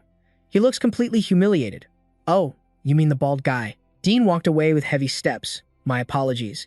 Did you not receive my telepathic message? I didn't mean to send it to you. My bad. To think a bald man like you is still a 7th circle mage and could hear my thoughts. Simply amazing. But why aren't you saying anything? You can use telepathy too, can't you? Well, I suppose just being able to hear it is impressive enough. Ah, I see now. You didn't hear it because of your talent. It just seeped directly into your brain because there's no hair to block it, right? A blast of purple energy shot down where Elzik was sitting. Dean roared with fury. You wet behind the ears, brat. How dare you mock me? The scene sent the onlookers into a panic. What's going on? Headmaster Bedik is on a rampage. He was still screaming, die. Elzik's expression suddenly turned grave as a powerful torrent of light rained down. Elzik simply smirked as he unleashed his ice magic. A brilliant light began to pulse from the tattoo on the back of his hand. A barrier suddenly materialized, shielding everyone from the attack. The crowd gasped in shock, their screams echoing. They looked up at the protective dome, whispering in awe. A fifth circle spell? Who blocked that? Dean charged forward with savage intensity. He muttered strange incantations under his breath. Suddenly, a powerful ice shard shot towards him from afar. In a flash, Elzik appeared directly in front of him. He relentlessly used his power to overwhelm his opponent. A white-haired man cried out in shock, the man from last center. He just nullified his sixth-tier lightning spell. As the dust settled, the crowd got a clear look at the figure. A wave of shocked screams swept through them. Wait a second. Isn't that the failure from the Thuat-Tin clan? How can a cripple like him possibly wield magic? A smirk played on El's lips. He thought to himself, I figured this old geezer would be easier to handle. But still, he's a level 7 mage. Taking him down will take some effort. Then again, I think he's forgotten exactly where he's standing. Boom! In the next instant, a massive explosion erupted. Thousands of spell rays, red, purple, and gold tore through the air as a powerful inferno began to take shape. El spoke up suddenly. If this old man keeps being such a nuisance, someone's bound to put him in his place for good. Just then, Thassa appeared with her spirit beast, the Fire Phoenix. Her arrival sent a storm of whispers through the crowd. The Phoenix, a legendary magical beast. El watched her carefully, his eyes calculating as he fell deep into thought. The youngest level 7 mage, with the power to summon a phoenix. He wondered if this woman, Thassa, was involved in this affair. Regardless, the real battle was about to begin. Thassa's voice cut through the tension, freezing everyone in place. From this moment on, your actions will be deemed terrorism, and you will be punished accordingly. Dinby, a panicked voice suddenly cried out, stop this at once. The warning sent a jolt of fear through the old man, causing him to stumble back. His mind raced, chanting a desperate plea. To the 6 great families and their lords. From a distance, Jorn watched in a daze, completely stunned by the scene. An alarm blared. The master of Melvin is under attack. Apprehend Dinby. Apprehend Dinby immediately. Mepet surveyed the chaotic scene inside. And I'm the one who calls himself the Demon King? I'm not so sure anymore. If you had been born a demon, you'd definitely become the next Demon King. El simply smiled. He thought to himself, don't they get it? This is what happens to anyone foolish enough to stand in my way. In the days that followed, within the walls of an equally luxurious mansion, the whispers and rumors never ceased. So, have you heard the news from your own academy? You mean that commotion with Elgic Melvinger, the one who was supposed to be in a coma? What could that outcast son of the Thuat-Tin clan possibly do? You fool. You have no idea who Elgic Melvinger truly is, do you? What in the world are you talking about? I heard he was the one who saved La Center. Dinby was expelled, then arrested for attempted murder. And Elgic Melvinger, grandson of the great Melvinger, is a mage now protecting the Demon King. How did he manage to cure the supposedly incurable? Did he uncover some ancient secret in the dragon's lair? And Elgic Melvinger is the one who brought House Nemeter to justice. Sun casually read the newspaper, muttering to himself, the Melvinger family is slowly regaining its honor.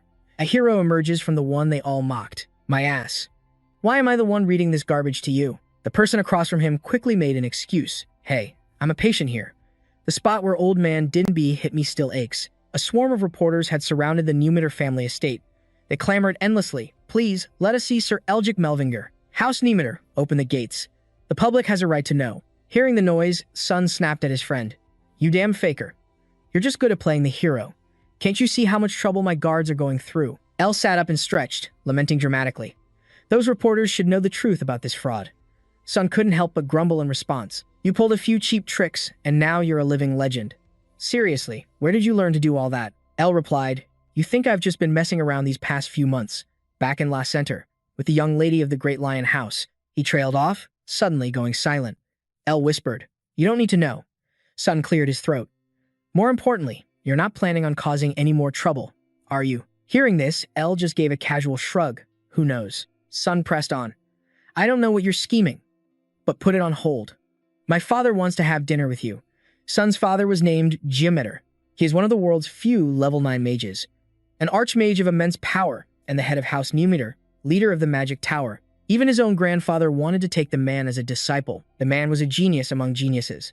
Realizing who they were about to meet, El and Mepet were stunned into a trembling silence. El stammered, what the hell? You absolute madman. Sun looked at him, completely baffled by the outburst. Huh? What's that supposed to mean? El continued, I knew you were rich, but if I knew you were this loaded, I would have shaken you down for every last coin long ago. A true silver spoon noble. Before El's eyes, a majestic mansion materialized, standing as tall and imposing as a fortress. The sight left him speechless, and he couldn't help but mutter, you call this a house? This is an entire castle. The main estate of House Nimeter was simply colossal. As he stood before its massive gates, a sudden thought ignited in his mind. So, this is House Nimeter. And the Magic Tower. The very powers I'm destined to surpass one day. With that thought, he stepped confidently into the magnificent estate.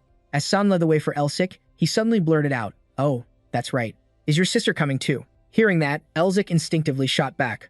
"What? Why are you just now telling me this?" Sun calmly handed him a letter with a sigh.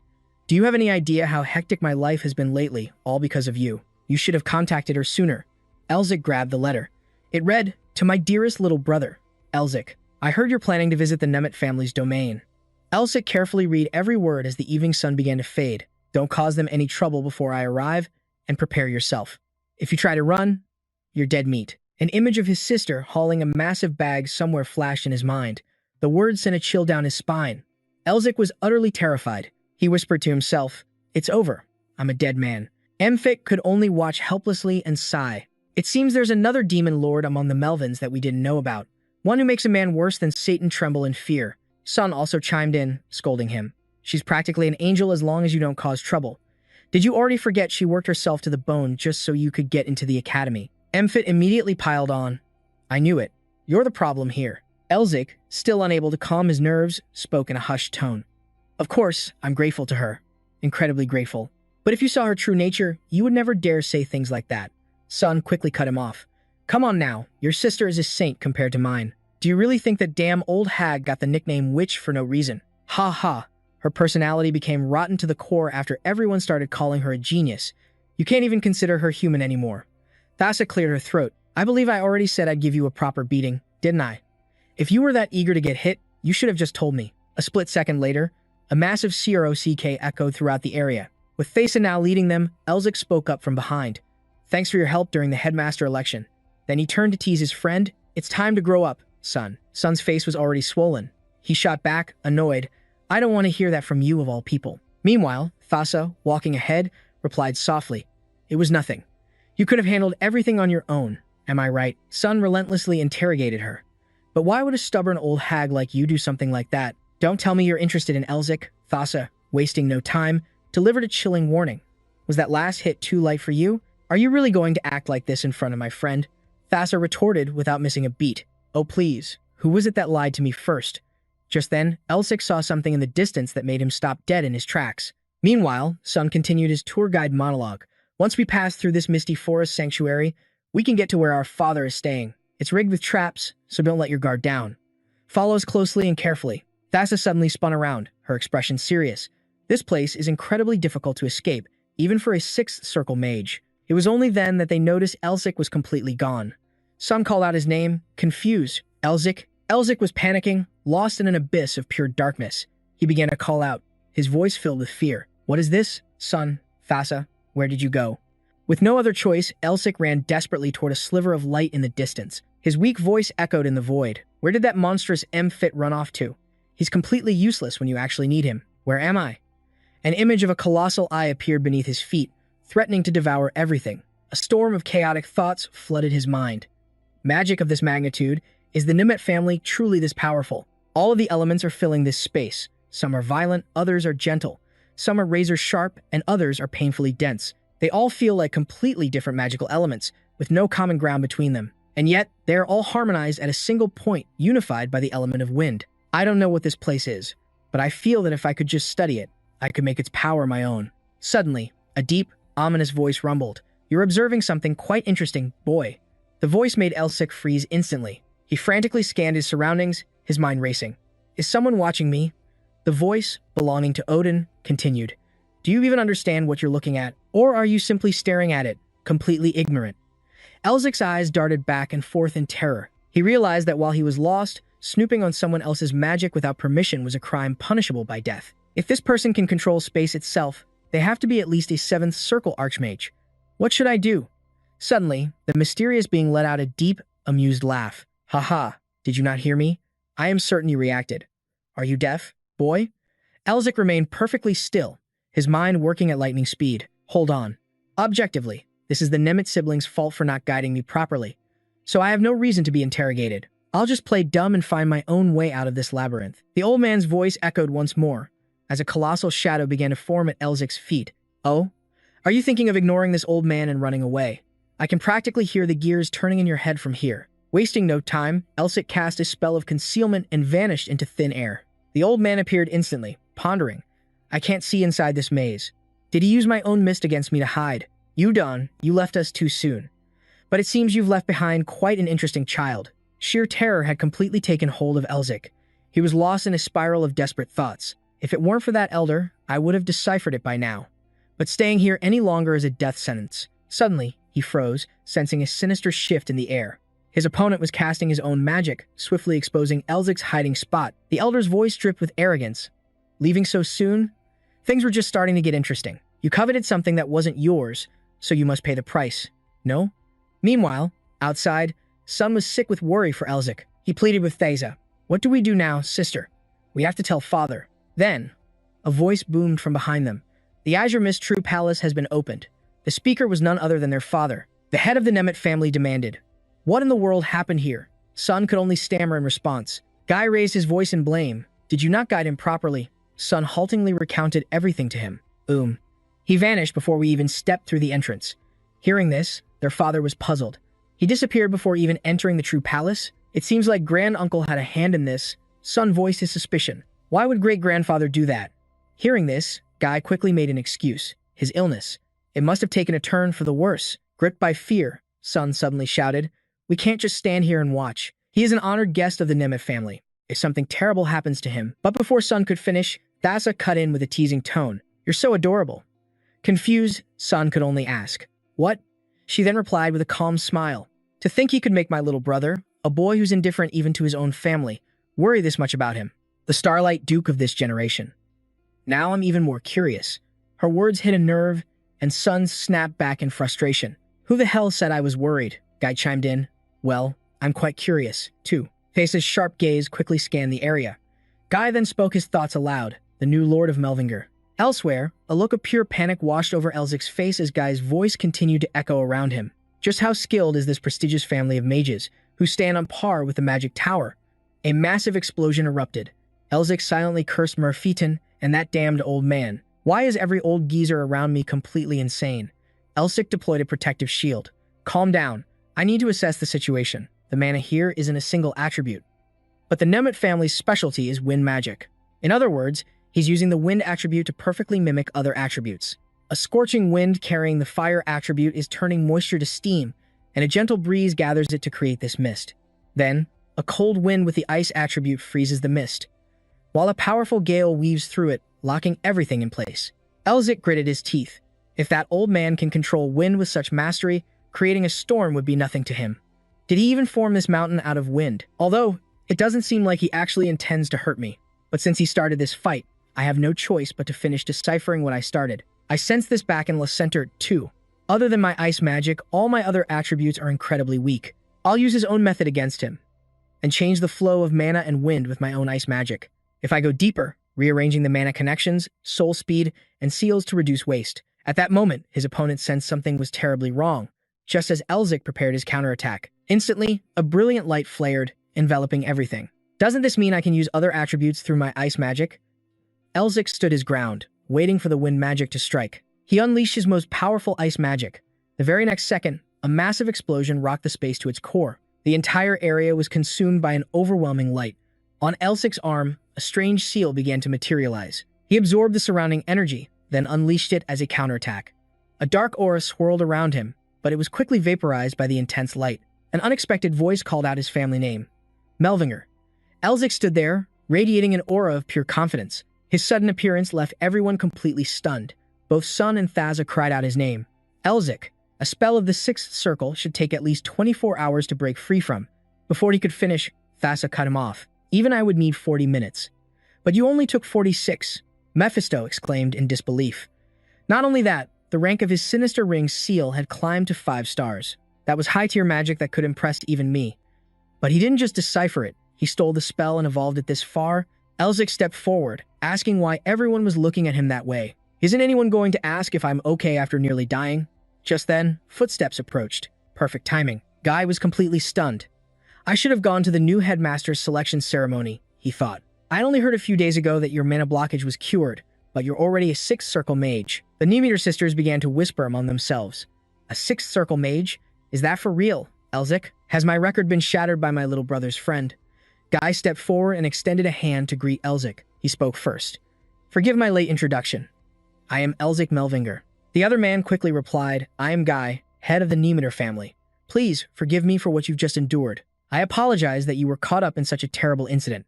Elzik replied, there's no need to apologize. It was actually a good experience for me. Guy quickly expressed his gratitude. Thank you for your understanding. In that case, though it's a bit messy, welcome to the Nemeter household. Son hurried to speak. Let's go, Elzik. Your mother and sister are waiting. Hearing those words, he couldn't stop himself from muttering. Family? Yes, I'm coming. The scene suddenly shifts to the Blue Lion's fortress. Isabel opened the door to a room and called out, Father. Herman quickly raised his arm, embracing her in a tender hug. He spoke with a loving scolding in his voice. Oh, why is a grown lady like you acting like such a child? How are you able to wake me? Even the best doctors couldn't do anything for my condition. Isabel began to cry as she explained. Sir Elzik helped me. If it wasn't for him. Hearing that name, Herman's eyes widened in surprise as he cut her off. Elzik, from that prestigious family of mages. That's right. The Melvinger clan has always been a light that cuts through the darkness. Herman immediately stood up and began to dress, making Isabel incredibly curious. Father, where are you suddenly going? You need to rest more. But he continued to dress, saying, how can I prioritize my own health at a time like this? If a talent like that exists, I must find him, even if I have to travel to the ends of the continent. In this decaying world, for a child with such a righteous spirit to appear, isn't that all the more reason for me to go? A powerful stream of magic radiated from his hands. Back at the Blue Wolf's den, the leader was interrogating his subordinate about the death of Blue Wolf and Isabel's escape. He was cured. And Blue Wolf returned alive, only to explode right before my eyes. Was all of this caused by that one mage? He furiously unleashed an immense wave of pressure, instantly shattering everything around him. The kneeling subordinate trembled as he explained he must have cast a spell on his own body. But the boss interjected. What about him? He is traveling with the Blue Eagle. Hearing this, the boss froze for a moment. The subordinate continued. And it seems he's trying to contact Elzik Melvinger, who is currently at the Nemeter residence. The commander replied, the Blue Eagle, you say? He didn't come to attack me directly, but summoned his sworn brother first. The Blue Lion. He must have grown weak. Han, do not let him and that damn Melvinger meet. Kill him the moment he leaves the Nemeter estate. Han, don't forget the only reason I haven't killed you is because of that little trick you possess. A strange seal appeared on Han's hand as he swore a solemn oath. I will remember. Returning to the Nemeter family mansion, Elzik and Sun were walking down a path together. Sun urged him on. Let's go. Elzik, your mother and sister are waiting. He quickly answered, all right. But Elzik's footsteps were halted by a familiar voice. That bastard. The owner of that voice was none other than Mitt. He kept rambling. Is he even human? His words made Elzik ponder. What do you mean? Is he a demon or something? Mitt immediately denied it. No, that's not it. But if he's just a normal person and not a Melvinger, how could he possibly reach that level? Without being connected to some non-human entity, Elzik sighed. You're scaring me. He grumbled to himself. Do you really think humans just sat around doing nothing for the thousands of years you were sealed away? The other lords of the Magic Tower, the lions of the Great Lion family, the Royal Intelligence Bureau, the Beastmen Revolutionary Army, the Rebel Alliance, the list goes on. So why do you think people say this era is overflowing with monsters? Mephisto quickly replied, so you're saying it's not just the Golden Lion, who's considered the strongest on the continent, but that there are many others as strong as him, and maybe even stronger? Then it seems there's all the more reason for the Great Myth to awaken in this era, a wild world where countless beasts devour each other to become king, and the chaos and suffocation that follows, the sheer joy of defeating them all and walking away in victory. I, Mitt, will push you as hard as I can so you regain your power as soon as possible. Remember who you're talking to. The scene changes to the Nemeter family's lavish dining table, where his two younger siblings were staring at Elzik with eyes full of admiration. Sun's little sister suddenly shouted, Mom, look. This dummy dropped his food again, staring at Sir Eli. But the boy who was scolded shot right back. What did you call me? How dare you call my brother a dummy in front of Sir Eli? Sun, exasperated, finally commanded, can you two please be quiet? That's when their mother stepped in to mediate. Why are you two being so noisy in front of the hero you admire so much? Didn't I tell you that good children eat their meals quietly? Witnessing this scene, a shadow of sorrow flickered in Ella's eyes. Meanwhile, the two children quickly straightened up. You did, Mom. I'll be good. Me too. I'll be quiet from now on. That warm family moment stirred up memories of his own childhood. He remembered his little sister's angry voice. Why do you keep copying everything I say? You want a beating, Eli. He, of course, fired back without missing a beat. Mom, this little brat keeps trying to hit me. Ella's mother would scold them, but her voice was full of love. Didn't I tell you two not to fight at the dinner table? His father would always defend them. Kids are supposed to be a little mischievous. And you, little sister, will be the first one I discipline when I become an archmage. But his father would remind Eli of his duties. Today, you must read The 100 Ideals of a Mage. Hearing this, he protested fiercely. No, I'm going to play with you today, Dad. His mother chimed in with a laugh. Ha ha, I'll leave Eli in your care today, dear. A deep sadness filled Eli's eyes as he recalled those fragmented memories. Son's mother's voice pulled him back to the present. Is the food not to your liking? Eli looked up. Pardon? Oh, no, it's not that. I was just a bit overwhelmed by how delicious it is. Son's mother smiled warmly. I'm glad you like it. I was worried we weren't being good hosts because you looked so sad. Not at all. Sharing a meal with others is a truly joyous occasion. And the sunset, it's beautiful. Golden rays of light streamed through the window, making the scene feel almost magical. Son's family poured their guest a steaming cup of tea. Then, the four of them sat and began to talk. Guy opened the conversation. I heard you plan to transfer the exploration rights for the Tiger's Cave to us. Eli immediately replied, yes. It's to repay a long-standing debt I owed a son. The old man calmly took a sip of his tea. Eli watched Guy with an unreadable expression. Suddenly, Guy spoke. Do you not resent me? Son, sitting beside them, gasped in shock. Sir. Son was left speechless, unsure of what to say. The fall of the Melvinger family. A house with a 1,000-year history of victory. Couldn't have collapsed overnight without a reason. The imperial family's oppression. The political scheming of the 6 Hexagram families, and the betrayal of those he trusted most. The downfall was executed under the guise of politics. If he asked whether I felt hatred, I'm not even sure myself. Eli finally answered Guy's question. I do not. Everyone has their own circumstances. He stared into his teacup, his mind a storm of troubled thoughts. The Nimeter family didn't directly cause my family's ruin. They were simply unable to help due to the political climate. I could blame them for just standing by and watching. But would I have had the courage to act differently if I were in their shoes? Mido's voice echoed in his memory. Why is a Melvinger being so cautious before a mere Nimeter? 1,000 years ago, the 6 Hexagram families were nothing but flies buzzing around the Melvinger's tail.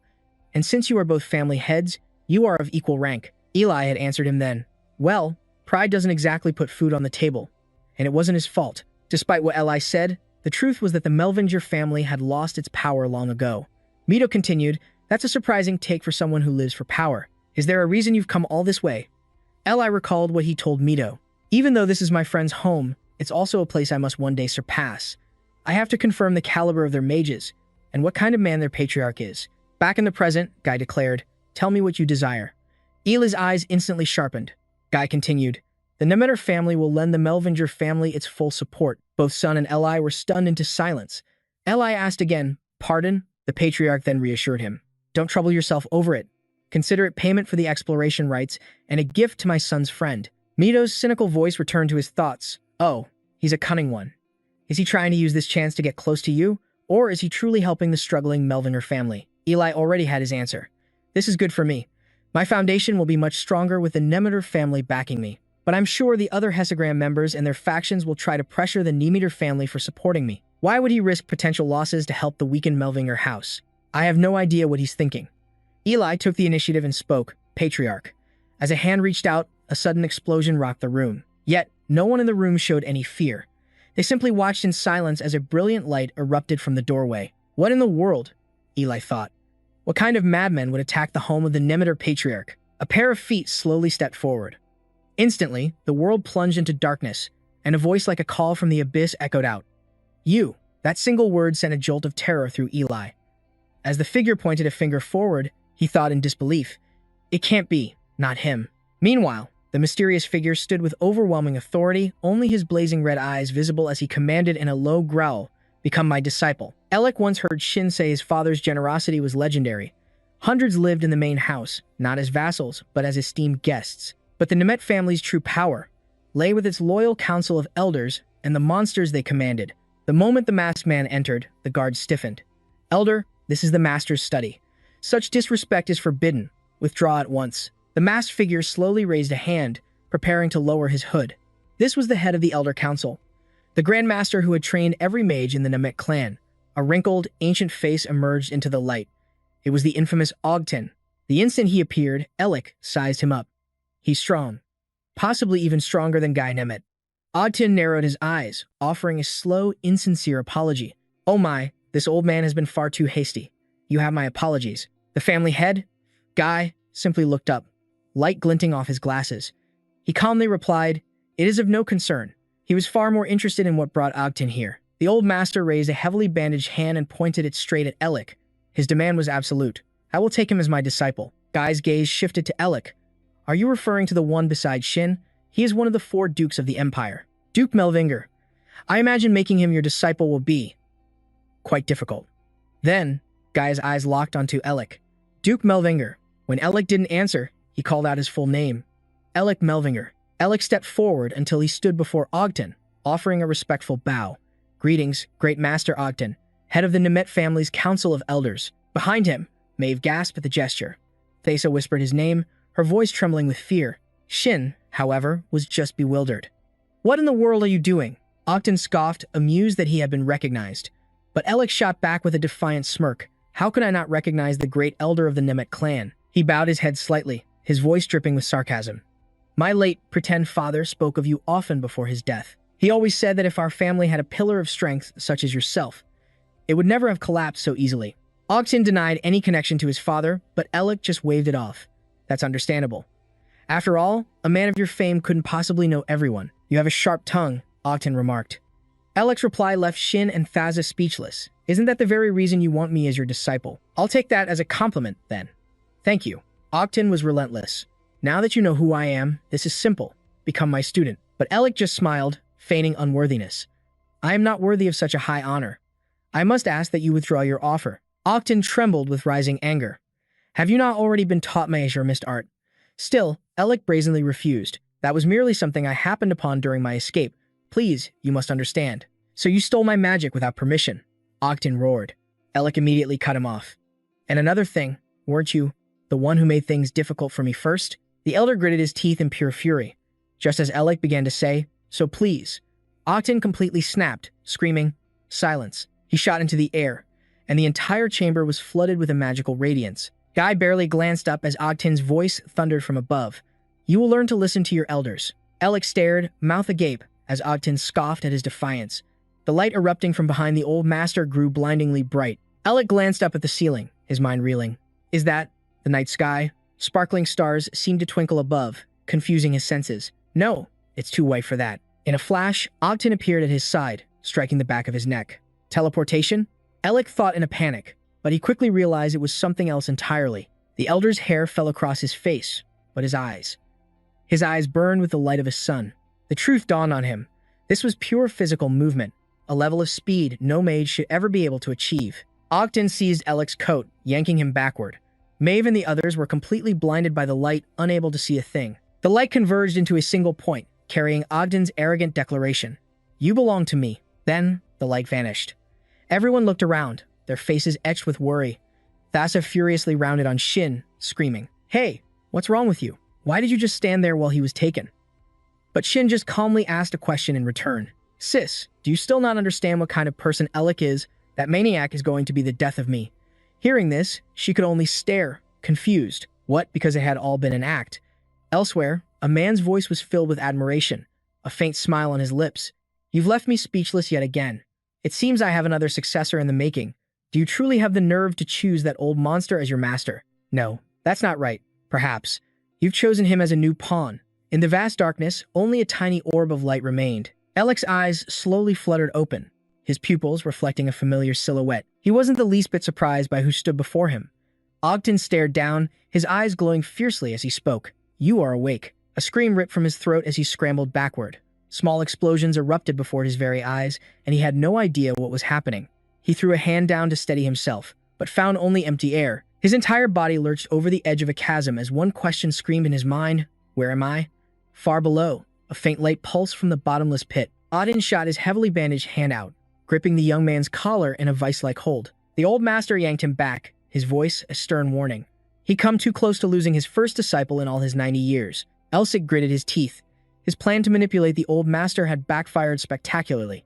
He tried to trick the man, and instead got himself kidnapped and forced into an apprenticeship. In that moment, Elsik knew he had messed with the wrong person. He tried to calm himself to circulate his mana, but to his horror, his power was completely stagnant, just like when he suffered from his mana blockage illness. Auden's voice was laced with amusement. "Ah, so you've noticed. Your senses are impressively sharp." Elzik glared at him, rage burning in his eyes. "What did you do to me?" The old man's feet were planted firmly, while Elzic's legs began to shake. Auden promised to explain everything, telling him not to be hasty. But then, his voice turned threatening. "Do you see what's down there?" Elzik defiantly shouted that he couldn't see anything. In response, Auden simply let go, sending him plummeting into the darkness. From the cliff top above, the old master's voice echoed. "Then why don't you go see for yourself?" Elzic's eyes widened in sheer terror as he cursed. "You damned old geezer." Just then, Morpheus appeared, diving right alongside him with a smug grin. "So, you finally met your match." Elzik roared with fury. "Morpheus, how are you here?" The entity remained perfectly calm. "Finding you is as easy as breathing for me. Do you finally understand my importance now?" But Elzik was still falling to his death. "Forget that and save me," he screamed. "If I die, you die with me." Morpheus, however, was completely unbothered. "That's probably true. So, how may I be of service?" Elzik tried to take command. With his own power sealed, he ordered Morpheus to teach him a way to escape. But Morpheus just crossed his arms with a mocking smile. "And who do you think you're fooling? Your internal mana is blocked, yes, but you can still draw upon the mana in the atmosphere."